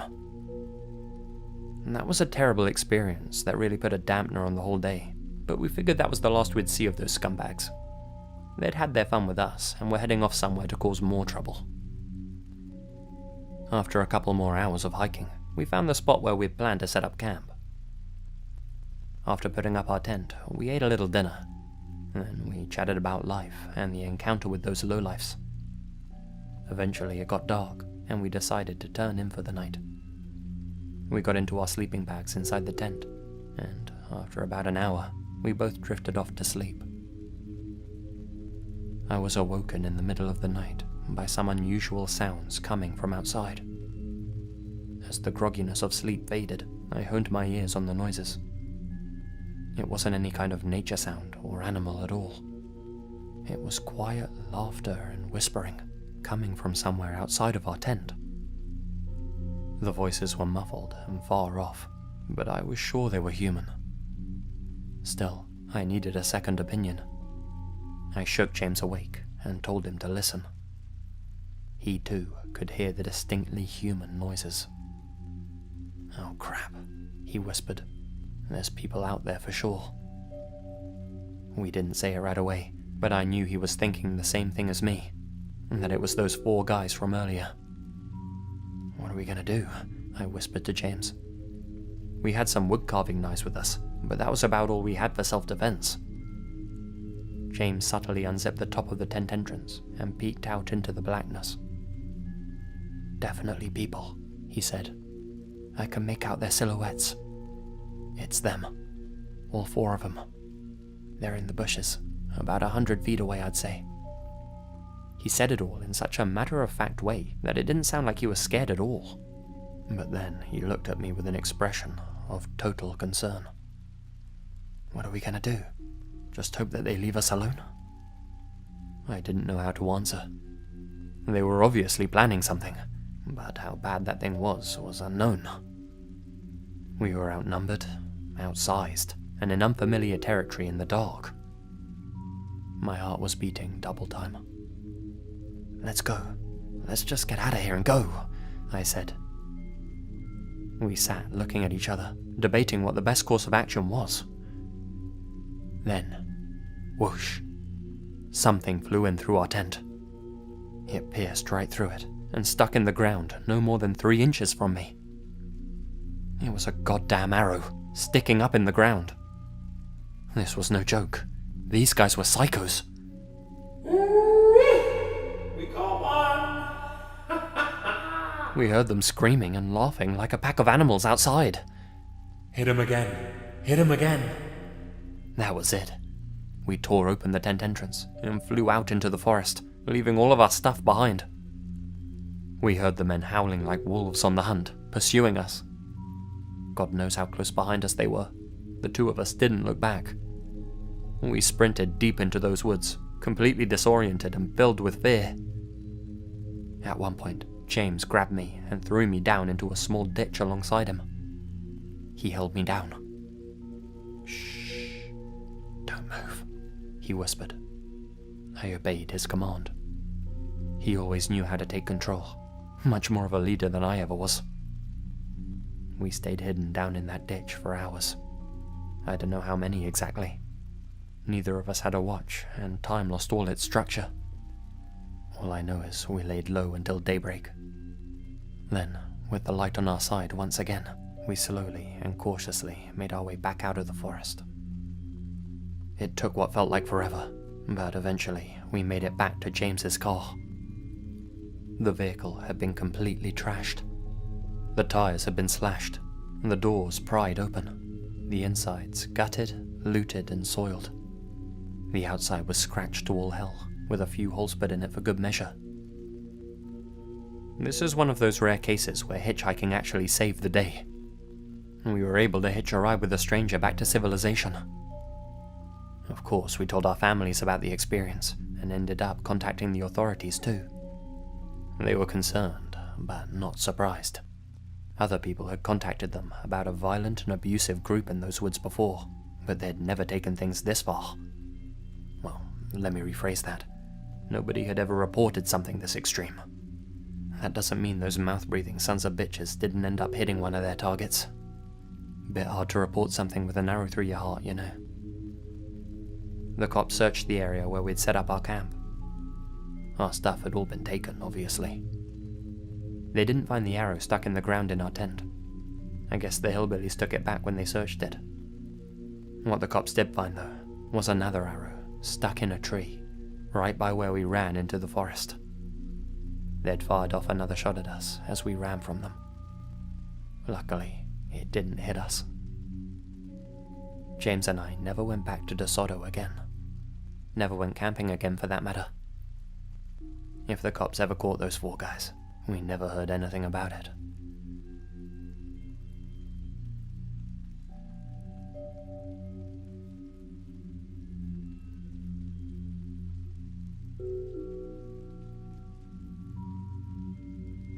This one isn't for the weak of stomach amongst you. I'll describe the incident and all its details, but be warned, this wasn't a pretty sight. A few years back, I worked as a first responder out in Oklahoma. A call came through one night about a traffic incident, a hit and run. Apparently, a cyclist had been struck by a vehicle, and things looked pretty bad. Somebody had seen the whole thing and called it in, but said it was probably too late already for the guy. If it wasn't, then it would be real soon. They were doing what they could at the scene. We rushed to their location, knowing that time was of the essence.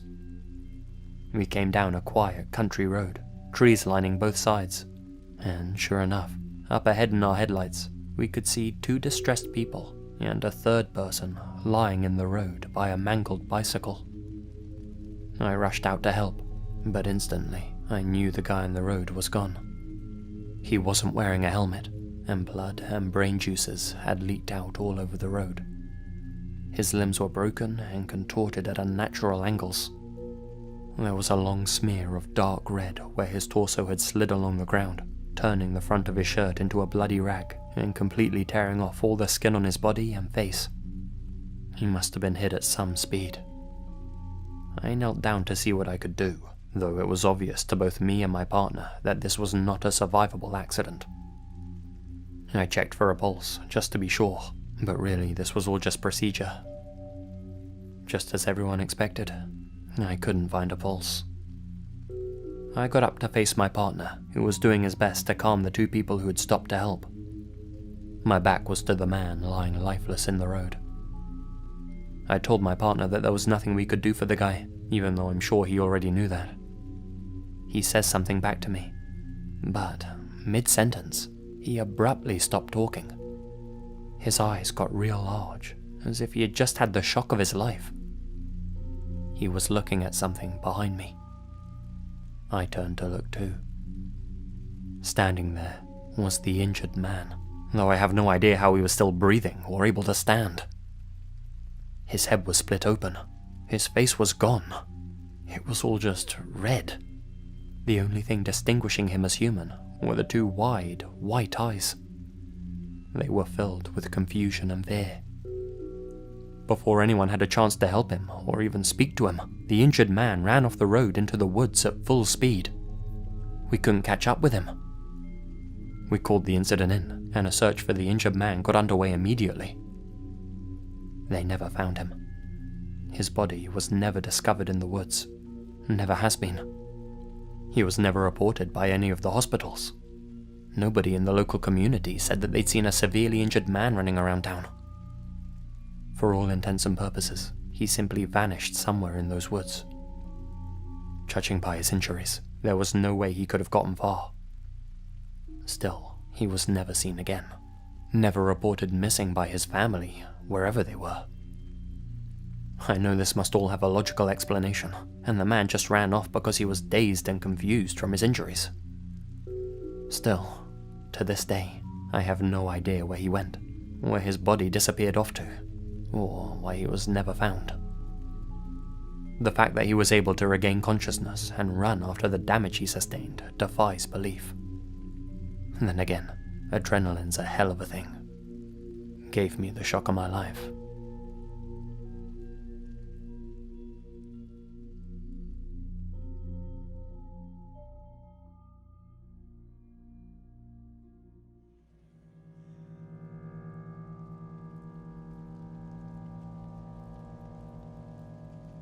This story takes place in Wilmington, Delaware. I'll start by saying I'm a female. At the time, I was 26 years old, and I lived by myself in a small house. My boyfriend had just dumped me and left me stranded paying all the rent. As such, I had to moonlight at a bar a few nights a week just to pay the bills. The bar itself was pretty great, definitely a job worth doing while you're still young. Most of our customers were just friendly Wilmington people, but occasionally you get the odd creep or drunk ruffian. Drink can bring out the devil in some folks. There was this one customer who seemed to come in every time I had a shift. A man in his mid-40s, stood around 6'1", I'd say. Went by the name of Dennis. He had a handsome face, but it was all wrinkled, and his obviously once athletic body was now a bit out of shape. He had a small beer belly and dark bags under his eyes. Drove an old, once white van, the colour of which had obviously faded over the years and turned cream. Always parked it right outside. I figured I knew this guy's story pretty well. Probably a bit of a lady killer back in his youth, but was now past his prime and couldn't get over it. Didn't know any other way to live. While all his old buddies that he used to party with got older and settled down, he never got out of the cycle. Kept on partying half the week. Some people can never let the past go. Dennis would always sit at the counter and chat with me. I worked there, and it was part of my job to be nice to the customers, so I of course let him. The first few times he talked to me, he seemed really friendly and a nice guy. As time went on though, he became a little more creepy. He started making uncomfortable remarks, and would grab at me inappropriately. I never made a big deal out of it, but made it clear that he couldn't do what he was doing. He always smiled and apologized, vowing to never do anything weird again. He never kept those promises. One night after closing time, I was walking back home by myself. It was dark, and the streets were empty. Plenty of side alleys lined the path that I was walking down. I only lived about 10 minutes away, so I wasn't too unnerved about travelling home alone. As I made my way down the dimly lit streets, I realised I could hear footsteps behind me. I looked over my shoulder, and sure enough, there was Dennis, keeping pace with me, with his hands in his pockets. I picked up my pace, and he picked up his. It was obvious he wasn't just keeping pace with me now. He was actively gaining on me. What his intentions were, I didn't know. I began sprinting down the road, with Dennis hot on my heels. I turned the corner and lucked out. Another passerby. I ran quickly over to them, and Dennis turned down one of the side alleys and disappeared. I told my manager about it the next time I had a shift at the bar. Dennis wasn't allowed back in after that. My next-door neighbour, Jim, just so happened to be a police officer. He was a real nice guy, still is, and we sometimes chatted outside our houses when we met each other at the front doors. When I saw him outside his place one day, I happened to mention my new bar job. I ended up telling him all about my creepy customer, Dennis. "Sounds like a loser," Jim said. "You gotta shut guys like that down real quick. Make sure they get the message. Otherwise they might never leave you alone." "Yeah," I told him. "I'm starting to get that now." He really spooked me though. I just didn't want to be rude to customers since I'd just started working at the bar. I really need that job, you know. Well, I'm sure he gets the message now. I'll keep an eye out for you just in case. We said our goodbyes, and I headed back inside my house to enjoy another lonely evening in front of the TV. About 2 weeks went by. I, of course, hadn't seen Dennis at the bar in all that time, seeing how he was banned from entering. I'd just finished a late night shift, and I'd made it back to my place safe and sound. I went inside, threw on my jammies, and hopped into bed. I'd had a couple of drinks while chatting with some customers there, so I drifted off to sleep pretty quickly. Next thing I knew, I was awoken by a loud commotion in my hallway, just outside my bedroom. It sounded like fighting. After honing my ears for a moment, I snapped out of my sleepy haze and jumped out of bed. I ran out into the hallway. It was my neighbor, Jim. Underneath him was Dennis. Jim was pinning him down on the floor. "Call the police, now!" Jim shouted. I didn't stop to ask questions. I just did as he told me. You see, Dennis had broken into my home while I was asleep that night. He'd used a quiet, glass-cutting tool on one of my downstairs windows. That's how he'd entered the place. He'd brought a sort of club with him, and a chloroformed rag was found in his pocket. My neighbor Jim just so happened to be awake late that night. He noticed a cream-colored van outside my house which he had never seen before. I never usually have visitors over, especially not that late at night. Remembering the story I'd told him, Jim became suspicious and wanted to make sure everything was okay. He checked the perimeter of my house and found that one of the windows had been breached. He climbed in after Dennis and caught him off guard. Thanks to his training, he was able to overpower Dennis. They searched the van outside my house. In the back was a mattress, along with 4 sets of handcuffs to restrain my limbs. Dennis wanted to drag me out to that van, and he didn't want any kind of screaming or resistance. You can guess his intentions. What I don't like to think about is where he was planning on taking me, or what he planned to do with me once he was finished. In all likelihood, the only reason I'm here to retell this story is because I happen to live next to a policeman, and that I also happen to tell him about Dennis and his van.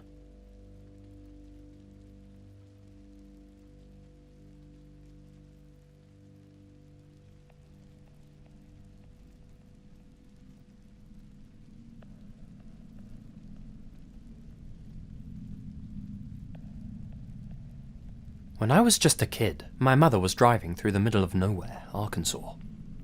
I was in the back seat. Other than me, she was all alone. She took us down some quiet country road, lined on both sides by tall trees and thick bushes, very far from the nearest town. The type of road where hardly any cars go down.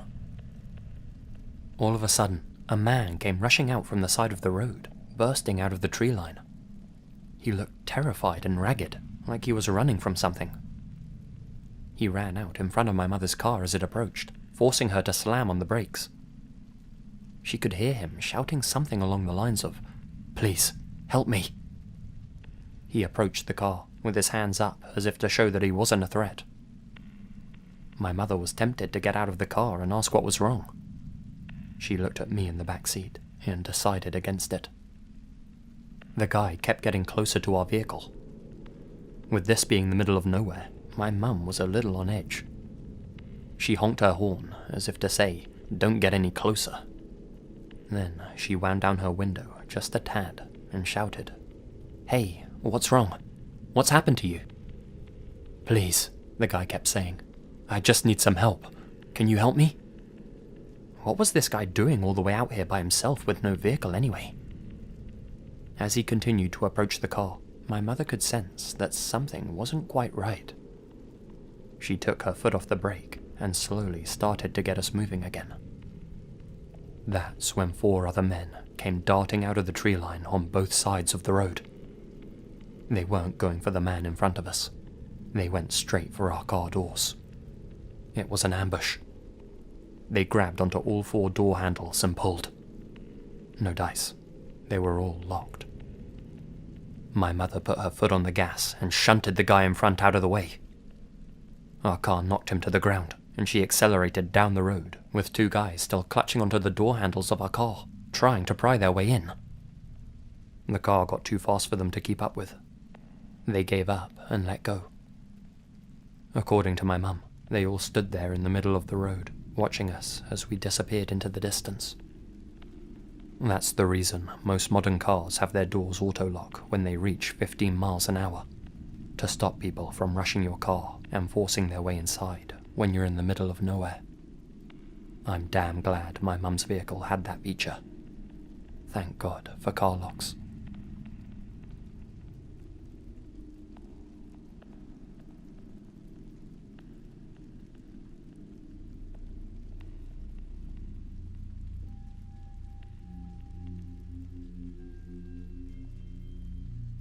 For the past 15 years, I've been delivering groceries in Nebraska.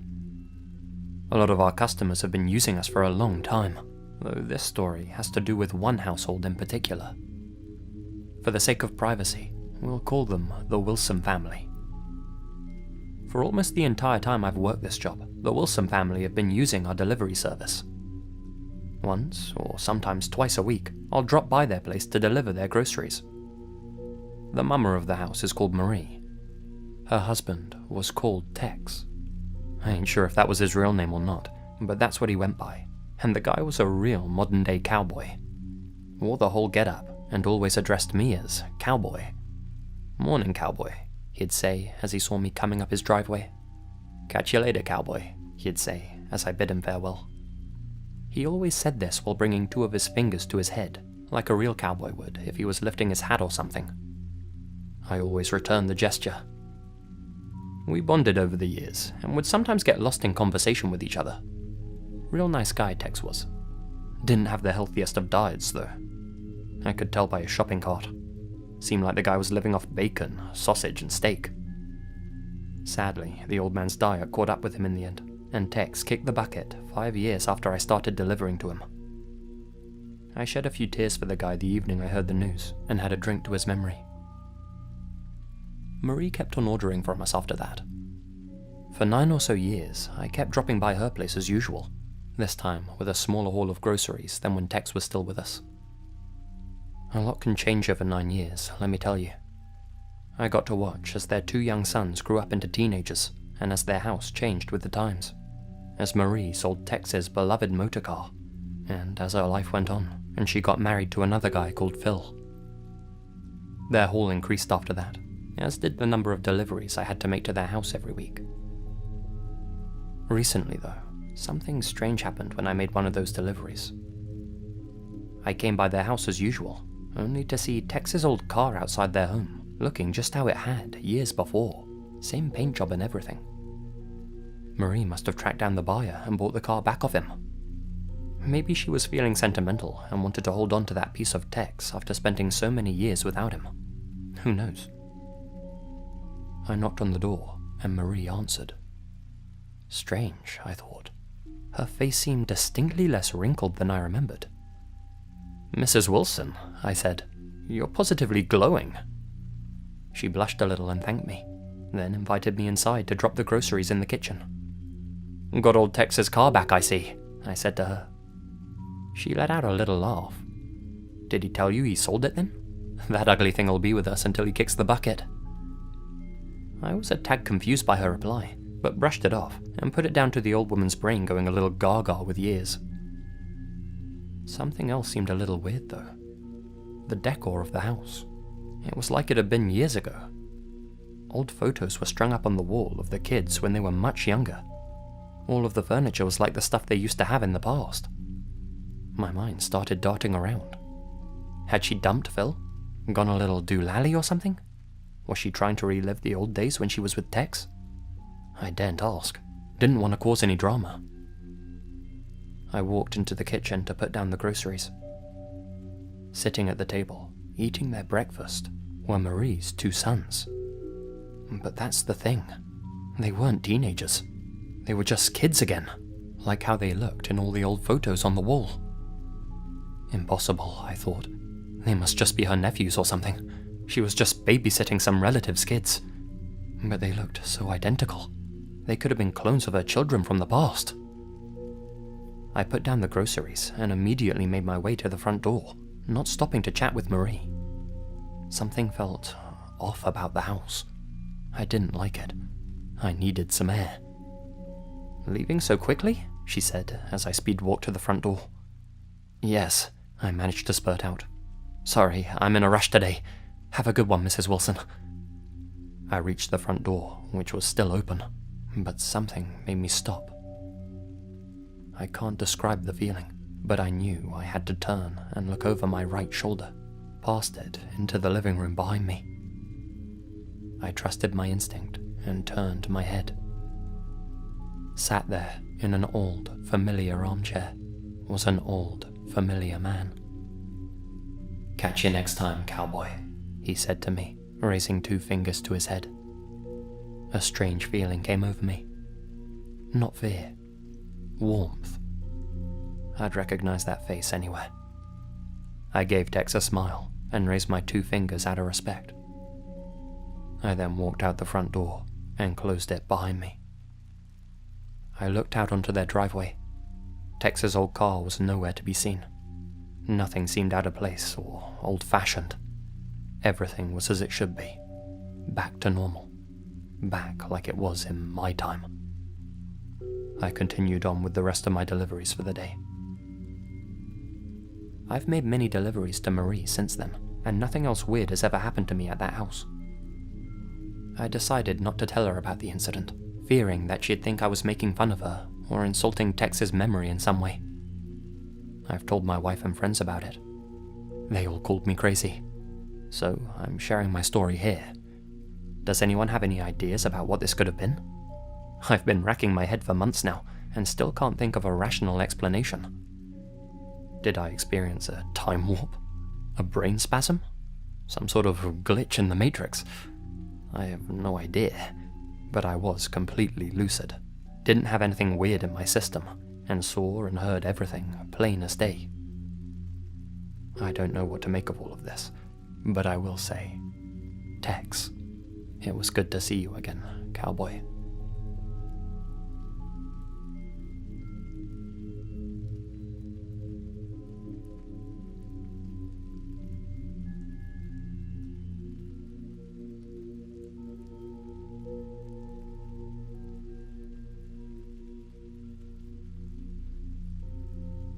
There's a curse in my family that's persisted for the past 4 generations. To be honest, the thought of it keeps me up at night sometimes, as I know pretty soon it's going to start affecting me too. Back in the day, 2 men went onto native land in Standing Rock, North Dakota, and did a spot of grave robbing. One of those men was my great-granddad. By all accounts, not a nice guy. Neither was his buddy he went with. My ancestor was 31 at the time he did this despicable thing. I don't know if he dug up one person or multiple, but his get-rich-quick scheme came with some serious consequences. As the story goes, about a week after, he started complaining about a visitor. He told all his friends about this dark, shadowy figure that would follow him wherever he went. Sometimes he'd be sitting with his buddies, and all of a sudden he'd go into a terrified frenzy, screaming about the shadow man outside the window. Nobody else ever seemed to see it. They figured he had just lost his mind. He lived the rest of his days as an outcast, disowned by everyone who once loved him. Can't say I feel sorry for the guy after what he did. Unfortunately, the consequences of his actions have passed down the family line. You see, whenever any male in my family turns 31 years old, and I mean right on their 31st birthday, they all start complaining about seeing the same shadowy creature. They describe it as the black outline of a man, but with no facial or bodily features, just a black void in human form. What they all say it does have are two piercing red eyes. No mouth, no nose, no hair, just two red eyes that seem to stare straight through you. It happened to my granddad, his brothers, my father, and my uncles. They all suffered with visitations. My father still does. Sometimes the figure comes once a week, sometimes multiple times a day. There's no real pattern to the visitations. According to all of them, it just appears out of the blue, at any time, in any place, at any distance. Its horrible red eyes looking right at you. It could be standing in the middle of a crowd, or alone in an empty field while you're out for a walk. You could move several states away, and you'd still see the damn thing looking at you through a window. It drove my grandfather insane. He lost his mind in his 50s. 2 of his brothers ended their own lives, citing the visitor as the main reason. His last brother ended up moving away and cutting all contact with us. Don't know what happened to him in the end. One of my uncles too has gone mad from paranoia. Lost his family, his career, everything. He knew it was coming when he turned 31, but that didn't help him prepare. My other uncle jumped from a suspension bridge, said he'd had enough of the red-eyed man. Without exception, they all suffered from insomnia. The thing apparently came a lot more at nighttime, would stand at the foot of their beds for hours on end. My father, luckily, is still with us. I don't remember much of what he was like when I was a kid, but my mother tells me he hasn't been the same since he turned 31, back when he started complaining about the shadowy visitor. He's a real quiet guy now, never says much, and always seems to be on edge. I'm a male. At the time of writing this, I'm 29 years old. My brother is 27. As far as we know, there's nothing we can do to buy ourselves more time. We've chatted to a native elder about the situation. He gave us 2 small charms that he said to keep with us at all times to ward off bad spirits. I hope they keep the thing away from us, or at the very least, buy us a little more time.